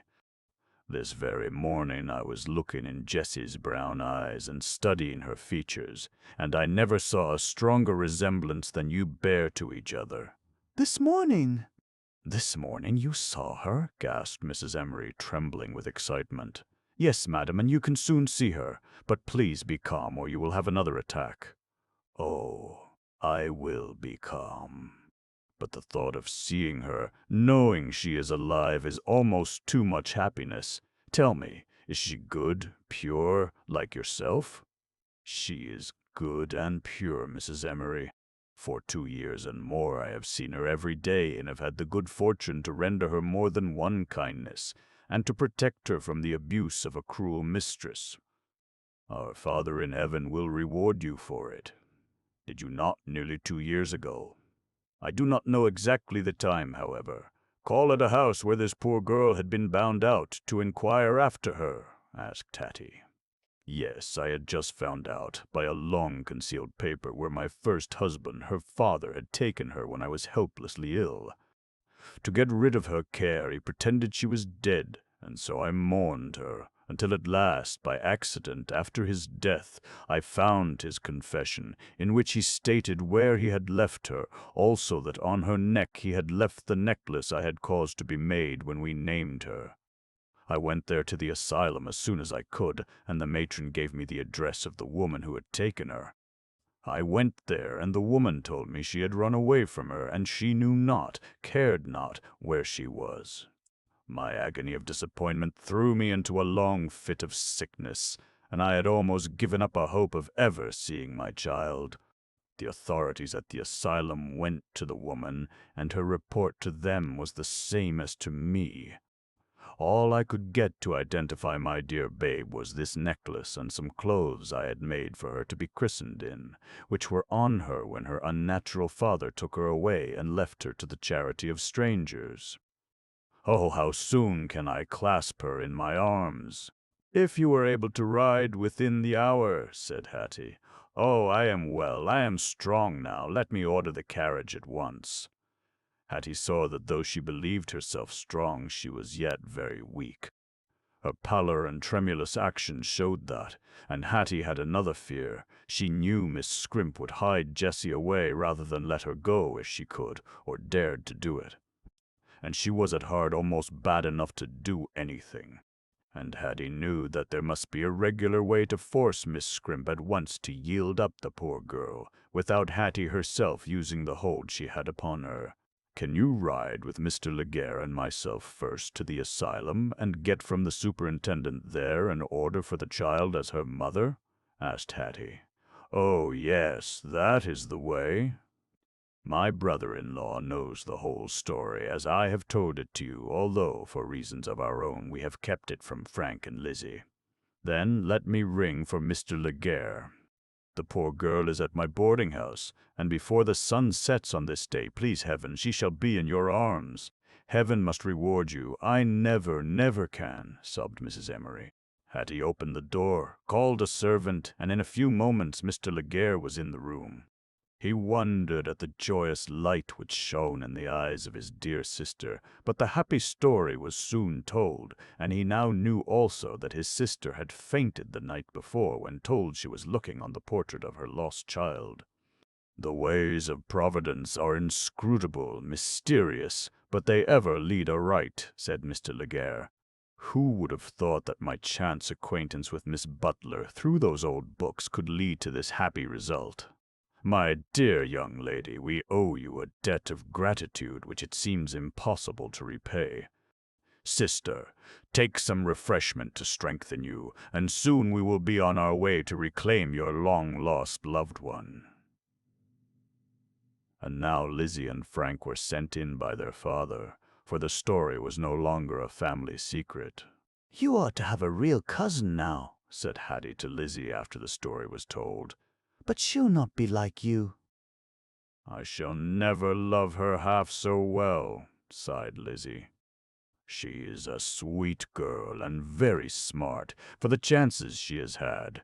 It will take but a little while, with good teachers, to make her one to be really proud of." Mr. Laguerre and Mrs. Emery were now ready, and with Hattie they went out to the carriage. It was astonishing to see the change in the lately invalid lady. New hope, new joys, new life beamed in her eyes. Her very step was elastic and happy. "This is better than medicine. We'll have to discharge the doctor and keep you with us," said Mr. Laguerre to Hattie as the carriage dashed away to its destination. "We will keep her," said Mrs. Emery. "I had intended to adopt her in place of my lost child, and now I will have 2 daughters instead of 1. Tears arose in Hattie's eyes, but she made no reply then. Chapter 29. Reunited. Miss Scrimp was in her dining room, looking to the layout of the table for the boarders when they came to supper, which would be in an hour or thereabout. Little Jessie, ever neat as far as she could be in her person, now looked really pretty, for her new 8-cent calico dress, though bought at a slop shop, fitted her slight and childish form perfectly, and she had combed out her dark curling hair until it looked like flosses of raven silk. The very pallor of her little face made her dark, mournful eyes more beautiful. The girl was setting the table, assisted a little now and then by Biddy Lanigan, who cut the bread and meat, and Miss Scrimp was superintending it all when she heard a carriage rattle up to the door, and a moment later heard the doorbell ring. Miss Scrimp had not yet changed her dress for evening, or put on her false curls. She thought Mr. W. might be in that carriage as he had been before when a carriage stopped with Hattie, and to be seen by him without her curls would never do. So she said to Jessie, "Run to the door and see who is there while I run upstairs and change my dress. If it is anybody to see me, ask 'em right into the parlor and light the gas there, for 'twill soon be dark enough to need it, and I look my best in gaslight." Jessie opened the door, and a glad cry broke from her lips when she saw Hattie standing there, and though 2 ladies and an elderly gentleman stood on the steps also, she paid no heed to them, but cried out, "Oh dear, good Miss Hattie, is it you? See my new dress. It is the Miss Scrimp. I'm to take 'em right into the parlor and light up the gas. She has gone upstairs to fix up. We'll go into the parlor, dear. There are those with me who wish to see Miss Scrimp, and you too." "Run and light the gas." Jessie ran in, and Mrs. Emery, grasping Hattie's arm, gasped out, You need not tell me who she is. My heart spoke the instant I saw her. It is my child, my blessed child. Be calm. Come in the parlor, dear madam, and let me break it to Jessie, or the poor girl will almost die in her joy. She has had a hard life here. She looks scarcely 14, yet she is 2 years older. That is true, said the matron of the asylum. We have the date of her coming registered. The three ladies and Mr. Legare entered the parlor just as the blaze of the gas in 3-bracket jets came flashing out. Jessie turned, and Hattie said as she stood there with a wondering look in her face, "Jessie, do you want to be very, very happy? I have brought a lady here who will love you so much if you will only let her." Jessie looked at Hattie, then at Mrs. Emery, whose eyes began to fill, and, with a wild cry, sprang halfway toward the latter. "Oh, Miss Hattie," she cried, "tell me, isn't this the mother, the dear mother I've dreamed about so long, so long? It is, it is." "Jessie, my child, my love, come to my arms," cried Mrs. Emery, tears of joy rushing in a flood from her eyes. In a second, mother and daughter sobbed in each other's arms. Mr. Legare wept too, and even the matron of the asylum, hardened to many a scene like this, stood with her handkerchief to her eyes. Hattie alone, hearing a shuffling and well-known step coming down the stairs, kept her composure, for she knew she would need it all. "Sakes alive! What's going on here?" "Who is that's a-cryin' over my bound girl?" cried Miss Scrimp, addressing Hattie, the only one who confronted her. "Hush, woman! This scene is too sacred for you to intrude upon," said Hattie sternly. There a mother, a loving mother, weeps in joy over her long-lost child, restored at last by the blessing of God to her bosom. "Her child? Why, it's Jess, my bound girl," sneered Miss Scrimp. "Woman, she is your bound girl no longer," said the matron of the asylum. "You deceived us when once before we came here to find her and falsely said she had run away from you. Now we, who have the right, annul the indentures and restore her to her mother." "It shan't be!" screamed Miss Scrimp. "She's mine by law, and I'll have her if I have to call in all the police in the ward. One word more. One single threat, and I will call the police to arrest you, and never pause in my prosecution until you rest inside a prison's bars, there to stay for years, as you deserve." Miss Scrimp shivered from head to foot when she heard those words, for she had for an instant forgotten that she was wholly in the power of Miss Butler.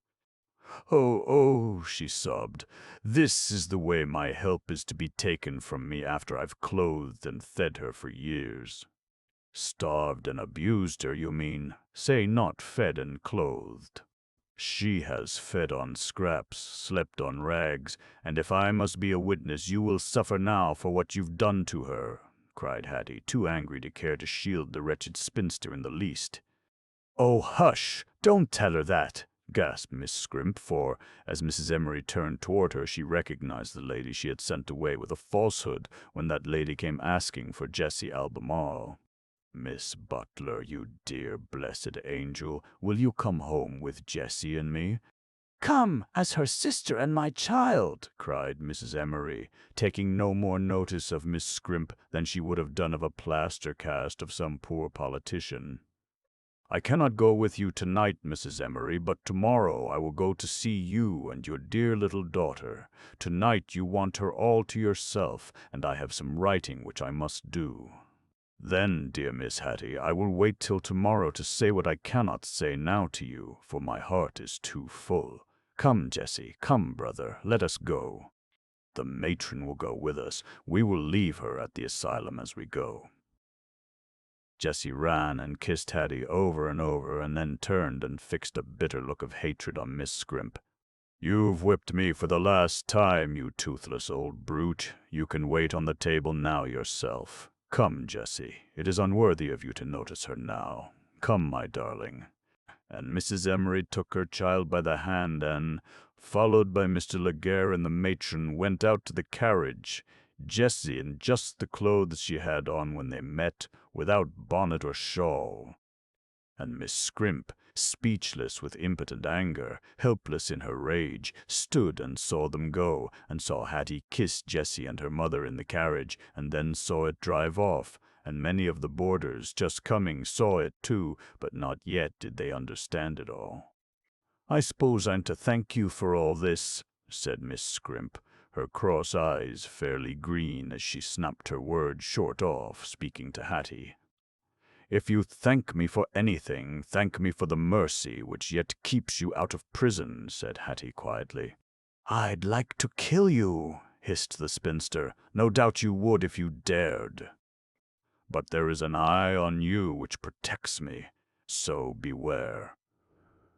Miss Scrimp shivered from head to foot and looked all around her as if she feared the hand of arrest to be laid upon her. Yet Hattie had alluded to that all-seeing eye, which is never closed.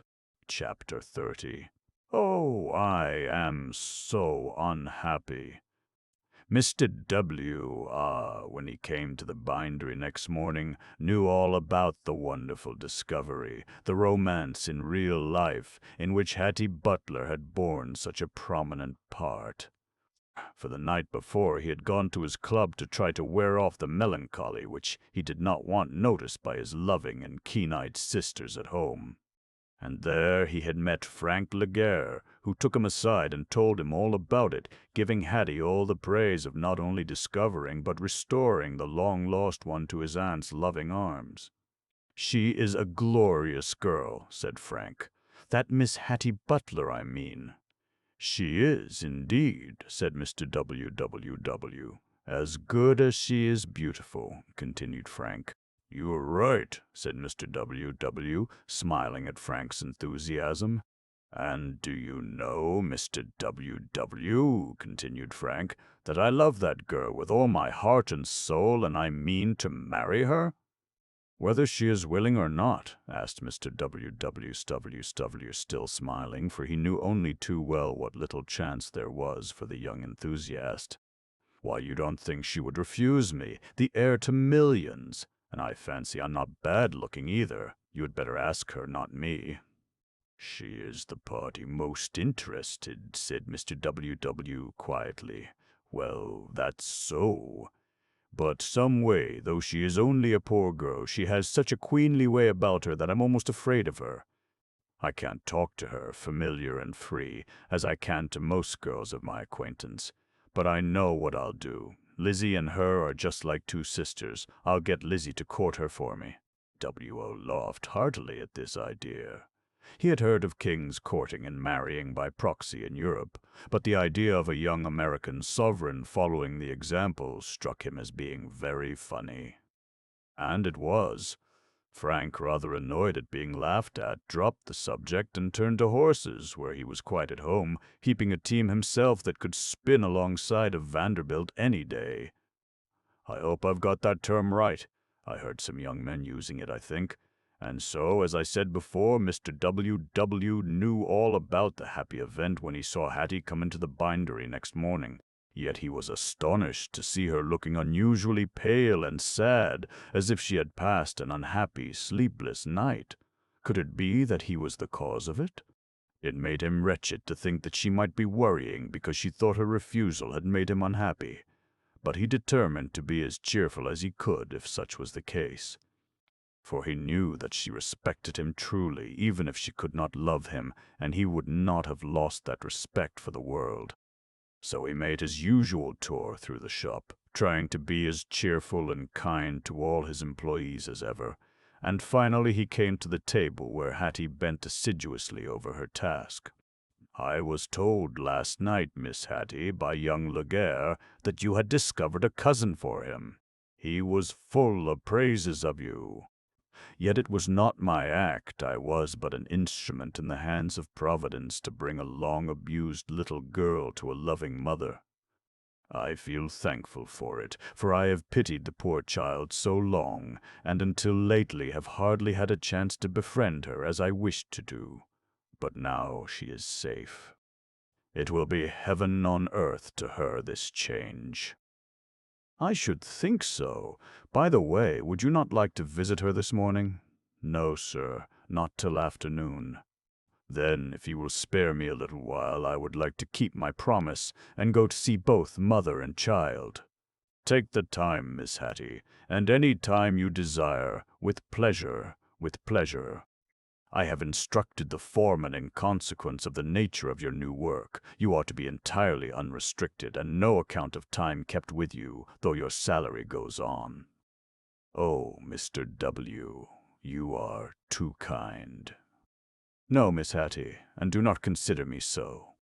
The new duties you perform are more valuable to us than you conceive, so consider that it is the firm, not yourself, under obligation.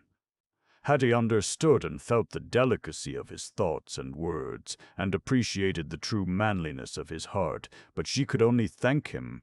All other reward must come from his own consciousness of being kind to her. Some way, during the morning, he had dropped out his idea of going to California to the foreman, and Mr. Jones, who had of late taken to speaking to Hattie much more often than he had formerly, spoke of it when he came to take some work to the sewing bench, which she had collated. "To California, is it not a sudden resolution?" she asked in wonder. "Well, maybe 'tis on his part. His father did talk of sending me there, for he has long wanted to set up a branch bindery to this on the Pacific coast, but I kinda hung back. I love my wife and baby, you see, and I couldn't have afforded to take 'em with me, and as for leaving 'em, I'd rather go down to the paste bench and work for half wages here." Mr. Jones was truly a family man, and it is a pity there are not more family men like him. "When will Mr. W. go?" asked Hattie. "Very soon. As soon as he can get off, he told me this morning, but I don't know as I ought to have spoken of it, for he never cares to have his plans known. But I know when I tell you anything, it will not get blabbed around." "No, I shall not speak of it to others," said Hattie, and now when the foreman went away, she felt more than ever wretched. Was he going to leave his pleasant home, his dear parents and sisters, on her account? Because she had thrown a shadow on his life? She could not bear the thought. She was determined to speak to him. So, taking some work in her hand as if she wished to consult him, she went directly to the office. "Forgive me, Mr. W.," she said, "if I intrude." "But I just learned that you had spoken of going to California. Such is my intention, Miss Hattie." "Oh, Mr. W., am I the cause of this sudden desire to leave your happy home here, your pleasant business? If it is, let me go away. I will never appear in your presence again. Oh, I am so unhappy." And tears fell fast from her dark eyes. "Dear Miss Hattie, please be calm and do not blame yourself, for it is no fault of yours. But, believe me, for the present it will be better for both of us that I go. It will help you to forget my folly, help me to bear my bitter disappointment. I would not have you leave here on any account. So long as you are here, I can hear from you, know you are well, and that will be much happiness to me. Mr. W. R., you are too noble to suffer. Would to heaven I could save you from it. If you do go to California, I will entrust a mission to you which I would not confide to any other man on earth, confident that you will act for me as if you were a dear brother, a true friend, as I feel and know you to be. And in that mission you will discover what I have held as a secret, sacredly, for over 3 years, and it will help you to blame me less for the disappointment under which you suffer. Ah, Miss Hattie, I have not blamed you. I know your reasons are good. Your noble heart could not bid you act in any way but rightly. I will undertake any service that you entrust to me, fulfill your wishes sacredly to the utmost of my power. Thank you, Mr. W. W. A letter which I wrote last night with intent to mail will be confided to your care, and also written directions where to find the person to whom it is addressed, and other matters which I shall ask of you. all of which shall be attended to with faithful diligence, Miss Hattie. And now, please, wash your eyes in the water basin there before going out. I would not have anyone notice you had been weeping.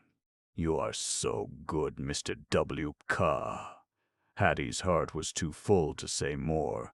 She washed her face in the office basin, and then went out to her table with a lighter heart, bending to her work cheerfully, to do all she could before the carriage came from Mr. Laguerre's to take her to see Jessie Albemarle and her mother. Chapter 31. The New Help. Hattie was bending over an old edition of Don Quixote in Spanish, which had been brought up for binding, almost worn out, the cover gone, and the leaves misplaced, when two hands, soft and small, were placed over her eyes, and a voice, disguised, cried out, "Who am I?" "Lizzie, I knew you by your rings," said Hattie, laughing. "Oh, I stole up so still I thought you'd think it was some bindery girl," said Lizzie, bending over and kissing her friend. "No bindery girl would presume to take liberties with me, dear Lizzie. I never mingle with them, though I always treat them with courtesy when chance throws them in my way. I might have known it, darling Hattie. You are not like them or anyone else that I know. I do believe you are a fine lady, just masquerading at work for a secret cause of your own. Time will tell, Lizzie. Well, I only wish it would be in a hurry about it. But come, dear, I saw Mr. W.I., bless his heart, when I came in, and he said he had already told you to take time to come to our house whenever you wanted to. And dear little Jessie, with dressmakers and milliners all around her, happier than anything else alive, only asks for her dear Miss Hattie to come.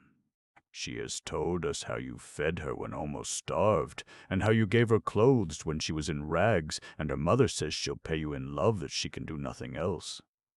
"The love of true friends is very precious," said Hattie. "And we are your true friends, and we will be always," said Lizzie earnestly. "But come, dear Hattie, they will wait for us. Frank is out in the carriage."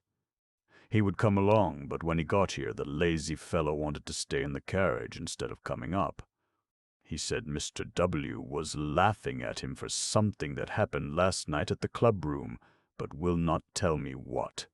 "Most likely your brother was boasting over his new cousin," said Hattie, putting on her things to go. "Yes, he did tell him about her." The two girls now went out, and in a few moments were in the carriage and on their way uptown. They stopped but once. Then it was by order of Frank, who went into a florist's to get 4 large bouquets for those in the carriage and at home. "Oh, my Hattie! My Hattie!" cried Jessie Albemarle when our heroine went into the sitting-room, where, with her mother, and surrounded by busy cutters and sewers, she was being made presentable. And she showered kisses on the only true friend she had known in her many days of sorrow. As lunch had been kept waiting for the arrival of the carriage and its occupants, the family, as Mr. Laguerre jovially termed them all, so as to include Hattie, left the sewers and their work, and adjourned to the dining-room. Jessie, who seemed to come naturally into the ways of a lady, was almost too happy to eat, but Cousin Frank told her she would never grow large, stately, and beautiful like Miss Butler unless she ate heartily. It was a roundabout way to compliment Hattie, but Frank, in his innocence, didn't know how else to do it. Some men are so awkward, you know. "Did Miss Scrimp carry on much after I came away?" asked Jessie. "She commenced it, but I very promptly hushed it. She said she would like to kill me." "And so she would if she dared. But she is an old coward, Miss Hattie. No one but a coward would beat a helpless girl as she used to beat me." "That is true, and were it not for publicity, I would make her suffer for it to the full extent of the law," said Mrs. Emery. "But, Miss Hattie, you ought not to stay another day in that house. Do come here to stay with us. You need never work again. If you will only come and be Jessie's sister, you will overflow the cup of joy already full." "It cannot be at present, Mrs. Emery, though I thank you from my heart." 3 years ago I laid out a certain course for good reasons, which I hope yet to be able to explain to you all, my kind friends, and I cannot change that course until an event, which I hope and pray for, takes place. Then perhaps you will think all the more of me for the course I have taken." "We have no right to ask more, Miss Hattie," said Mr. Laguerre. "I, for one, have every faith in the purity of your motives in all things." Hattie could but be pleased with all these attentions. After lunch, the ladies adjourned to the sitting-room, while Mr. Laguerre went to his library. Frank, with his new ideas of diplomacy, asked Lizzie if she and Miss Hattie wouldn't take just a little dash with him in his phaeton behind his thoroughbreds. Lizzie had been out with him once or twice, been choked with dust or covered with mud, and she felt no desire to try it again. She said she preferred the family coach and steady driving. As Frank would not go alone, he hung about the sitting-room and got well covered with lint while he dodged about among the dry goods. Jessie, who had never possessed a nice dress, was in ecstasy with everything they showed her, and Mrs. Emery had a double joy in seeing her dear child so appreciative of everything done for her. And the girl told such funny stories about Miss Scrimp and Biddy Lanigan, mimicking them so drolly that she brought down the house, as the critics say. Hattie spent a very happy afternoon, dined with the family, and was then sent home in the carriage as usual. It was just supper time at Miss Scrimp's when she got to the boarding-house, but the old spinster was at the door when the carriage stopped, her eyes fairly green with hate and envy. Had not Saturday night been so close at hand and the money for the silk dress expected, there is small room to doubt she would have had a pick at Hattie, in spite of the fear in which she held her.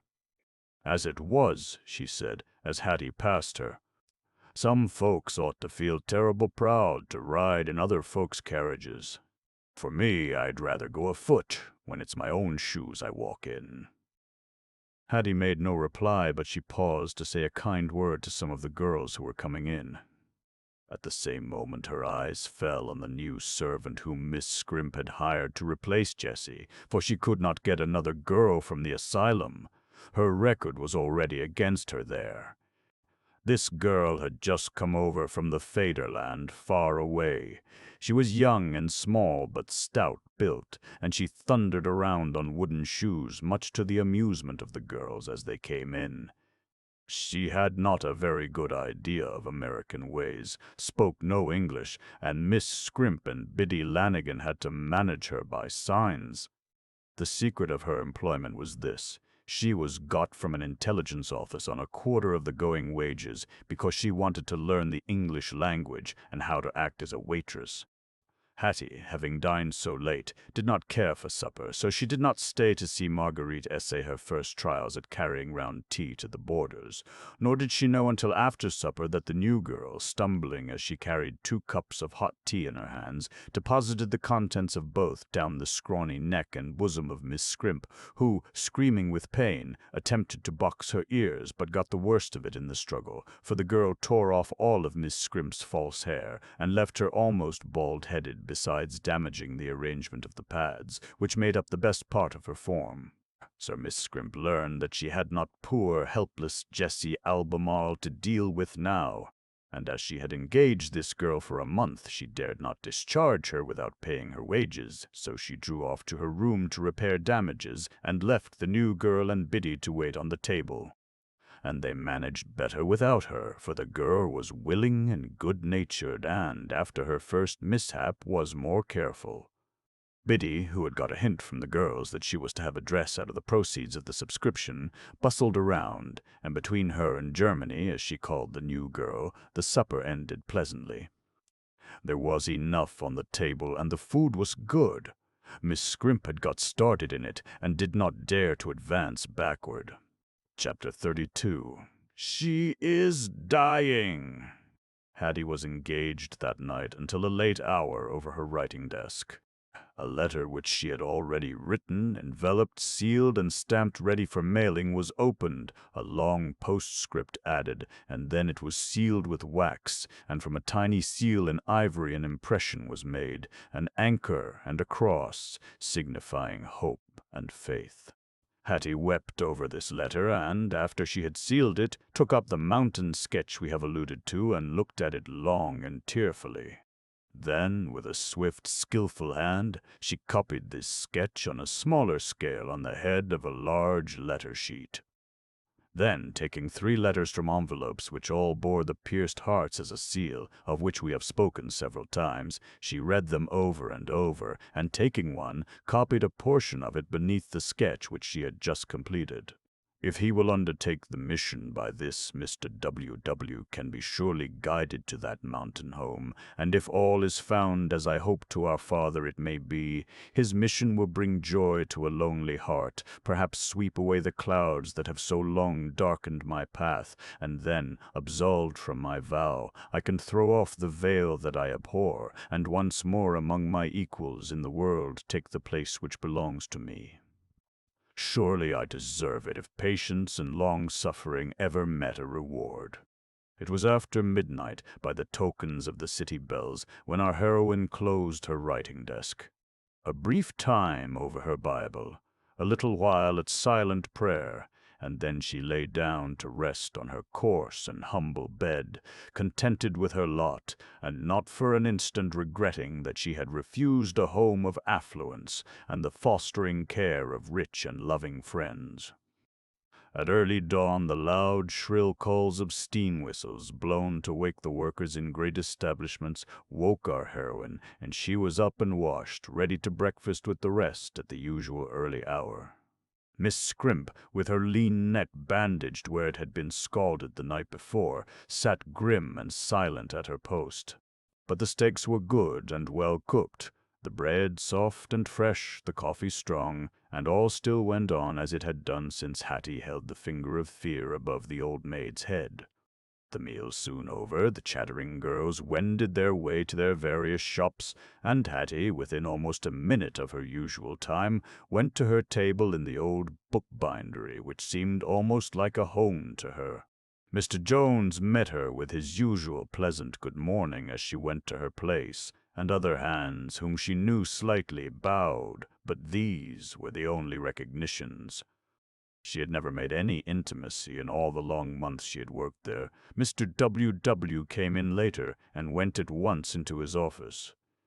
Though Mr. Jones kept the time of every hand, Mr. W. always made out the payroll on the morning of each Saturday, and in the afternoon the hands went into the office as called, one by one, and received their pay. And that had been the custom for the many years that the bindery been kept running. Never, in easy times or hard, had the practice varied. Never had a Saturday's sun set with a single one of their employees unpaid. No wonder that good and steady hands remained there, and the best work in all the great city was the result. Hattie waited until the noonday hour of rest came before disturbing Mr. W. She knew it was his busy day, and she also knew enough to respect it. If others were always as thoughtful, many an employee would be saved the sin of hard thoughts and harsh words. While the people were at their dinners, Hattie took but a little while for her lunch, and with her letters ready, entered the office.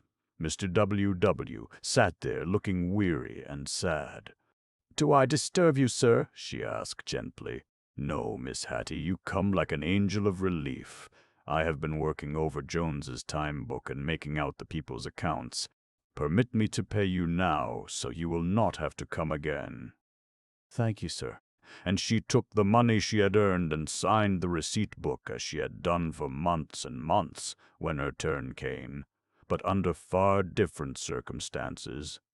After this was done, and he had asked Hattie to sit down, for no one else would be called until the dinner hour was past and the work call sounded, Hattie took the letters from her pocket and opened her business. "You kindly consented to undertake a mission for me, Mr. W. It may be to you a thankless undertaking, Yet, on the contrary, it may be a joyous, gracious work. I have seen so much, suffered so much, that I have little faith in the reformation of man when he has once yielded himself a slave to appetite and forgotten his manhood.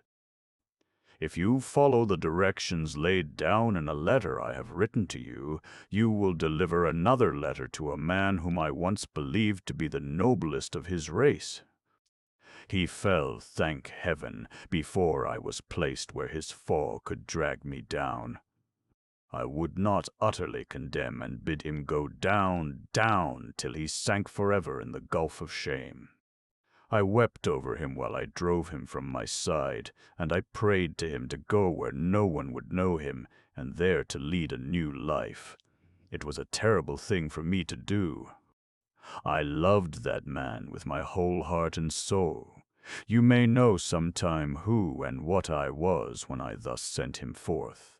Let it suffice that I was not a work girl. He went. I have never seen him since, but at intervals I have heard from him. It was he who sketched the mountain home which you found in my portfolio. He professes to have reformed entirely. He says he is rich. I care not for his gold. But if he is rich in temperance, in virtue, in honor, in manhood restored, and truth redeemed, I will keep the troth once plighted. To you, dear, kind friend, I confide the task of learning, if this be so. I know you will do it without one selfish thought or wish to warp your judgment, and now you see my future is in your hands. Take these letters and the sketch of the spot where he writes he is to be found. There is a secret trail, but the key to find it is in my letter. I accept the mission. Manfully to him and truthfully to you will I carry out your desires. Thank you, Mr. WWWW. Look over my letter and see if it needs any explanation. I will look at the morning paper while you read. She took up the paper while he read the letter. Suddenly he heard a gasping cry from her lips. He looked up. She stood pale and breathless like a statue of despair, with her finger on one of the personal notices in that paper. At a glance, wild and swift, he read these words, Gell. If you yet live, come to your mother quickly. She is dying. Chapter 33. My mother is dying. Great heaven. What is the matter, Miss Hattie? He cried, as he saw her face turn whiter and whiter, and her tall, graceful form totter and reel as if stricken by a fearful blow. My mother is dying, she gasped, and I far away, with forgiveness not passed between us, and she sank shivering into the chair from which she had arisen. And now, in a flash of thought, Mr. W. remembered where he had seen those initials before. They were on the clasp of the portfolio which held her drawings. Undoubtedly they were the initials of her real name, and all this time she had been to him only Hattie Butler. Miss Hattie, how can I assist you? If you desire it, I will escort you anywhere you wish to go, leaving when you desire, waiting for you, and keeping sacredly any secret you may share with me. Oh, Mr. W. Tie-I, you are so good. Do not believe me wicked or reveal it if I tell you that my real name is embraced in those initials, that no wrongdoing of my own caused me to hide it under another, but that I sought to escape persistent annoyance on a subject I may not name now, sought to evade a demand which wealthy and worldly parents made of me. Miss Hattie, I would stake my life on your goodness that every action of your life has been pure and marked by the noblest of purposes. Now tell me what I must or can do for you. Grant me leave to absent myself a little while. It may be 2 or 3 days. It can hardly be less. It may be longer. And while I am gone, please go to Mr. Laguerre's and explain to him and his family that I was called away at almost a moment's notice. I must take the 4 o'clock boat for Boston. I will have time to go to my boarding house, settle my bill, and then I can take a carriage for the boat. May I not escort you there? For both our sakes it will be better not. I will be safe in a carriage and in the open light of day. Do not fear. And, Mr. W.I.W., I will, when I come back, if you are not gone to California, tell you all, I will withhold nothing from so good, so true a friend. I go to the bedside of a dying mother.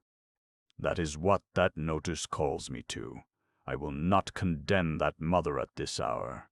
But it was her pride and obstinacy that forced me into a strange city to earn my daily bread.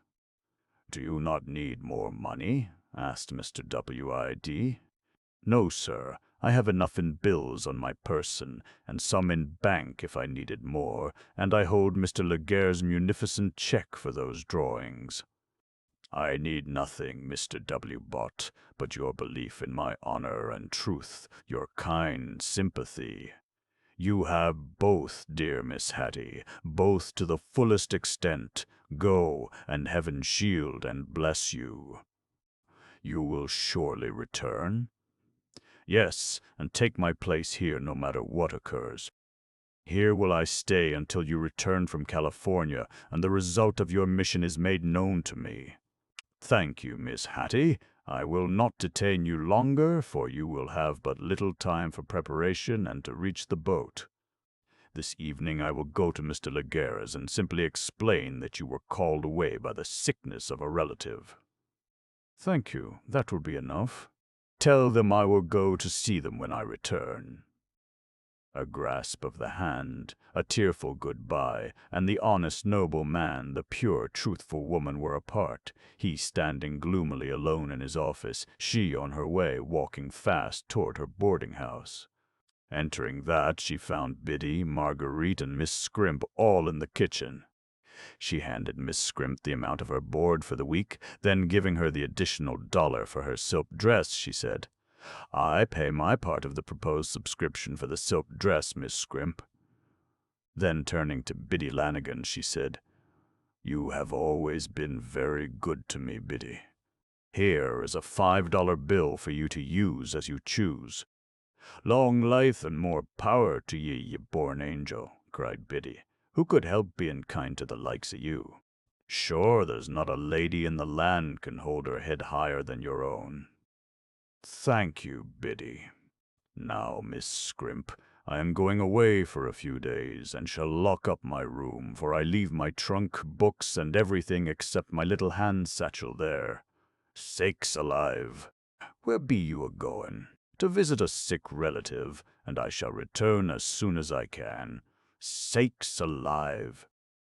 Those were the last words Hattie heard as she turned and hurried to her room.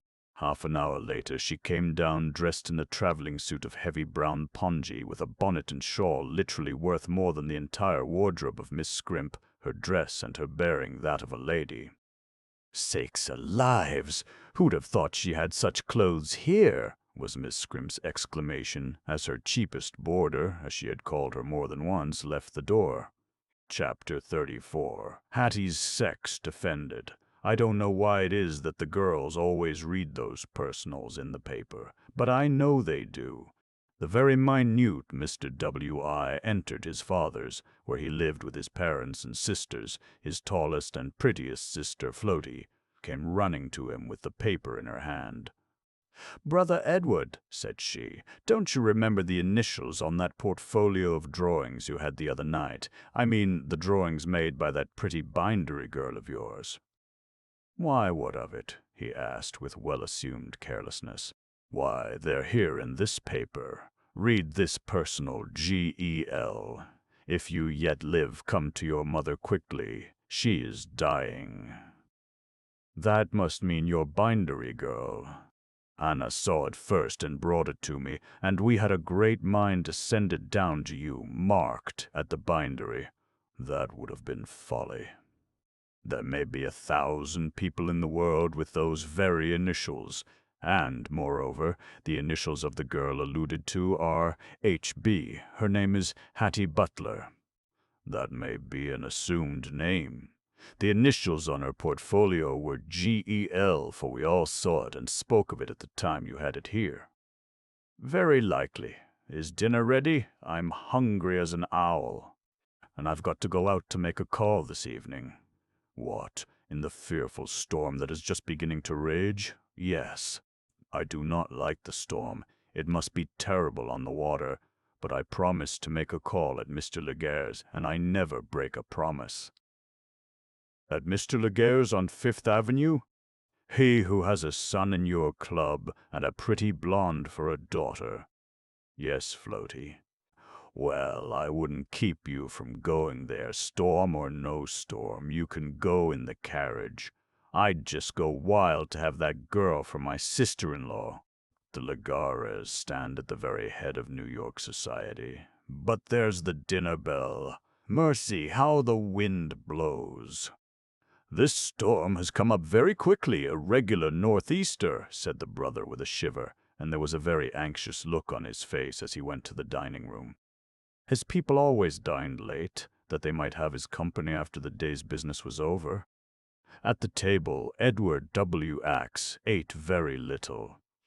His soup was barely tasted, the fish passed entirely. The old roast beef, always on that table, just apologized to, and he would not wait for dessert at all. "Why, brother, you said you were so hungry when you came in," said Floody, opening her great black eyes in wonder at his abstinence. "Has the thought of that little blonde divinity driven away all appetite?" "What blonde divinity?" asked Anna, yet ignorant of his destination that evening. "Why, that pretty Miss Laguerre whom we saw at the opera the other night. Her father is worth millions on millions, and they descended from a noble French family, I know, just by their looks and the name," answered Floaty. "Oh!" And that was all Anna said just then. But she kept on thinking, and when her brother kissed her and Floaty good night, as he invariably did on going out, she said, "If you bring a nice aristocratic sister-in-law to our house, Edward, I'll love you better than ever, if such a thing can be." His answer was a sigh, for he was thinking of one who even then was tossing on the angry waves of Long Island Sound. And putting on his overcoat, with an umbrella to shelter him over the walk, he stepped into his own carriage, which he had ordered out, and gave the driver the number and avenue on which Mr. Laguerre resided. He found all the family at home, and met the new cousin, whom he had never seen before. He was warmly welcomed, and as Mr. Laguerre insisted on his passing the evening there, he permitted him to have his carriage and horses sent around to the capacious stables in the rear of the mansion.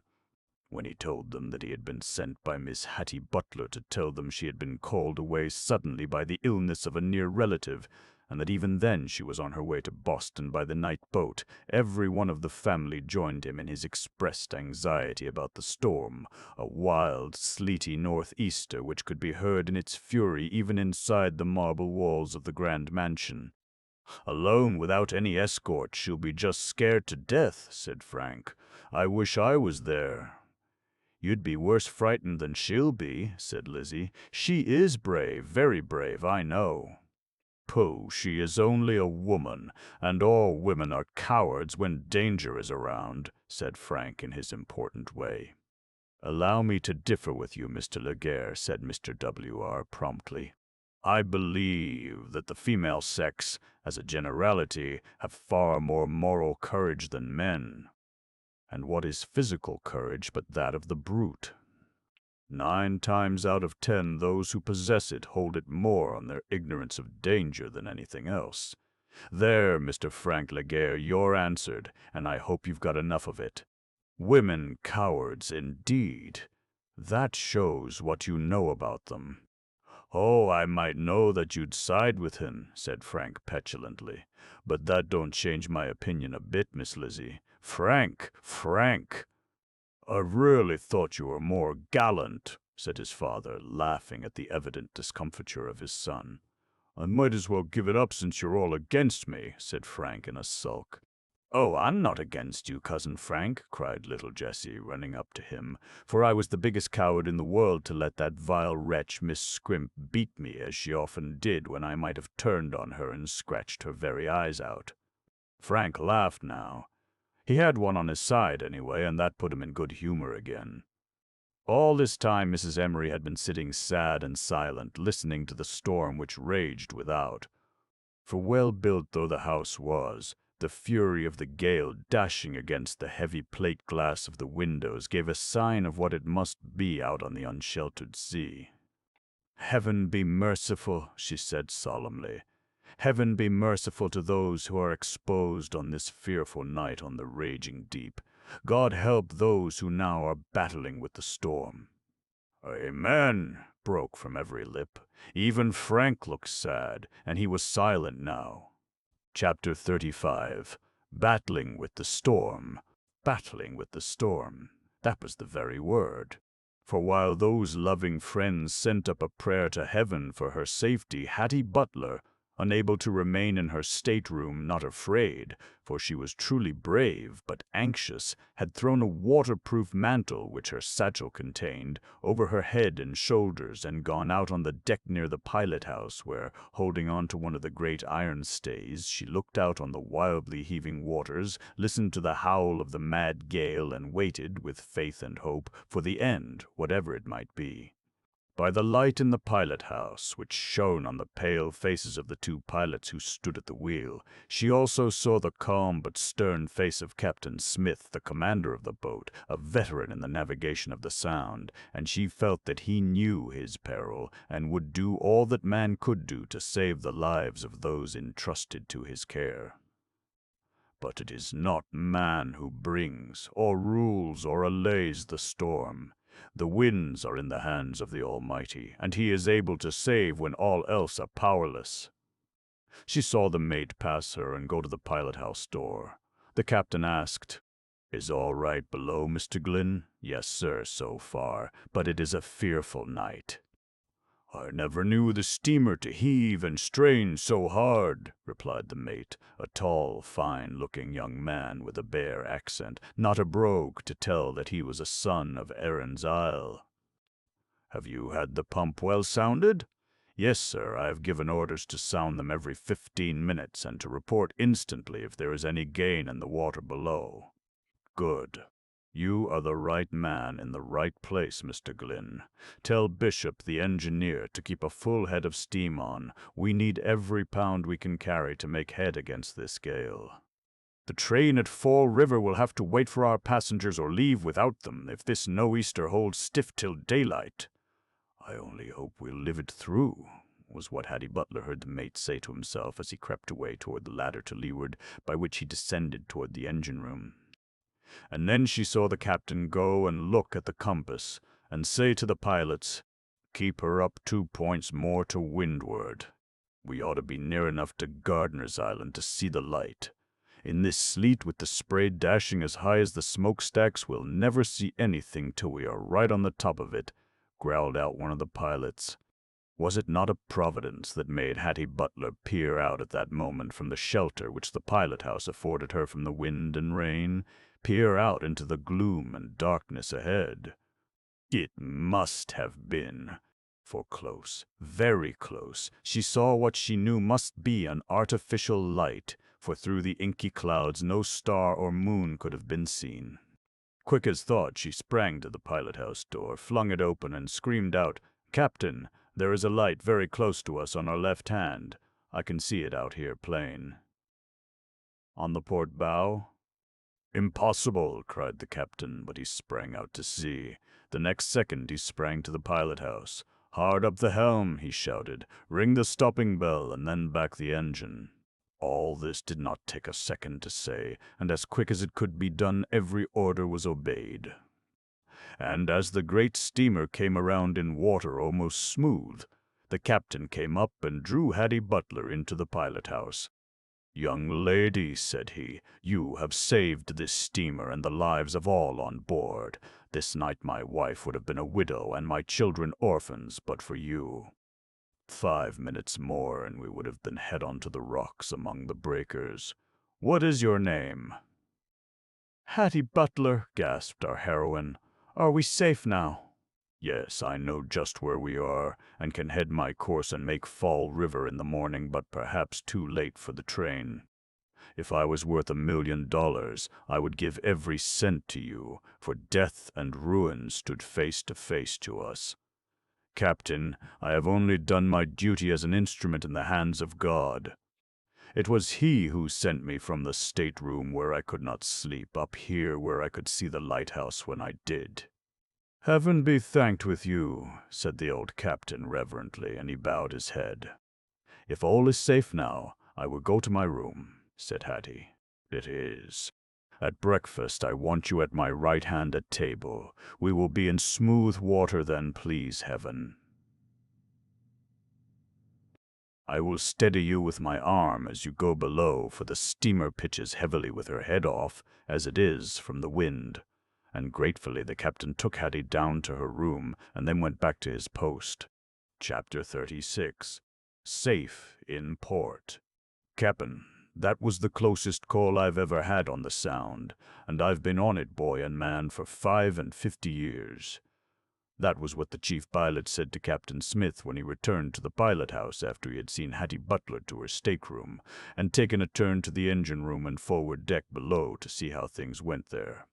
"How on earth did we ever get in so far, with the wind holding where it did?" chimed in the other pilot. "Our course ought to have kept us full 5 miles farther out.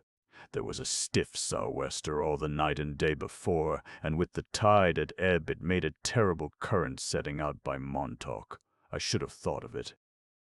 I headed well over for smooth water, but not enough to throw us so far inshore, by 10 miles rather than 5. I'll never forget this experience. We have over 400 souls on board, and had it not been for that bright-eyed girl, where would they be now? Who is she, Cap?" "I don't know. She gave me her name, Hattie Butler. That is all I know. She wears the dress and has the manners of a high-born lady, and, as you saw, though the face was pale then, she is as pretty can be."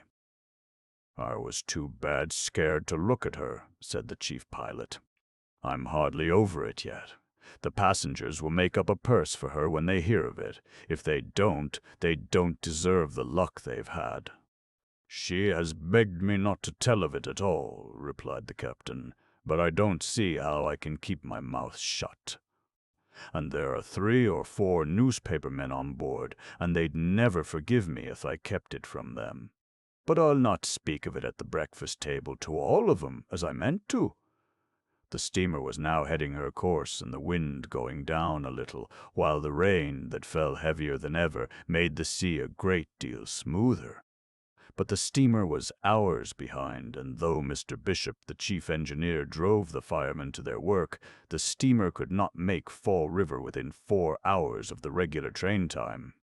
But the captain told his passengers at the breakfast table that there would be a special train ready when the boat reached her wharf to take them right on, and he added that it was better to be late and safe than early and in peril, adding a remark which he credited to his engineer: "I'd rather get to Fall River 6 hours behind time than go to perdition on time." Only the reporters on board knew, and it had been given to them on condition that they should not repeat it there, how near to destruction they had been, and the captain, with manly delicacy and honor, had refrained from pointing out Miss Butler to them as the heroine, thus saving her from the torture of being interviewed. At breakfast, Captain Smith was very polite and attentive to our heroine, but as he was always polite to all his passengers, that did not expose her. At last the noble steamer, much to the joy of all on board and of friends and agents on shore, made her port and ran into her regular wharf. "Miss Butler," said the captain, "when you return to New York, please take passage on my boat, and if you purchase a ticket I shall feel hurt. The complimentary card, which contains my name, will pass you on the railroad at all times, and I want you to think how much I owe you when you do me the real favor to accept it." He was escorting her from the boat to the cars when he said this, and she could not refuse to accept his card, whether she ever used it or not. In 5 minutes more the cars bore the glad passengers toward the city so often called the Hub. I hardly understand why. And now I must draw a sorrowful picture there. In a chamber in one of the most pretentious houses on Beacon Hill in the city of Boston, a lady hardly past middle age, who must in health have been very beautiful, lay dying. A minister, two physicians, and several weeping friends were near, and the former was speaking words which he hoped would comfort her or lessen the agony of that dread moment. The physicians had endeavored to get her to take an opiate to lessen her pains, which were wearing her out, but she would not, but kept crying out, "Oh, my daughter, she will come. I know she will come to forgive me before I die. I want all my senses. I want to tell her what I have suffered through my false pride. Her father is dead, died praying that he might only see and bless his child. And must I die too without seeing her? Oh, no, God is too merciful. Pray, oh pray, minister of God, that she be sent to me before I die." And her white, thin lips moved all the time he knelt in prayer. And before he arose to his feet, while the others, kneeling, listened and wept, a wild, glad cry broke from that mother's lips. "She is coming. My Georgiana is coming. I heard a carriage stop at the door. It is she.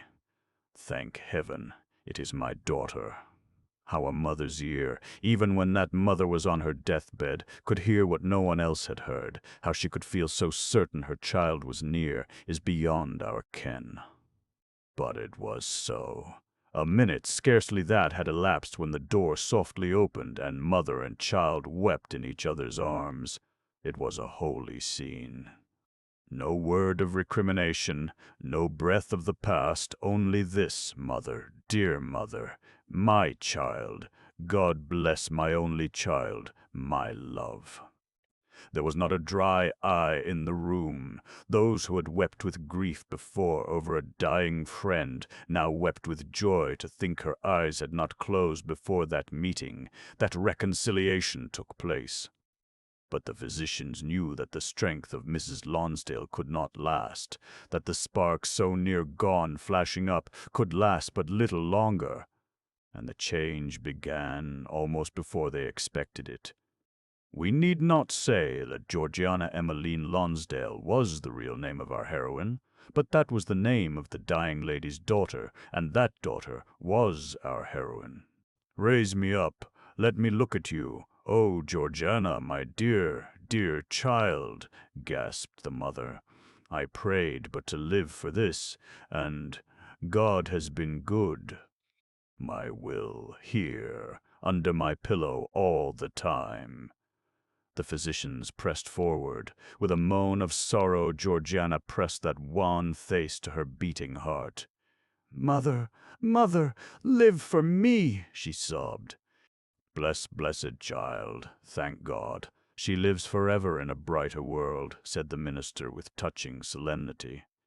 And our heroine, yet clasping that form, so dear that nothing of the past could come to mind, looked down on a smiling face frozen in the still snow of death.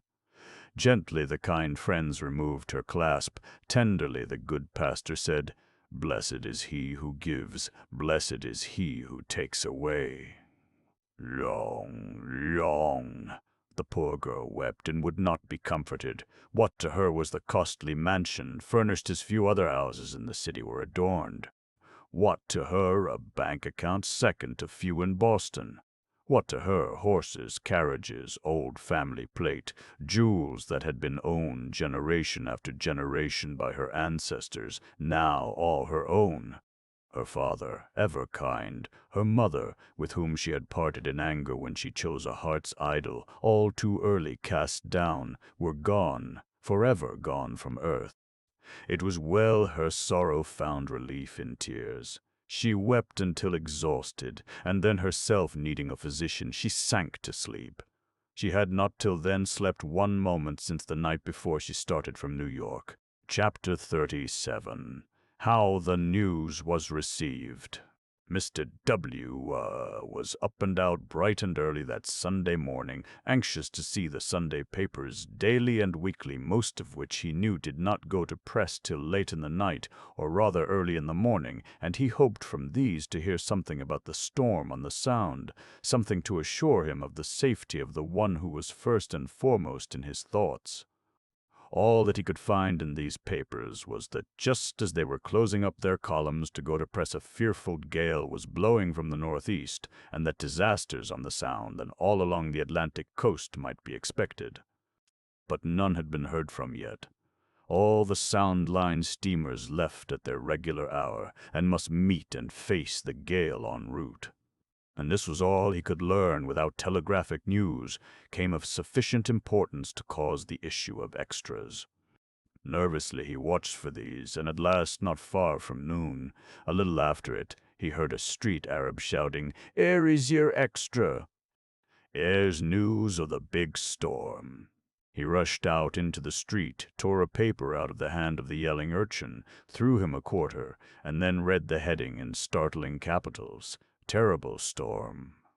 WRE6 all along our coast. The heroism of a Miss Hattie Butler saves over 400 lives on a Sound steamer. OUR own reporter was on board. The endangered and nearly wrecked steamer. Full particulars by telegraph." For a little while he was so blinded that he could not read another word. A mist seemed to come between him and the paper. But in a little time a reaction came. He grew calm, and then he read a long and thrilling telegraphic report of the storm, how the vessel, swept by adverse currents, ran far out of her course, and while battling with a most terrible tempest in a sea which deluged her decks, was on the very point of running on shore, when a young lady who had preferred to watch the wild grandeur of the storm rather than to rest in the shelter of her stateroom, had, while clinging to the stays near the pilot-house, discovered the danger neither pilots nor captain could see, rushed to the pilot-house, and given the alarm only barely in time to have the course altered, the engines reversed, and the boat backed. The name of the heroine who had saved the vessel and so many precious lives was Miss Hattie Butler, a passenger going from New York to buy the reporter who had witnessed all that had occurred and would interview the lady if possible. "She is safe. Oh, I thank the gracious Father, she is safe," was all that Edward W. said. Her life, even though she might never be his, was more precious by far to him than his own. The news was too good to keep. He knew that there were others who would rejoice to hear it. He hailed and engaged a passing cab, and with the paper yet clasped in his hand, ordered the driver to go as fast as he could to No. 5th Avenue.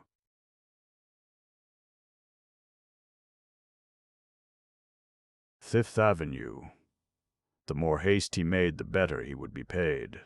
Anyone who knows what a New York cabman is can fancy how those poor old horses were lashed forward under that promise. Mr. Berg, luckily for the driver, did not see him, and thus in about half an hour Mr. W.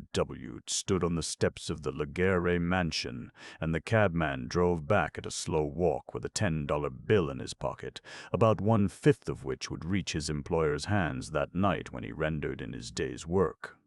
In a few seconds Mr. W. was in the library, where the servant told him he would find Mr. Laguerre, and by the time he got there Frank, Lizzie, Mrs. Emery, and even little Jessie were in the room, for they had seen him alight from the cab and feared he had brought bad news.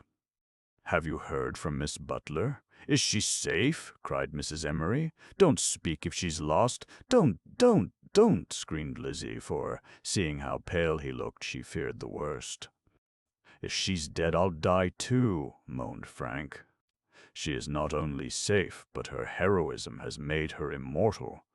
She has saved over 400 lives," cried Mr. W., waving the paper in his hand. "I came as fast as I could to be the first to bring the glad news." "Oh, you dear, dear fellow!" screamed Lizzie, and she threw both her white, plump arms about his neck and kissed him again and again. "I don't care if all the world sees me," she added, as Frank cried out, "Oh, Lizzie!" And little Jessie kissed Mr. W. too, and cried while she did it, and no doubt Mrs. Emery would have willingly done the same if it would have done him any good and been within the bounds of propriety. Mr. Laguerre said in his happy way, "Bless my soul, Mr. W.I., you seem to have turned the folks all topsy-turvy, but I don't blame you. The news is gloriously good. I always liked that girl." And mark me, she'll turn out to be something more than a bindery girl yet." "You just bet she will," cried Frank. "If I knew where to find her, I'd go to Boston tonight."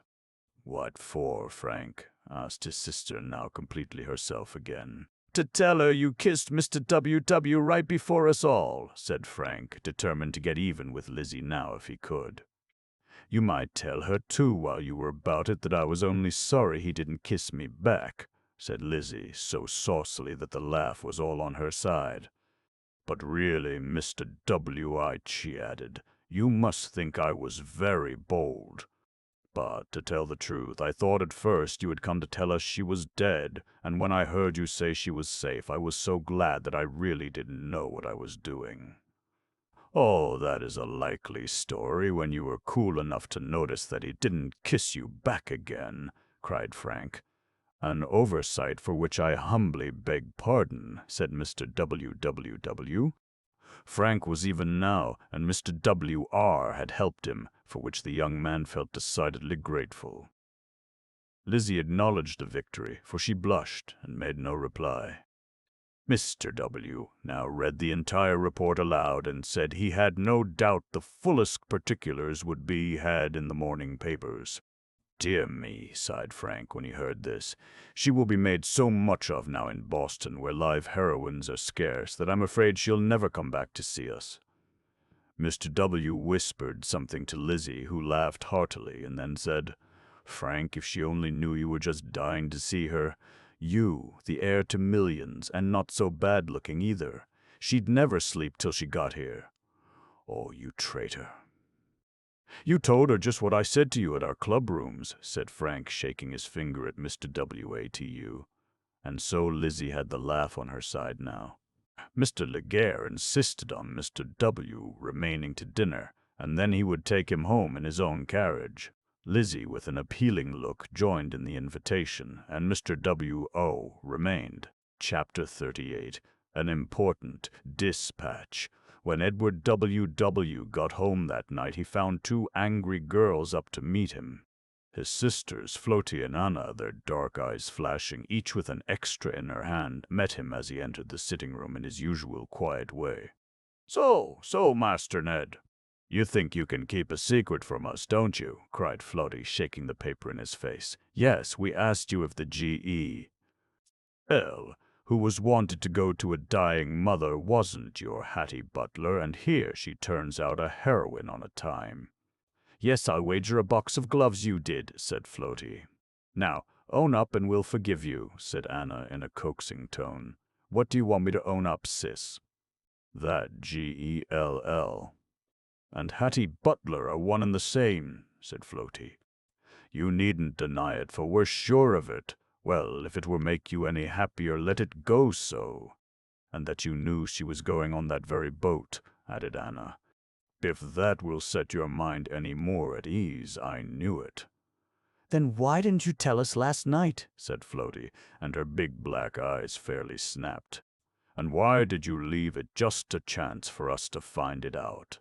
We saw you buy an extra and call a cab and drive off like mad uptown, and we each got one, and so you see you are caught, Master Edward." "So it appears." "Have you done with your catechism? If so, I'll go to my room and prepare for rest." "We're not done yet," said Floaty. "What name do the initials G.E.L. stand for?" "I do not know, Brother Edward. That fib will never do." "If you know a part of her secret, you know all." "You are very much mistaken, my sister. I know but little, very little, of Miss Butler or her life beyond the bindery, and the little I do know she has given me confidentially, and so it will be kept." "Very well, sir. Good night. You can go to bed without your kiss. The punishment is severe, sister dear, but I submit." And Edward marched away to his room smiling, while his sisters pouted, yet wanted to call him back for the kiss of affection which never was forgotten when they were about to separate for the night. The next morning Mr. W. rose unusually early, took his coffee and a slice of toast, and left the house on his way to the bindery before his sisters were up. He bought a paper at the nearest newsstand, and while riding downtown in a streetcar read a long and well-written narrative of a sub-editor's experience in a storm. The heroism of Miss Hattie Butler, and the modesty which made her refuse to be interviewed or in any way recompensed for what she had done, was commented on in brilliant terms. She had done this incalculable service and then completely withdrawn from notice, and no one knew whither she had gone. It was so like her. That was all Mr. W. said.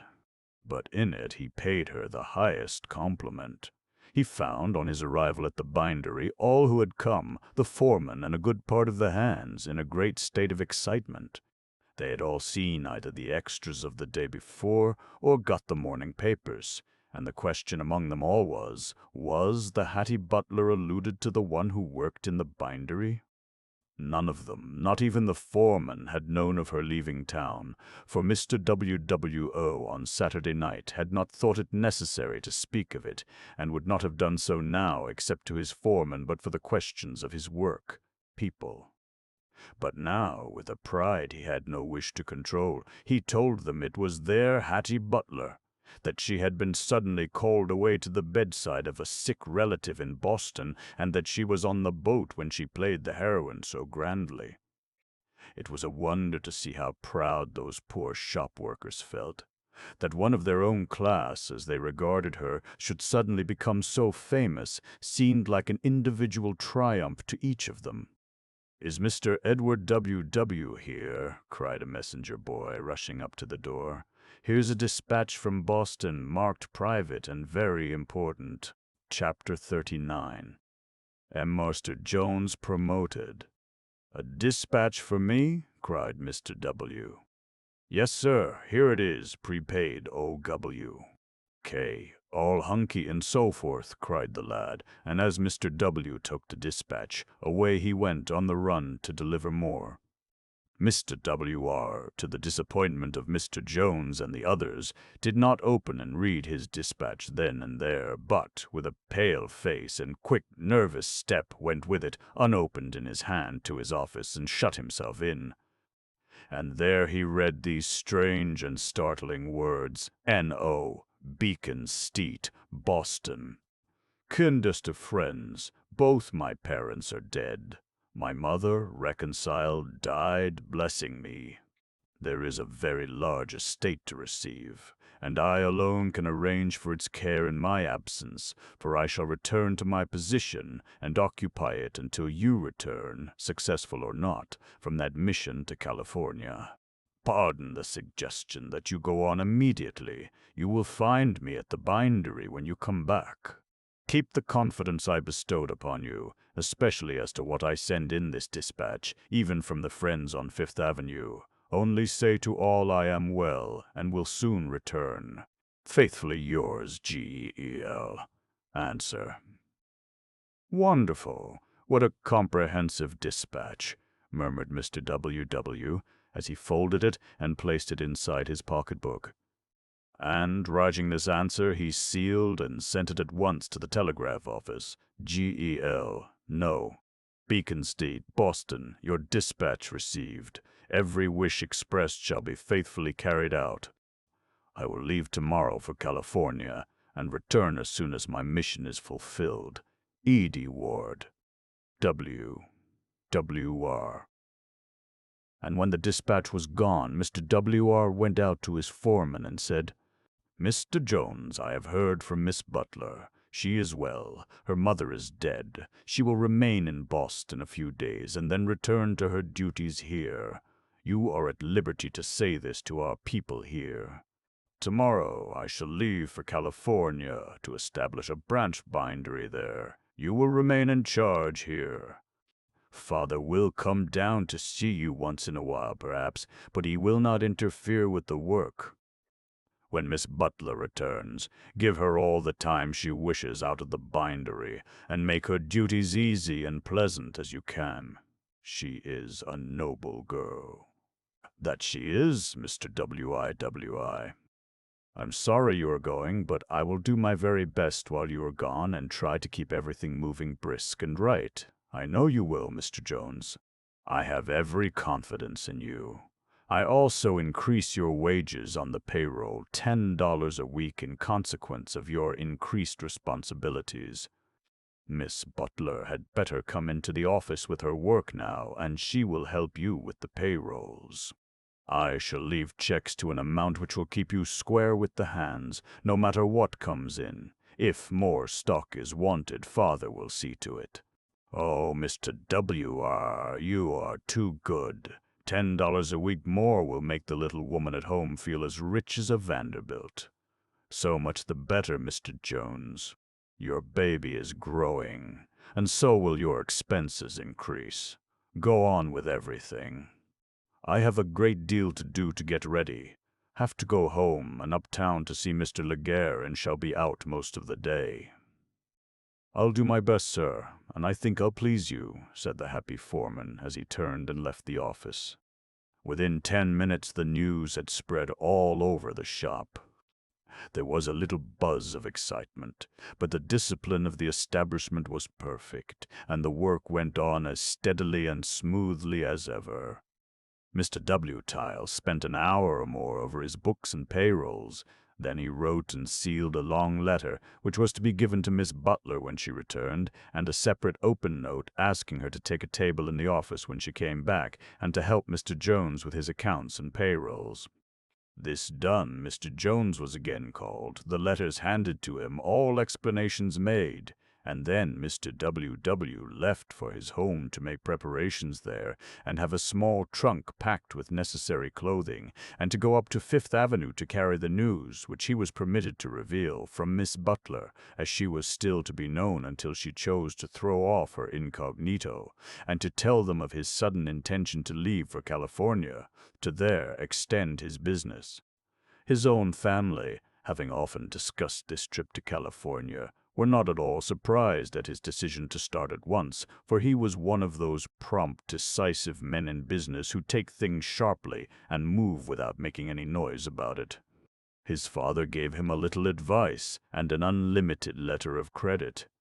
His sisters wept a little, but packed his trunk nicely, for though they often had little jars with him, he was a good brother and very dear to them. When he had seen to all these things, and knew that he was ready to start on the earliest train next day, he took the carriage and rode up to the mansion of Mr. Laguerre.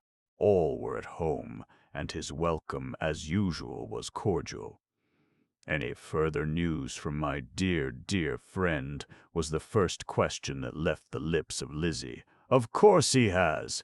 She'd let him know how she was before any of us," said Frank, almost too jealous to live.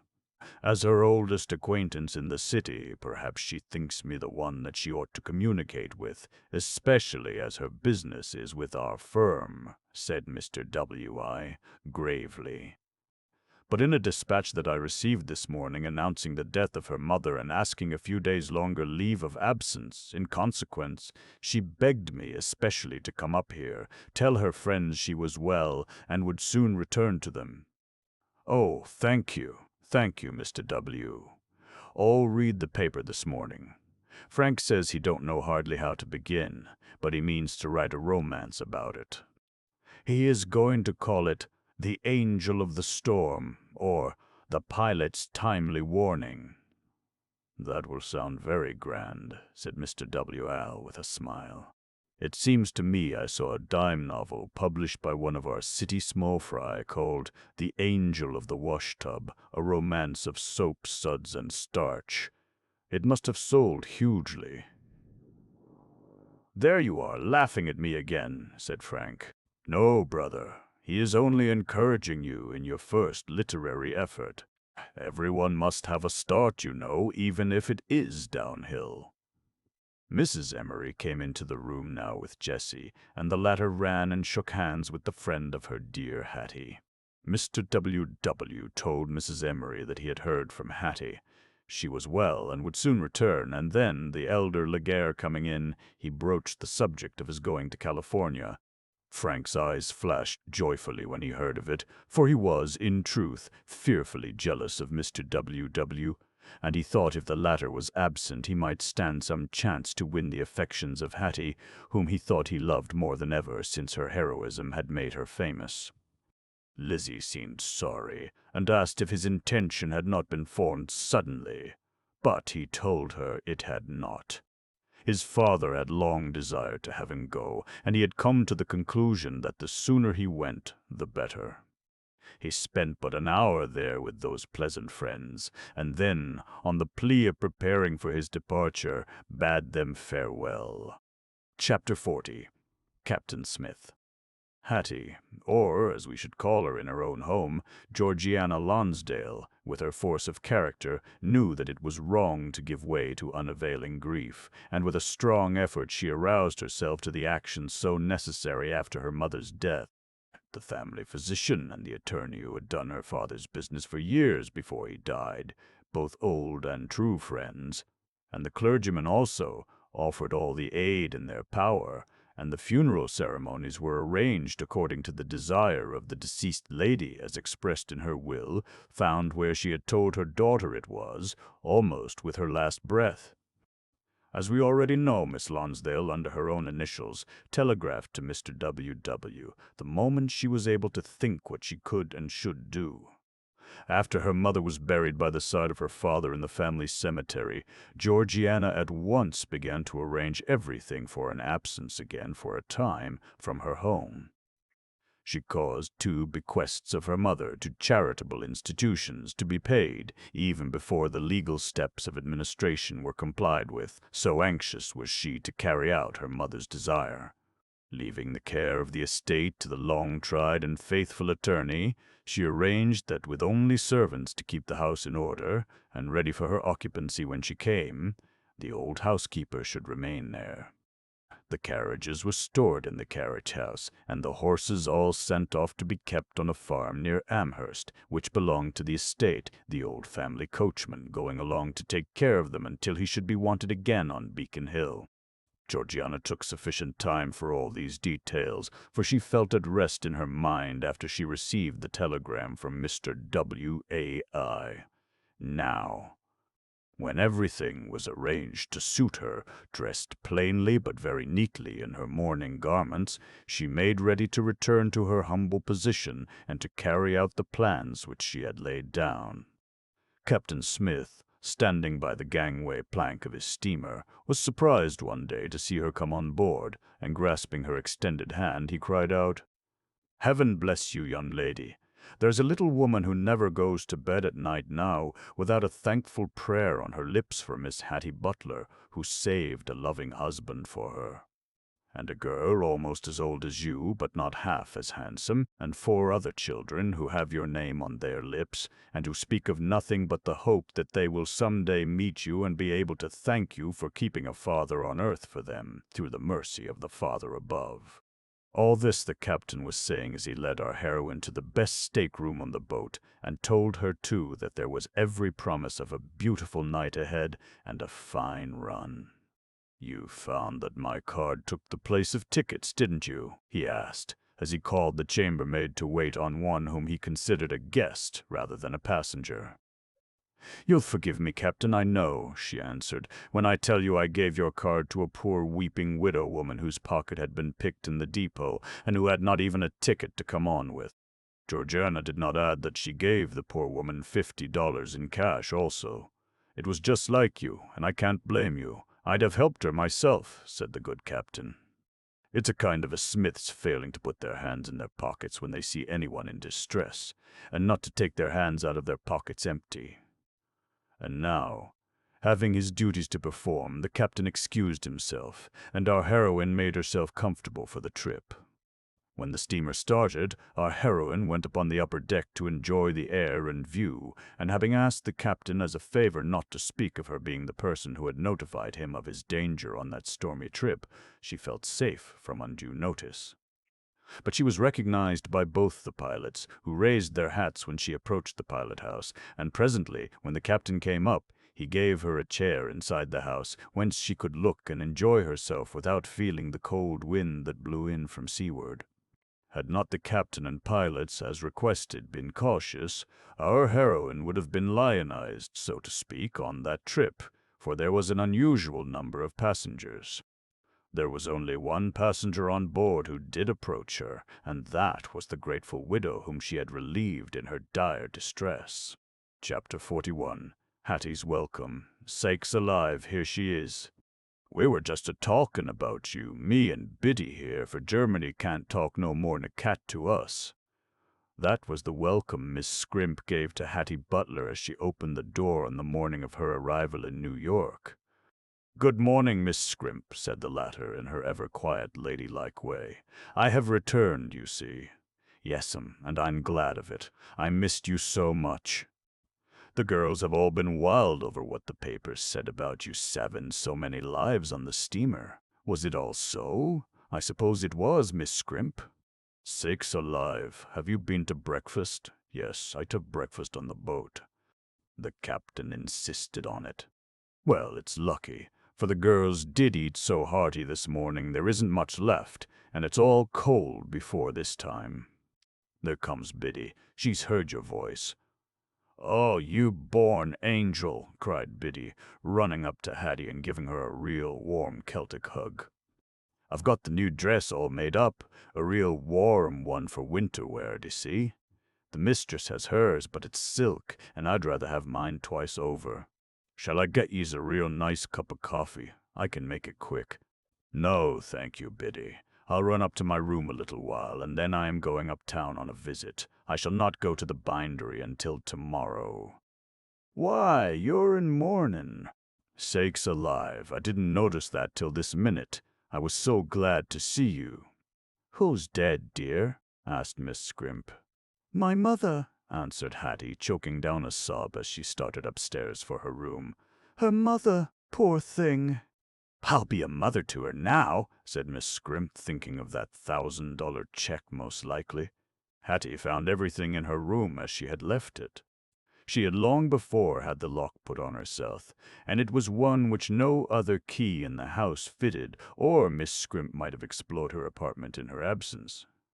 The young lady remained upstairs but a short time, and when she came out she took an uptown streetcar and started to see her kind friends, the Ligaris and Mrs. Emery, as well as dear little Jessie Albemarle. When she arrived there, such a welcome met her. Lizzie, Mrs. Emery, and Jessie covered her with kisses.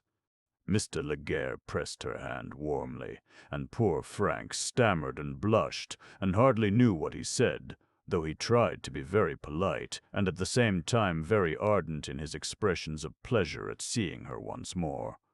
And he hurried to inform her that Mr. W.R. had gone to California. "One rival out of the way," he said to himself. But his hopes went below zero when she calmly told him she knew he was going before she left town, and he had telegraphed to her when he was on the point of starting. "They're engaged." "I know they are," groaned Frank to Lizzie, while Hattie was telling Mrs. Emery of the death of her mother. "Who, you goose?" asked Lizzie. "What are you ready to blubber out a crying for? Ned W.W. would never have telegraphed to her all about his going off if they weren't engaged," almost sobbed Frank. "Pooh! What is it to us, anyway? To me, who is almost dying for her love. To me, it's everything.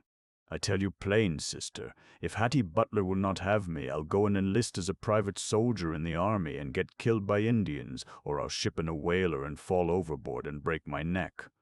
"Or swallow a whale like Jonah did," said Lizzie, laughing. "Don't be foolish, Frank. If she'll only love you, it will all come right, and if she will not, why, you wouldn't want to marry a girl without love." "No," said Frank with some hesitation, then he added, "if she loves him, she can't love me. I wish he was dead. Who is she in mourning for?" "Her mother. I heard her tell Aunt Louisa so a few seconds ago. Poor thing. I wish father would adopt her.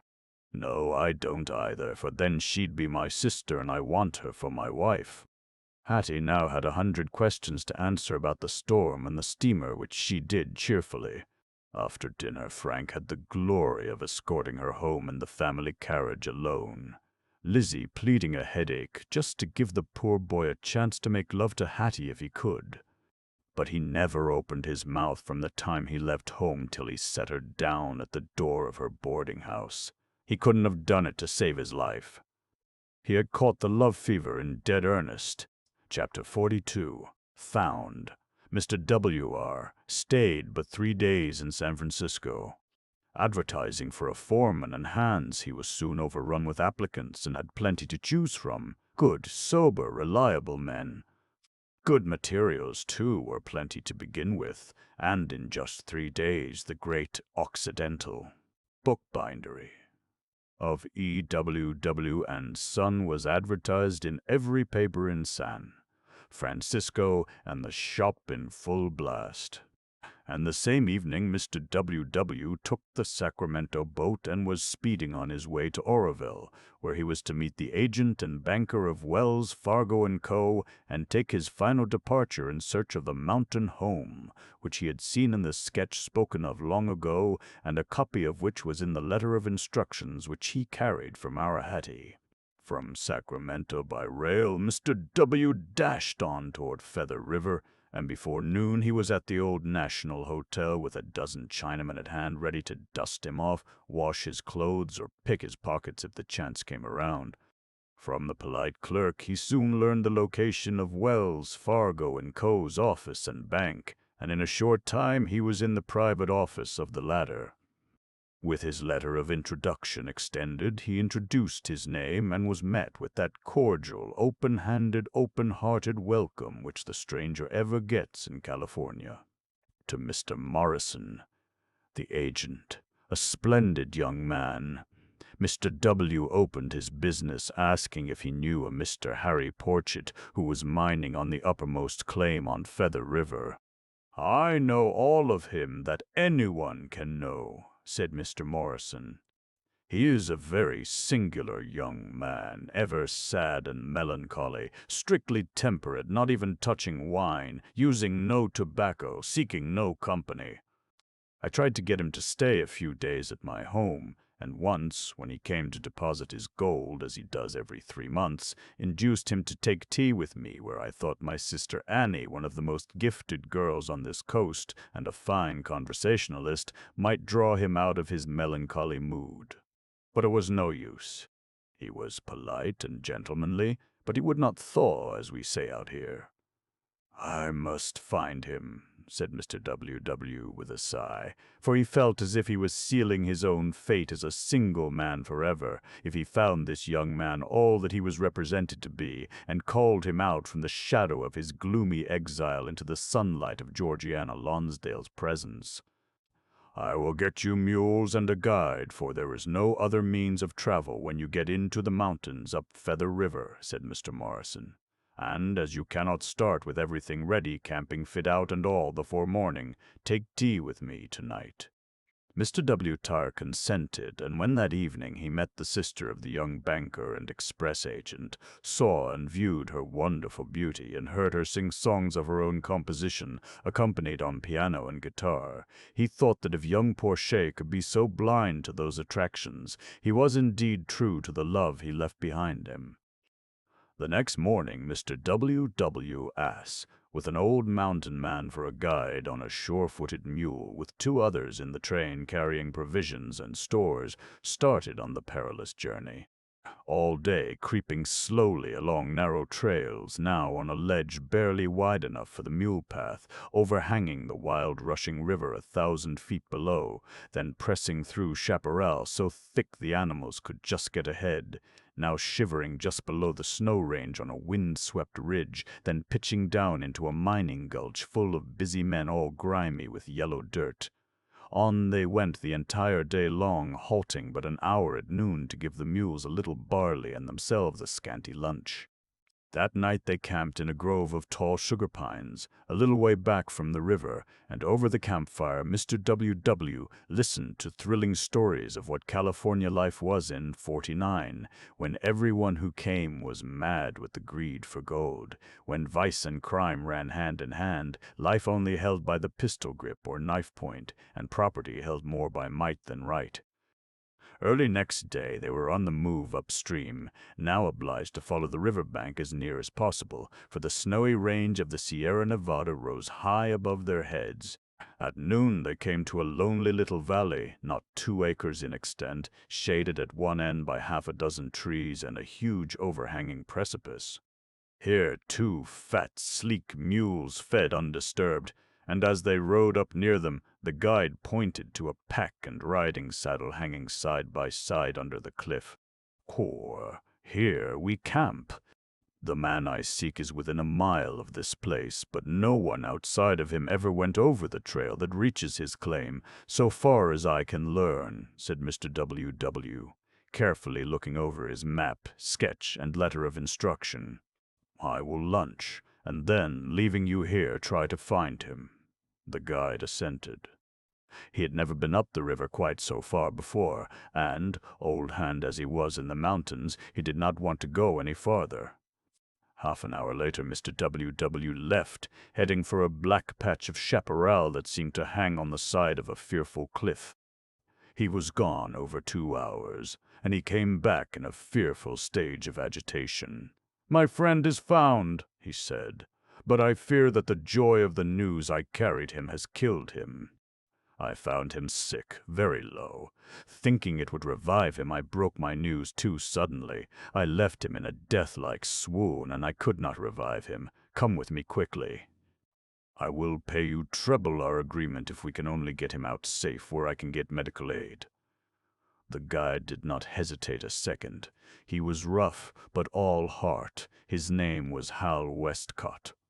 After a fearful climb which took them all of 30 minutes, the 2 men stood breathless on the plateau we saw in the sketch in front of the log cabin and above the whirl of milk-white waters.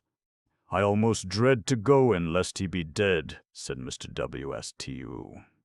The guide pushed forward without a pause. "Zep, he is worth 1,000 dead men," cried bluff Hal Westcott. "He is sitting up." He was reading her blessed letter of recall. He was thin as a shadow, white with suffering and hunger too, for he had been parched and dried up with fever and had not touched food for days. "But I am better," he said. "I will live now. I did not care to live till this came." And he kissed the letter, while tears ran down his thin, wasted face. The 2 strong men literally wept over him, while they hurried to make weak broth and boil some rice and water for his drink. 2 days, their mules resting and feeding in the glade below.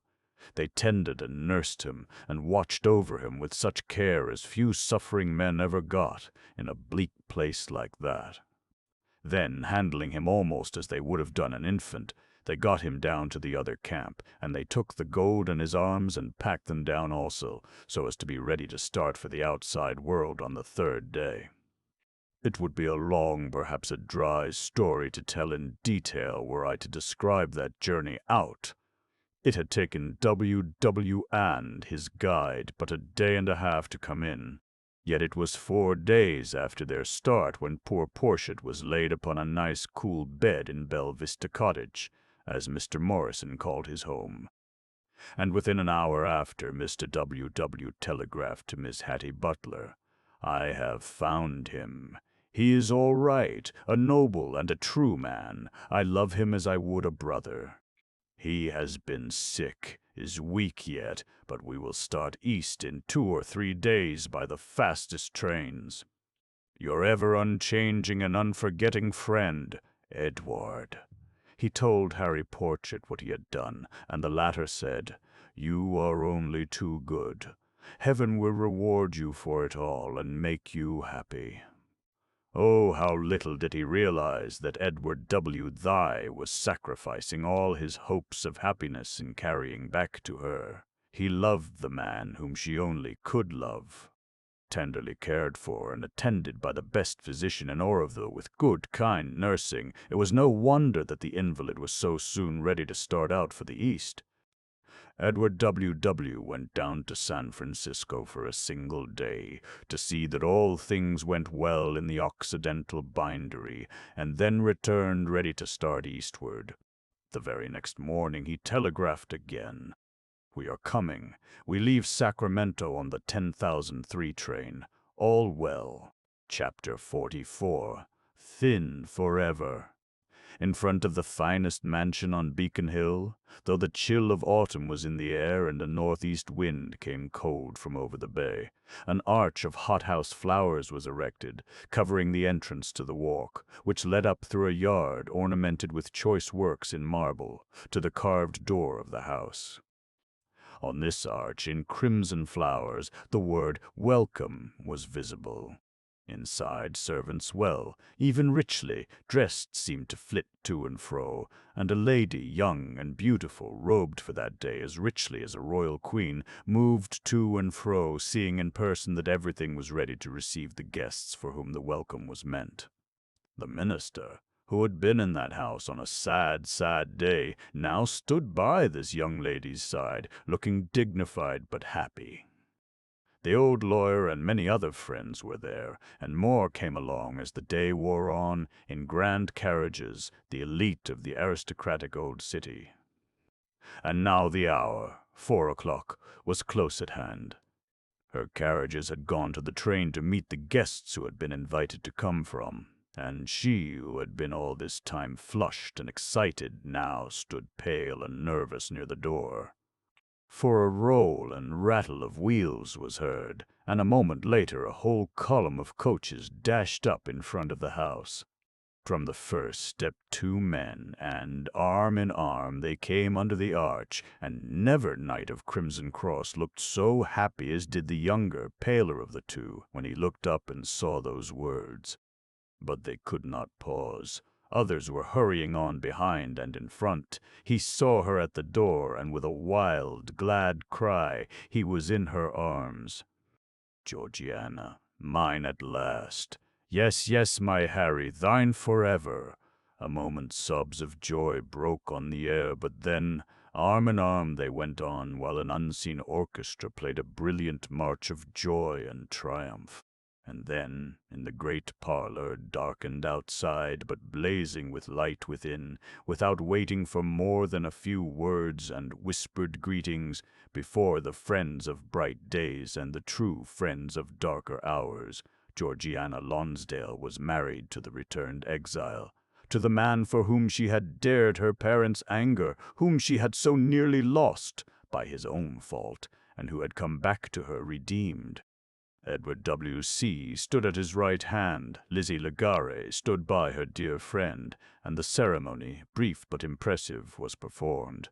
When it was over, all moved out to the banquet hall, and though no wine colored the cloth or tempted man to fall, a more delicious repast was never served. After it was over, at Georgiana's request, her husband, noble and proud in his true reformation, told the listening guests the strange, strange story. He, that old attorney's poor clerk, had met and loved Georgiana, the only child and heir of those rich parents.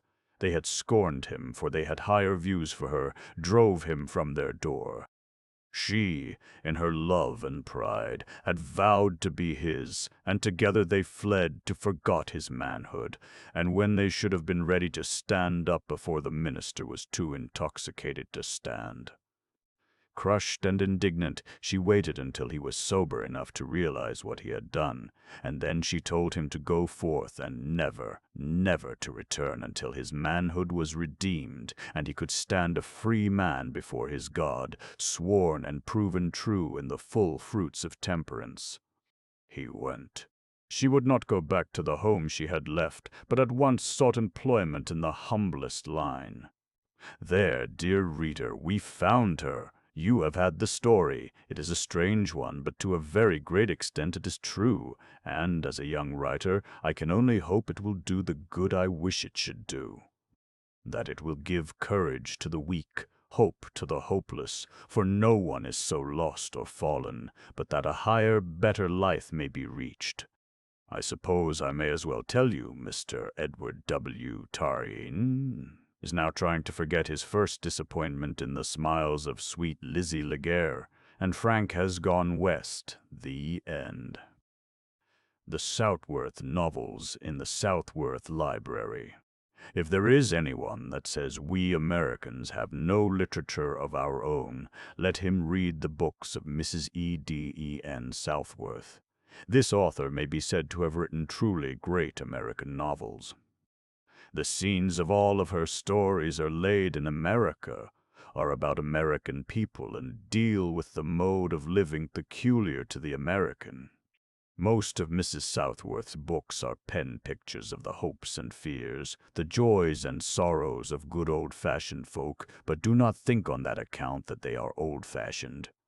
Her works have always been considered standard romances, and will be of just the same intense interest 20 years hence as they were upon the day when they were first written.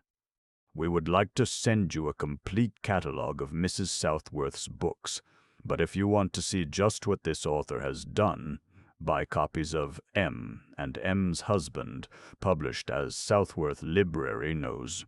42 and 43. These books are very good examples of what this author can do. Price, 10 cents PE, 10 cents PE, 10 cents, 42 and 43. Price, notice. If these books are sent by mail, 4 cents must be added to the price of each copy to cover postage. Street and Smith, Publishers, New York Age. E.A. Gill. Library. A weekly publication devoted to good literature. April 19, 1897. Number 8S and S novels, the right books at the right price. Have you ever stopped to consider what a wealth of good reading is contained in our SSNS lines? We were pioneers of the paper book industry. Being first in the field and having unlimited capital, we were enabled to secure the works of the very best authors and offer them to the reading public in the most attractive form. We have the exclusive right to publish all of the late copyrighted works of Charles Garvice, Mrs. E.D.E.N. Southworth, Bertha M. Southworth, Clay and Horatio Alger, Jr. We control exclusively the works of Mrs. Georgie Sheldon, Nicholas Carter, Bert L. Standish, Effie Adelaide Rowlands, Gertrude Warden, and dozens of other authors of established reputations.